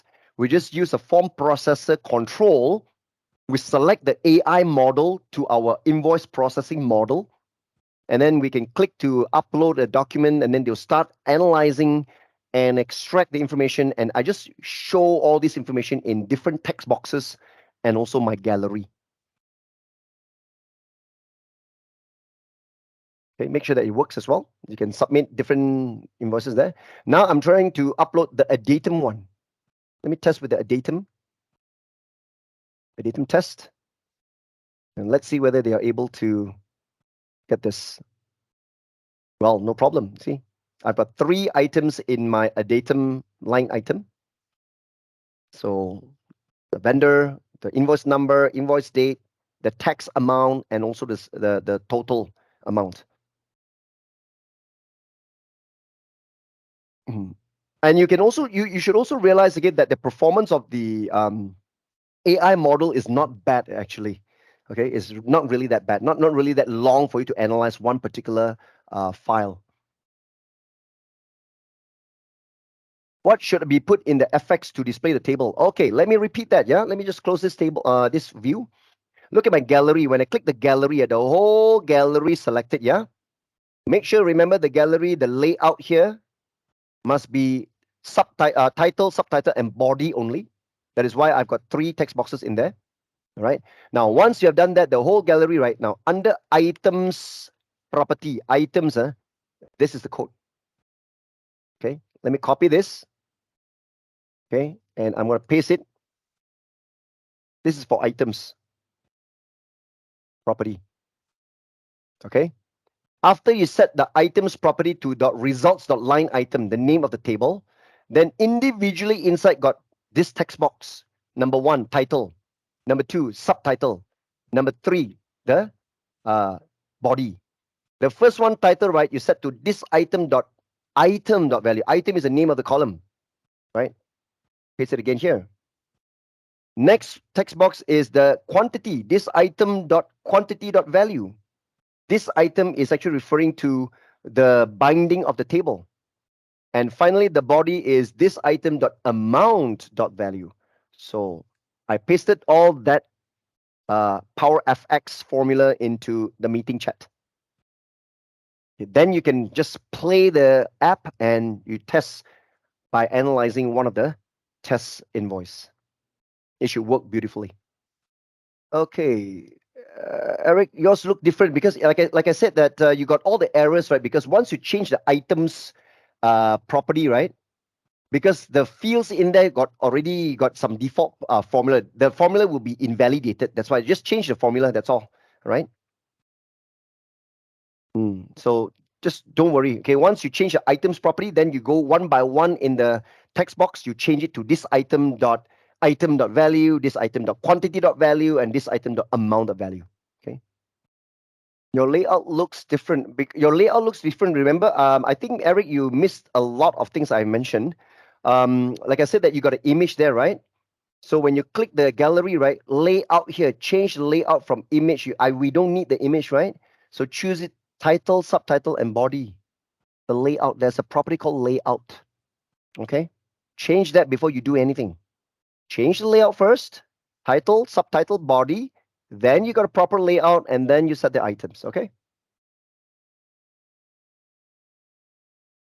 There's a box. The box is actually the image. We don't need the image. Okay, by default. By default, the layout is with image. We don't need that. So click the layout here. Choose title, subtitle, and body. Okay. Then you're left with 3 text boxes, just nice. Each text box is to display the item name, right, the quantity, and the amount. Okay. All right. Good, good, good. So this is beautiful. All right. So I'll leave you guys a little bit of time here, okay, to continue, right, and make sure that you finalize your app and you play the app. Make sure that you try to upload one of the different invoices either by a datum or by Contoso, and make sure that every text box and the gallery will be populated with the correct information. I'm going to start another exercise, okay, to talk about receipt processing. We're gonna try also to see how the AI model, right, able to snap and process receipts. When take picture of receipts, no matter how crumpled the receipt, right, you should be able to extract information from there as well. So let me show you before the break, because after the break we're gonna do that. In the lab images, right, we got one called receipt processing. Again, there's only one called Contoso. Luckily, no more a datum. Under receipt processing, look at this. There are 3 images, you see. This is actually a screenshot, okay, of, you see, some of them are crumpled like this, okay. Next receipt like this. There, handwriting some more, just to test, right? And this one there, also got handwriting. Different receipts taken picture from different angles. Some is covered and all that, right? So we are going to use these receipts, okay, as a means, okay, to make sure that they are able to recognize it. So that's our next exercise right after the break, all right? Okay, so now for our next exercise, right, okay, what I want you to do is to go into your Power Apps, return to your Power Apps homepage here. You click Create here, right? And this gives you the ability to create apps either blank or directly start from different sources. Now, since I told you just now that we're going to make use of one of our Dataverse table called expenses. So obviously, we want an app to be connected to Dataverse by default. Now, let me zoom in here to show you. When you choose Dataverse, right, look at this. It says here you can start an app from a Dataverse table whereby you create a 3-screen app. That means for the first time that you see, right, we can build a Power Apps app that is not like all this while single screen, some more blank. This time around, you will be given a 3-screen app. The app comes by default with 3 screens. Number one, a browsing screen, showing you the list of all the records that you have. Number two, right, you've got an edit screen where you can use it, okay, to edit information, existing record, or you can choose to create a new form to input new record. And of course, the detail screen, if you can see existing record, you tap one of the record to view into more detail about that record. So 3 screens: browse, edit, and detail. Okay, so let us test this one right now. I want you to click on Dataverse, select Dataverse, and immediately bringing you to the Power Apps Canvas Studio. And you can see they ask you immediately to create a new connection. Okay, so they ask you for a connection. I want you to click New Connection, right, and look for Dataverse. There, Microsoft Dataverse. You can see that it's a diamond shape. That means you need Power Apps, the per user plan trial. That's the reason why we, grabbed that per user plan trial earlier. We activated a trial because no per user plan, you cannot use Dataverse. So I choose Microsoft Dataverse and click Create. Just let the connection to be created. And then they ask you to choose a table. All right, so I want to choose their expenses. Select expenses, the one and only table I want my app to be connected. So from the app, right, I can create new item, and then the item will be submitted and stored in this table. I can read all the items, the records from expenses. I can even delete, I can even edit. Okay, so choose expenses and click connect. So now they are building the template of a 3-screen app connected directly to our expenses table. Okay, so you can see, wonderful there. This is your browse screen. You see, already designed, populated. It is come built in with a refresh button. There's a plus button for you to tap, okay, to create a new item. You can see that detail screen will show you the detail. Can you see that the form by default, right, shows you only 2 fields, name and created on. We need to edit this later on. And then the edit screen also shows you 2 things, right? Like I say, that name and created on. Okay. David, you say no expenses table. Did you really import the AI Builder Lab solution this morning? Remember the version 1.0.0.2? If you have imported successfully the solution, you get an expenses table. If you did not import that, you won't be able to get the expenses table. The expenses table was built automatically given by the solution that I given to you. Right? You need to import that. If it failed, means you did not import, then you have to go along without having the table. Okay. So the expenses table and along with other tables are created because of the solution that we imported. You never import it, you don't get it. Okay. Because it's not a default table, it is from a solution. Okay. So anyway, I've got the browse screen and edit form and the detail screen, all that here already. So these are the 3 screens by default built for me. Okay, so now I want to dive right into my edit screen straight away. I want to collapse here, look at my edit screen. I expand it and I click on edit form 1. This is now selecting my whole edit form, currently showing me 2 fields, name and created on. These are the 2 fields just now we saw. Okay, now I would like to redesign the field, okay, based on I want to remove this field and add on different fields directly from my expenses table. So once you selected your edit form 1, I want you to click on the right hand side here, edit fields. You see when you click edit fields, it comes up with the 2 fields that you see here, name and created on. I want you to remove the created on, triple dot here, remove it. So now left only name. Okay, so starting with name, that's good. I want you to add on more fields. You click add fields there, and I want you to choose by following the order here. Number 1, tick on expense merchant.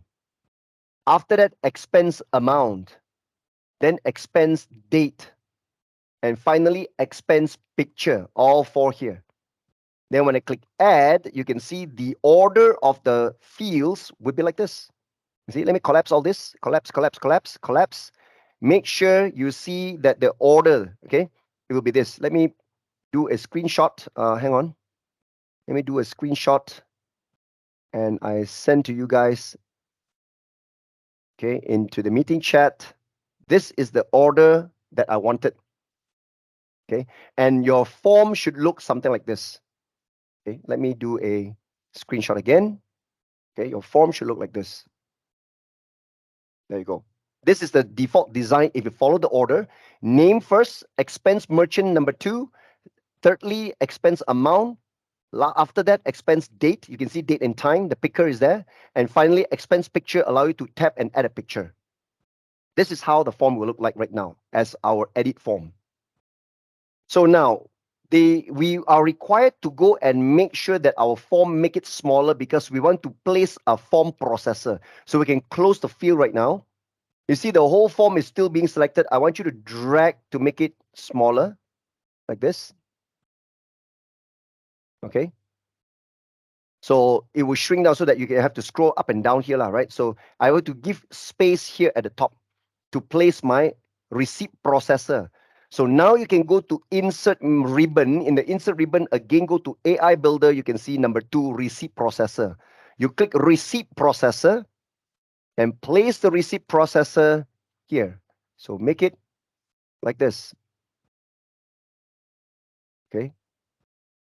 Store it, okay, assign it into the available space like that, right at the top of the form. Any available space, right, just fit it in there, okay? Now, if you want, right, okay, you can make it larger a bit. Let me just go, sorry, not this one. I select the edit form one again. I reduce the size to show until expense date. So in order to see the expense picture, I got to scroll down. So this receipt processor, again, I make it larger like this, okay? So, okay, so like this. And here, the form, I have to scroll down to see the expense picture, scroll up, scroll down, scroll up, scroll down, all right? Okay. So now we have finished editing the form.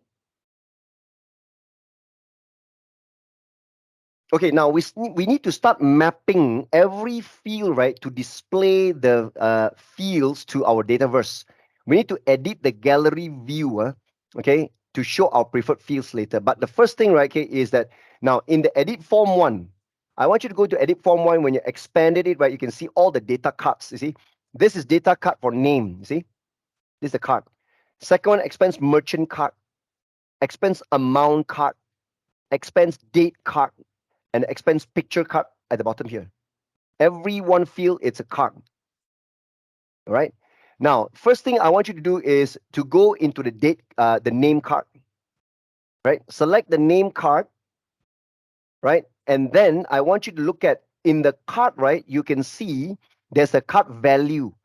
You expand name card. You can see data card value 3 in my case. Now the number can be different, yeah, but I just want you to select the data card value. When you select the value, means that's a text box lah. That's the text box where you type in the information. Okay. Now we need to change the default. Can you see the default? It says parent.default. And it is gray out, that means the formula bar has been locked. You can see the data card also got a padlock. They have locked it for editing, prevent from editing accidentally.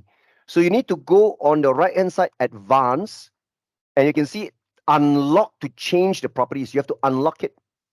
In the advanced here, you click unlock. Once you click unlock, now the field is available for editing.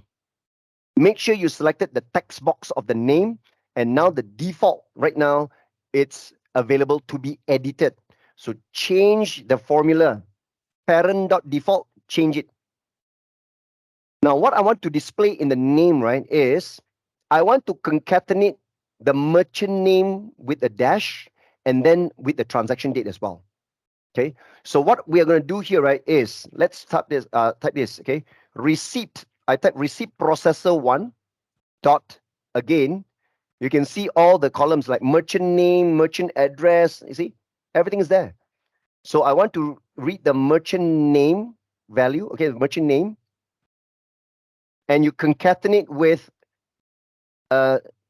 dash a hyphen like this, further concatenate with the receipt processor one dot the transaction date. There you go. I want it to be like this. Let me zoom in.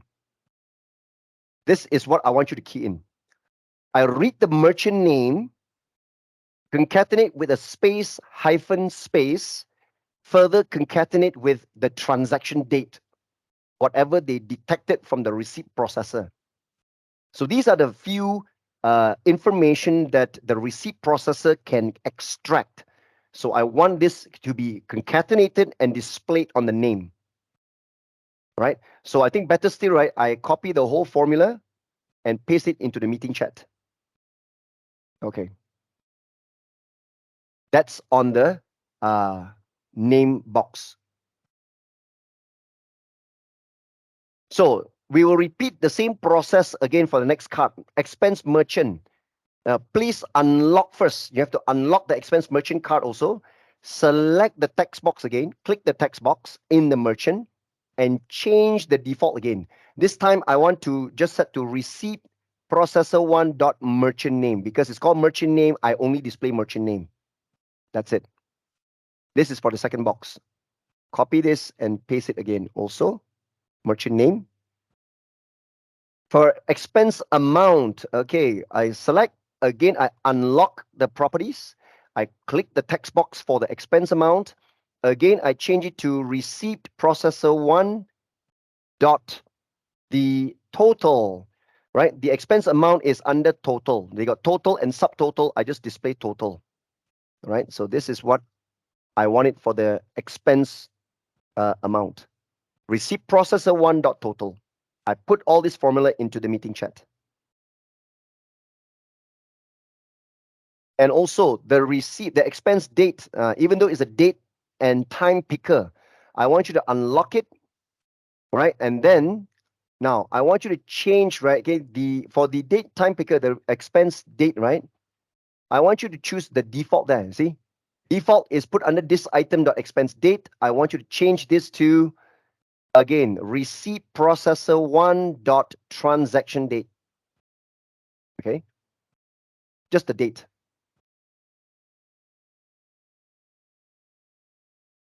They also got transaction time anyway, okay? But I'm not so sure whether this allows us to display the time directly in there, even though it's a date picker, okay? But not to worry. Let's try that transaction date first. And finally, the expense picture, the picture, right? You unlock it. The picture, you have to choose the default. Also the default. Default right now, you're pointing to receipt processor one dot original image. The property is called original image. For the transaction date, sorry, I haven't set the default. Copy and paste it for you. And then the picture also is this one, copy and paste it for you. Original image. Okay, now I'm going to try and see whether this works or not right now. So I'm going to press the play button to play this. Right now, it's actually an edit screen, right? Nothing is there. So I'm going to click on scan receipt. Now I'm going to go into my image for receipt processing, Contoso. I'm going to select the first receipt. All files, even though it's a JFIF, right? You have to choose all files to select the first receipt. And I'm going to scan, and let's see whether they are able to populate the items.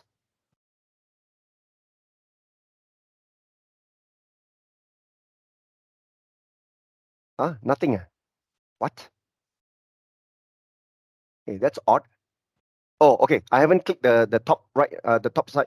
You have to click the top sub. No, but this one is to submit. No. They're supposed to be able to extract and see the information already. No, you don't need to click submit. Submit is to submit the item to your Dataverse. No, it's not working. So, oh no, but it's shown here. Hey, when you go back to design, right, it's shown. There, you can see Contoso dash the date. Contoso is a merchant. Expense amount, yep, correct. Expense date, they're able to display the date and the picture is here. But why is it that during the runtime it's not showing? That's really odd. Let me try to run one more time. They say no item to display. no item to display. That's weird. Let me select the whole edit form one again. Edit form one, the property, okay, data source is expenses, fields. I edit the fields. It's correct already, but it's shown here, you know.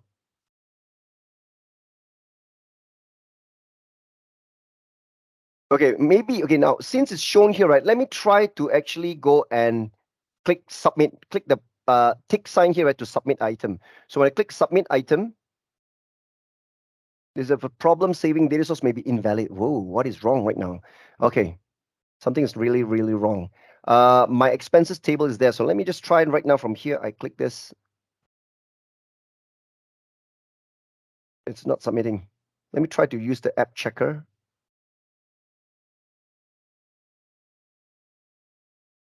Missing accessible. No, that's nothing here.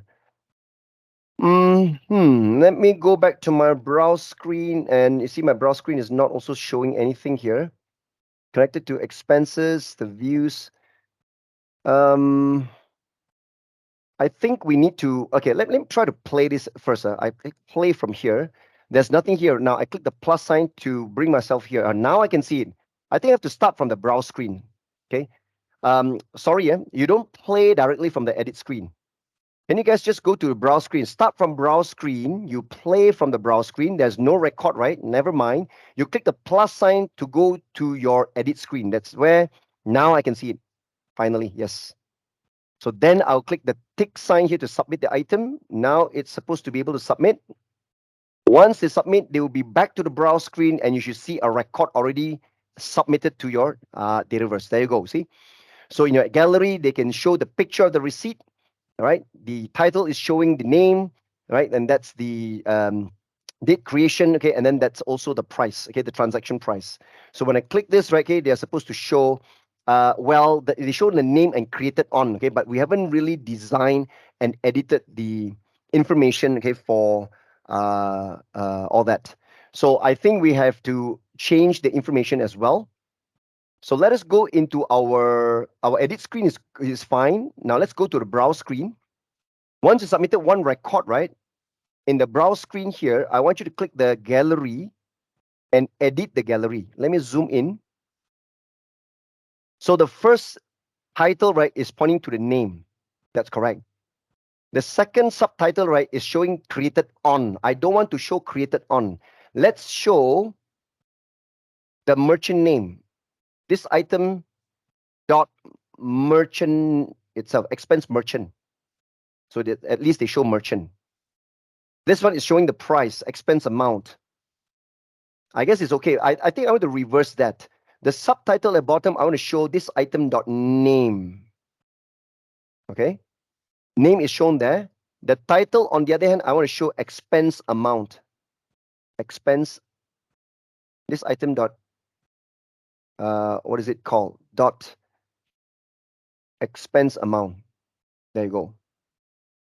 So at least the expense amount is the title. They show the main amount there.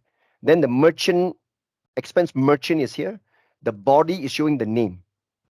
So bind it differently. Okay, bind it to a different property. Okay, and the image, of course, by default is showing expense picture. No problem. Okay, it's there already. So my gallery is now formatted nicely. This title is showing expense amount, right? This item dot expense amount. The subtitle is showing expense merchant, and the body is showing just the name. This item dot name.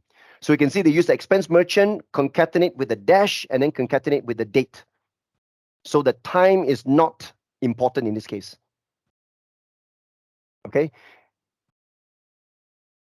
Now, after you change the gallery, it's time to also change the detail screen. You see, the detail screen is not showing correctly also.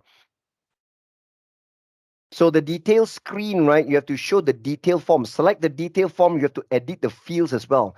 The field must match our fields earlier. Remove created on. Okay, I want it to be with the name first and start adding the field of expense merchant, right? What was it? The previous one? Expense merchant, expense amount, then expense date, and finally expense picture. Add it. So now your field Here is showing exactly. This is showing the details. You see, they show the name of the expense, the merchant, the amount, the date. Even though they show the time, which is 12 midnight, it's okay. But expense picture is here. Okay. So that's the detail screen. So that means that in your detail screen, you must edit the detail form, edit the fields as well. Just like how you edit the edit form, you also make sure that the form, you edit the fields and set it. So now my three screens are properly edited. Now, once you have done here right now, how sure are we that the data already been submitted to Dataverse?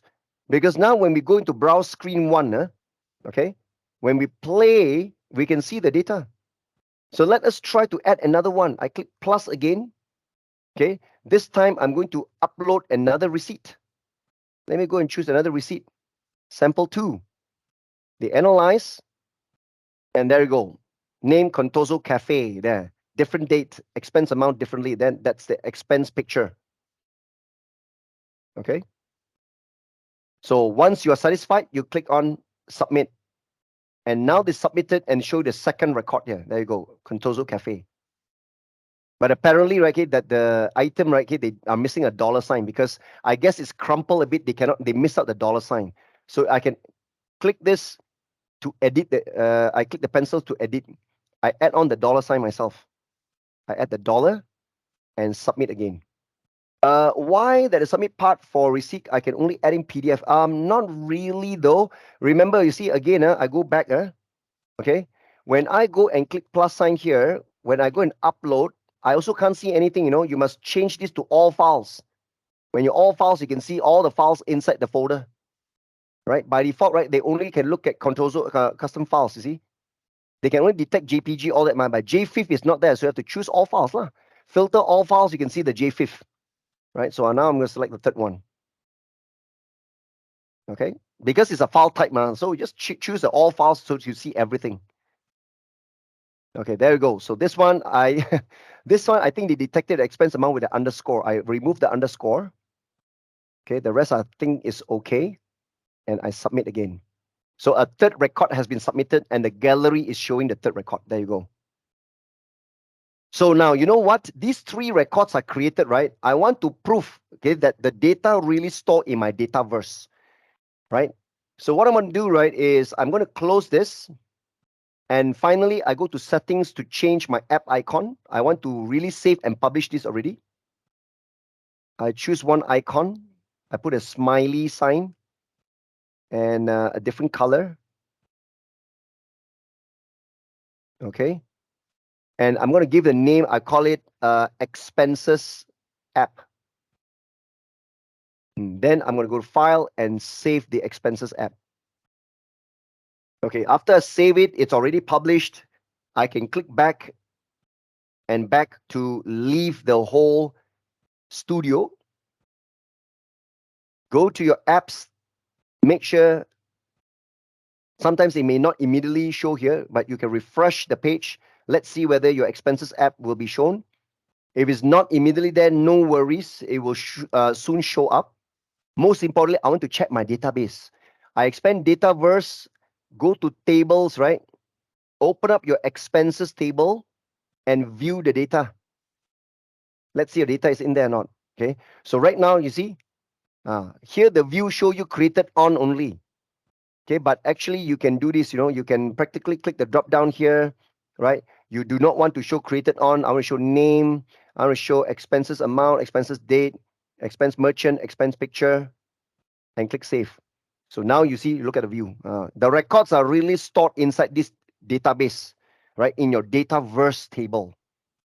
Okay, the data is uploaded. Okay, so that's where you go to Dataverse. Okay, and go to tables.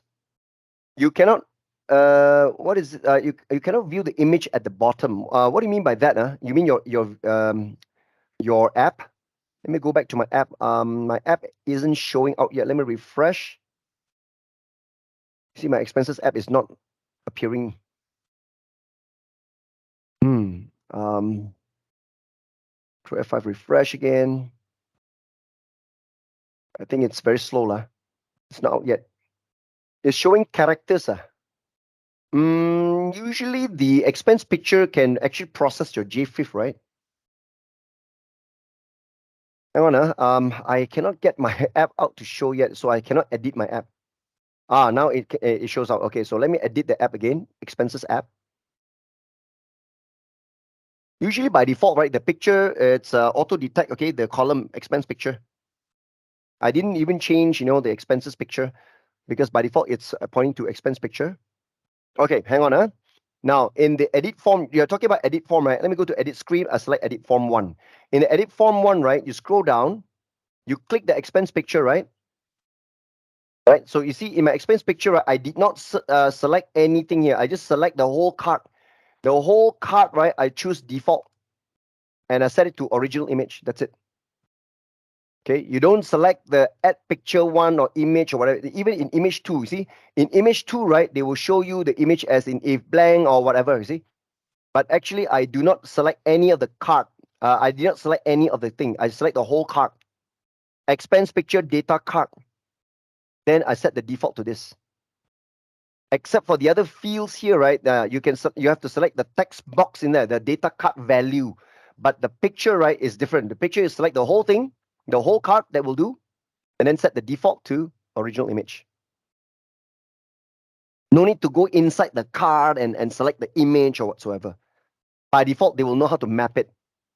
It's simple. Okay, it's similar to the expense date as well. You select the whole card. No need to select this one.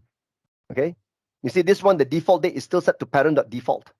Okay, but I select the whole card date, right? This data card key one, no, I select the whole card. The card level default is pointing to the transaction date. That's it. Okay, make sure that you set that correctly, and you should be able to see the picture. Okay. So when I click on my browse screen and when I play it, so we can see that the picture is shown here. When I click it, I'm able to see the picture of a receipt. Okay, no problem. Okay, so that's the end of our receipt processing app. Okay, so whereby you upload a receipt, okay, they are able to extract information and you submit it to an expenses table. Even though our table is in Dataverse, okay, but conversely, you can still use other connection to other databases. All right. Now, since we still got a little bit of time, okay, maybe we can cover one more particular exercise. All right. So this exercise, right, okay, what I want to do is the text recognition. Okay, text recognition as in we have got an image with some text in there. And again, we're going to test how they can extract the text from the two images. I got one image, right, which is typed text. The other one is handwritten text. We want to test the accuracy of how they can extract the text, both typed and handwritten. And then I'm going to send the text, okay, an email to me. So we're going to test that using a flow. All right. So that's something that we intend to do now, right? Okay. So are we good to go? So this is done. Make sure you save it.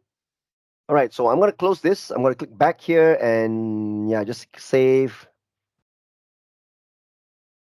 Okay. All right, so we are done here. Okay, now the next thing I'm going to do is related to Power Automate because our testing, of course, we can build a model, right, that is to do text recognition, but we can use Power Automate or Power Apps. You know, the AI Builder models, right, can be used on both.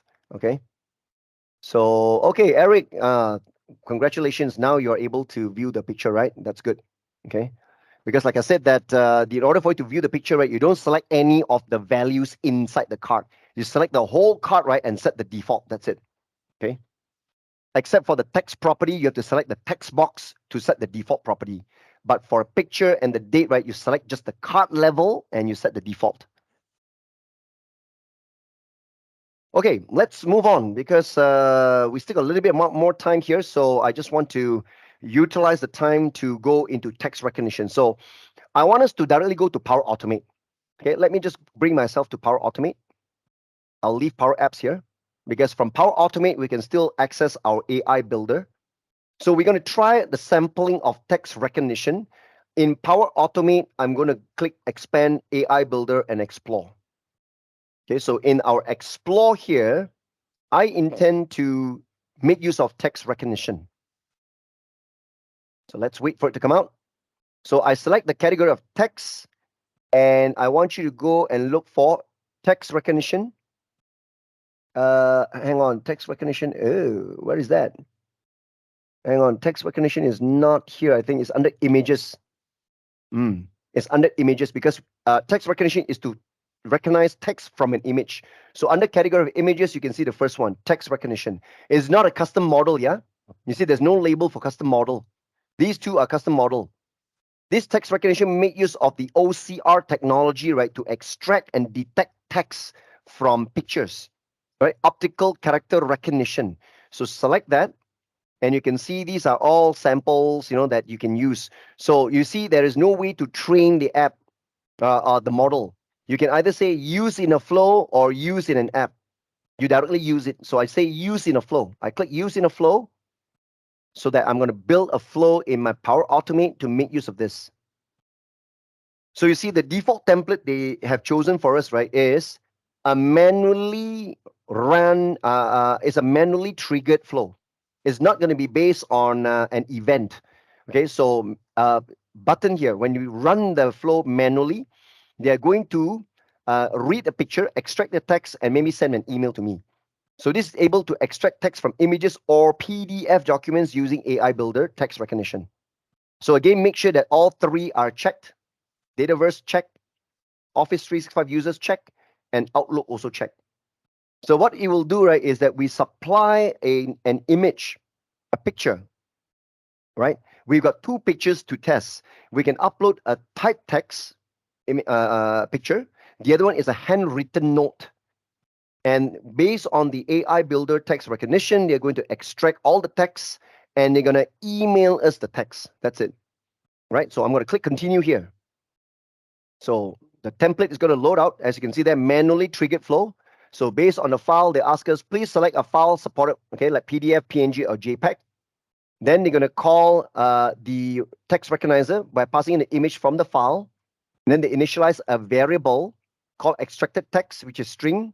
So for each of the result, right, okay, they read all the lines of text, right, and keep on appending the lines of text into the string variable, right? Then after that, they get the profile of the current user and they're going to send me an email with all the text. So you can see, congratulations, these are the extracted texts. The only thing I want to change is right now at the bottom here. Learn more, that text, I just erase it. Okay, so the congratulations also, I think I want to erase it. All I want in the email, in the body of the email, would be the extracted text value. All will show in the body of the email. That's it. They will email me the results. Okay. So one variable, extracted text, where they keep on appending the value of the text into the variable, then they will show here. So everything is laid out nicely for me. I don't need to do anything. Okay. But I just edit the body of the email that I'm about to receive. I just want the extracted text. Anything else, I erase it off. Okay. All right. So now, once we are done here, what we're going to do right after we have created and set all that, okay? Now, file content, okay, let me just review everything at the top here. So the file is here, okay? So that's an input parameter. Please select file or image. So it's here, right? And then we're going to call the model here, type, recognize it, text, all that. So we're going to try running the flow. So let us save the flow first. Immediately save the flow. Okay. So once the flow has been saved, right? Okay. What we're going to do now, right? We are going to run the flow. Let's click back button here. We go back to here. It's a manually triggered flow. So manually means we need to click the button run at the top here. We click the run button. Okay, when we click run button, okay, so they are signing us in here to everything. They sign in already. Then click continue. And you see, they know that manually triggered. The first thing they ask me is please select a file. So there you go. I'm going to click import button here to select a file. Now, from a folder under text recognizer, you can see I've got two images, both JPEGs. I'm going to first supply in the second file, the printed sample printed image. I open. Okay, then I click run flow. Okay, so the flow is now running, and I will immediately open my Outlook to see whether I'll receive an email with the result.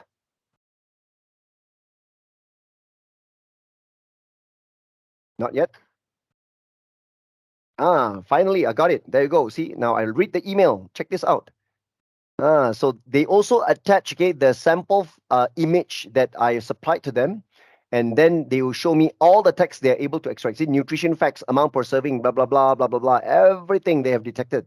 So if I click this image, right, it should look like this. You see, so they're able to extract these figures, these values, everything, anything that is seen, and they can detect the text, right? Okay, they're gonna show me that. You see, nutrition facts, amount per serving, serving size, whatever. Okay, so that's really cool. The next one, you can run it once more, run it a second time, click run again. And now you're going to import the second JPEG file, which is a handwritten text. Let's see the handwriting, whether they can detect or not. So again, they're running, and I'm going to wait for the second email to come in. There you go. So this is actually the handwriting, and you can see there, November 3rd, 2017. Wow, they can check that. You see, we appreciate the details in the apartment, in which is very clean. Wow, they can read this, which is very clean. Okay. Also love the big binder on what to do in this part of Florencia. Okay, they call it Florencia, small letter F also. And dash, there's a dash. It was very useful, right? And then it says here, Canada. Okay. So that's actually the handwriting that they're able to also interpret and extracted the text for me. So which is very powerful. Okay. So it's a simple usage of the pre-built model that is not trainable, is not a custom model, but they're able to allow us to use it directly in your Power Apps or even Power Automate. So I demonstrated how I create a flow by default, a simple flow. We never really edit anything. It's just that they will prompt us to upload a file manually triggered, and we upload an image, and after that they are going to analyze the image and extract the text, either printed or handwritten, and then they're going to email the result directly to us. Okay, so that's beautiful, right? So it's all done. Okay, now you see, if you explore under AI Builder, right, actually the entire AI Builder gives you more things. There are something known as sentiment analysis. Okay, sentiment analysis is a model that allows you to pass in huge amount of text. For example, a huge paragraph. Now I can give you an example. Let's say, for example, Agoda or Expedia. In any hotels, people leave a review. The review people write long, long statements, long, long sentence or paragraph. So you submit all these huge amounts of text, descriptions, and you know synopsis. What it does, right, is that they read the text and they will tell you the sentiment, because it's doing sentiment analysis, whether the text sounded positive or negative or mixed sentiment, right? So you can actually analyze huge amounts of reviews by your customer on social media, right? And you can then read how many of them are positive, how many of them negative, and then you can use Power BI to read this data and show a chart. How many percent says positive, how many percent sounded negative, you see? So that is how the entire Power Platform works, whereby Power BI is used to read data, whereby maybe using the AI Builder's sentiment analysis, you connect to the source of the sentiments or the review text, you extract all the review text, and then the outcome will be this one positive, this one positive, this one negative, negative, positive, negative. So with the number of positives and negatives, you can then use Power BI to read and generate a count. How many of them say positives? How many of them say negative? Use a pie chart to show a percentage, right? As simple as that. All right. So that's just one example. I do a verbal explanation. What other possibilities you can explore from here? So you can see all these are all the available AI Builder processing. Okay, you can do prediction as well. They can do object detection and even image classification. You can classify images. Like for example, you scan multiple images in there, All right, and then you provide every time you pass in a picture. When you scan, okay, you classify. Okay, this picture is about food. Okay, and another picture you scan. Okay, this one is electronics. Okay, electrical appliances. Maybe you scan a pastry, a cheesecake. Then they say this is food. And then you scan maybe a picture of, let's say, a computer. Then they say, oh, this is an electronic gadget. So you can train up a model, right, to perform classification of imagery, right? So you produce different categorization: electrical appliances, toys, computers, or food. Food also you can subject to, maybe you can take a picture and recognize it, whether it's Asian food or Western food or desserts, or pastries, whatever. Okay. So these are all possibilities. Now, depending on what industry you're in, okay, you may be able to utilize some of these AI models that you built easily using AI Builder and adopt it into either your Power Automate flow or your apps that you're about to build. Okay. All right. So now we don't have much time left here, all right? So the few other exercises that we have here, okay, it's kind of long. Actually, I do have one exercise for prediction, but that one needs a whole long time to set up, because for prediction to happen, we need huge amounts of data. The data we need to set up, we need to upload, and we don't have time for that. That's usually right the second day, right? Because the full training for this AI builder will be 2 days. So part of the GRC Express series, our intention is to give and provide awareness, and at least we give 1 day free training, just to quick start, and entice your excitement on what are the possibilities you can use and explore AI builder. All right. Okay, can we convert speech into text? You mean speech in the video? All right, now let's say, for example, right, if you got a speech in the video, any playing of the video, right, you can extract the audio from the particular video, right? And if it's a spoken text, right, they can actually extract the speech, convert it into text, no problem. There is speech to text, text to speech as well, right? Speech to text, right, it's what we call as speech recognizer. Okay. Now, text to speech is called speech synthesizer. It's all part of AI. But let me warn you. Now, if you submit a video, right, got people talking, but you also got ambient noise at the back, maybe very loud, people outside talking, and you got car passing by, you got horn, you got dogs barking, you got some other music playing, you won't get that. Okay.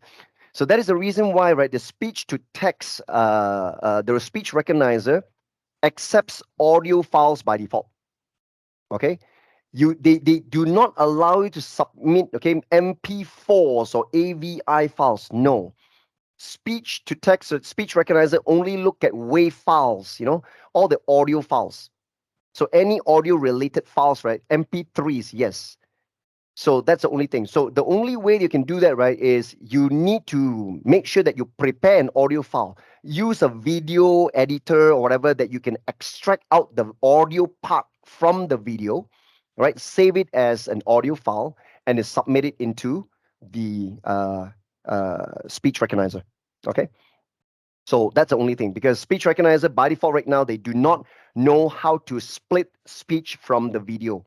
And most importantly, right, because part of the video, you may have other ambient voices. So it's not directly only a speech recording, but you've got other ambient or external voices or noise.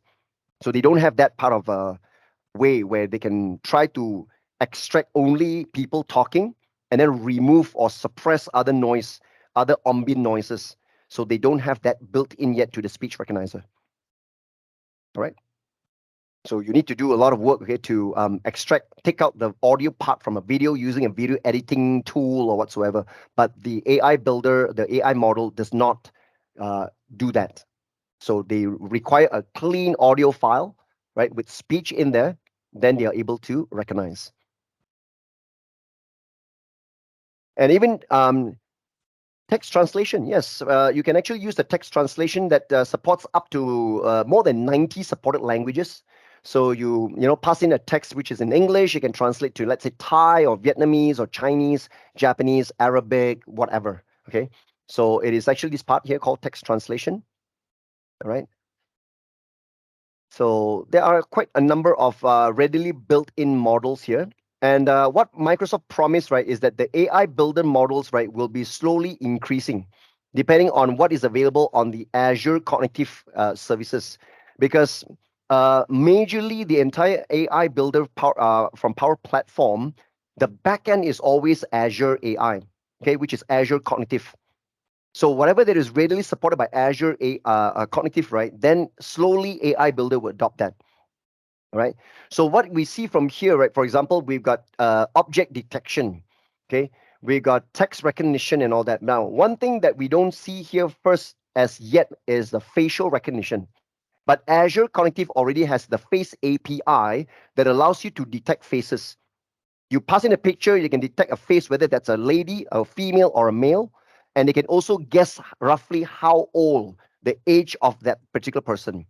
You can even detect the face as in whether the face is happy or sad or laughing or angry or crying, whether you got any facial features like your facial hair, like beard or mustache, whether you've got the picture of the face is wearing sunglasses or reading glasses or anything. So the facial API, right, is really, really immense. Okay. But the facial API that we have here, right, is meant for public, right? But if you are in the law enforcement agencies, for example, immigration, police, or military, their facial API is different. It's more advanced, right? Whatever that is used by the government branches, okay, it's not accessible to us. That is why Azure, they do have Azure government. So the API is exposed to the military, the immigration, right? All these uniform forces, right? It's different from the public face API that we have. Okay. So yeah, these are some of the missing part of AI that is not yet available in AI Builder. But Microsoft promised along the way, all right, up all the way until next year, they're slowly introducing more and more models made available so easily, no need to do programming, directly available in your Power Platform. Okay, so even for example, lastly, before I end this, right, let's talk about object detection. Object detection is like I mentioned earlier, able to detect objects from a picture, right? Now, part of object detection library, right, I would like to address to you. Object detection has built-in AI to be able to detect number one, brands. If you pass in a picture, right, with a very famous brand, so like for example, the Apple logo, they know that's Apple. Microsoft logo, Nike, Reebok, Adidas, all these famous brands. That's number one. Number two, they are able to detect celebrities, whether the person in there is Satya Nadella, Elon Musk, or Donald Trump or whoever. All these celebrities, they're able to distinguish that. But if you upload the photo of, let's say, myself, they don't know who am I because I'm not a celebrity. All right.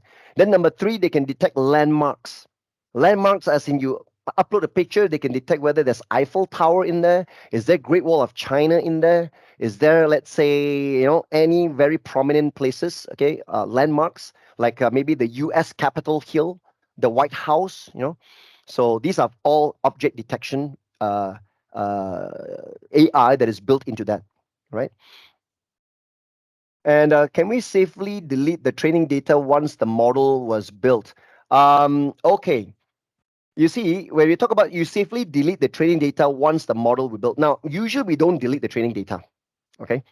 Once the model has been built, right? Okay, it's all compiled also, but the training data it acts as a history of how the first version of the model was built.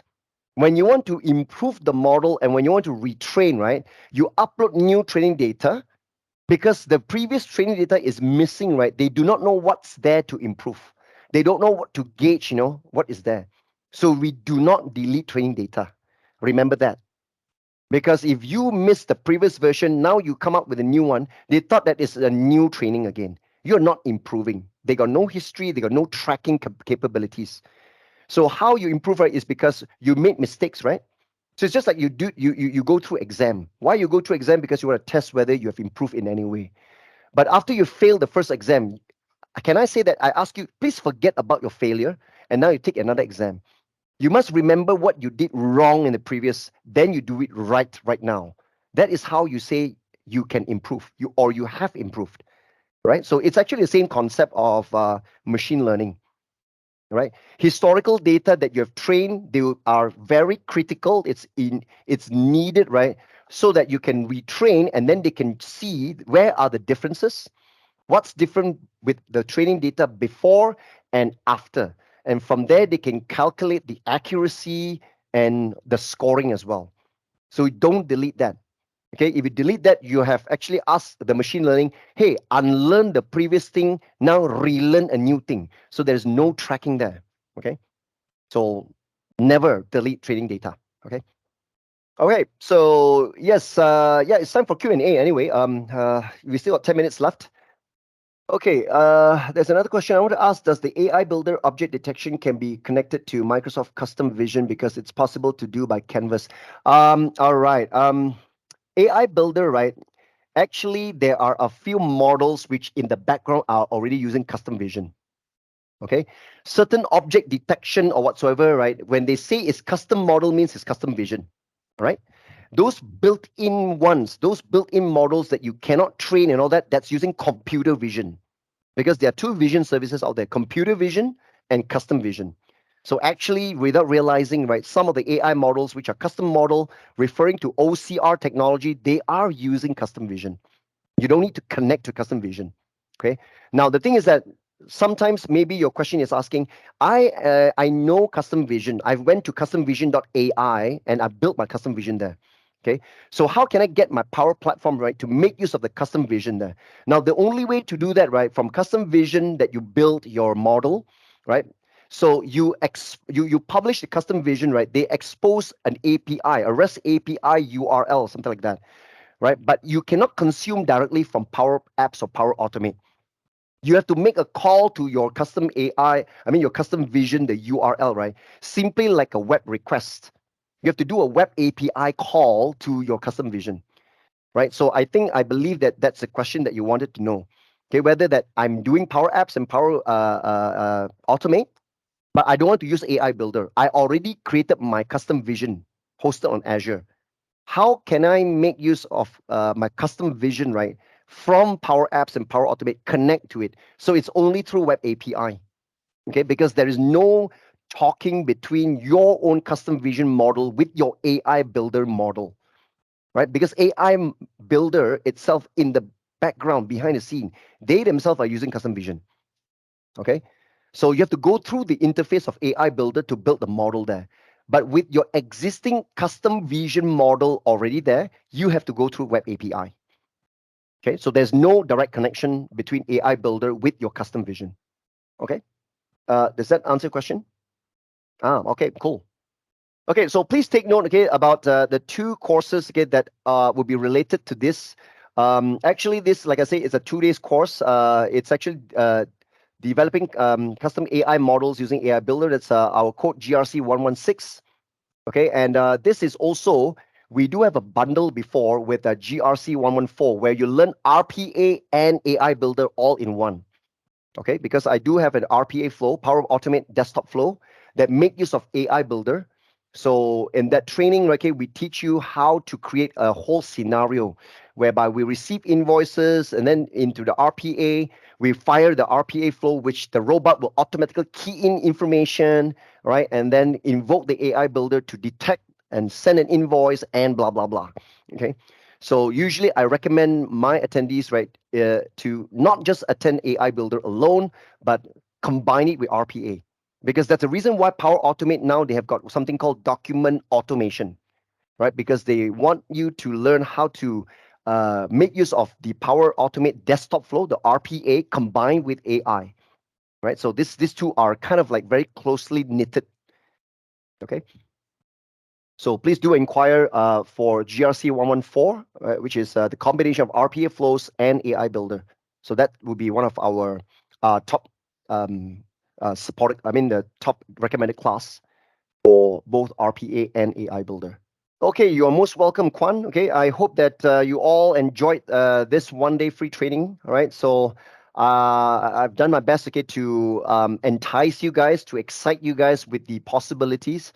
I keep on training Power Platform, but I always feel the similar excitement. Okay, that the possibilities are actually endless. Even though sometimes you do something and then you hit a roadblock and it seems like I cannot move, but don't think that that's the end of the world, because it's just we need to wait for Microsoft to complete updating and introduce more things into Power Platform, because Microsoft is actually struggling, okay, to keep on introducing new stuffs. They're releasing new updates, okay, every fortnight, every 2 weeks once. So um, we need time, okay, when we are exposed to the cloud technology. So never give up, because just try to explore whatever thing that we can do right now with Power Platform, and we can then infuse it with new AI stuffs there. Okay. So I hope to see you guys again next month in my September 12th class for Power Virtual Agents. Right. If not, then hope to see you guys in one of my classes. Right. I appreciate it. I really thank you so much. I'm very glad and happy that you guys all made a time for one whole day to join my training. Yes, you're most welcome. All right. So I just hope that you guys all enjoyed the training. All right. So I hereby signing off. This is going to be the end of the training.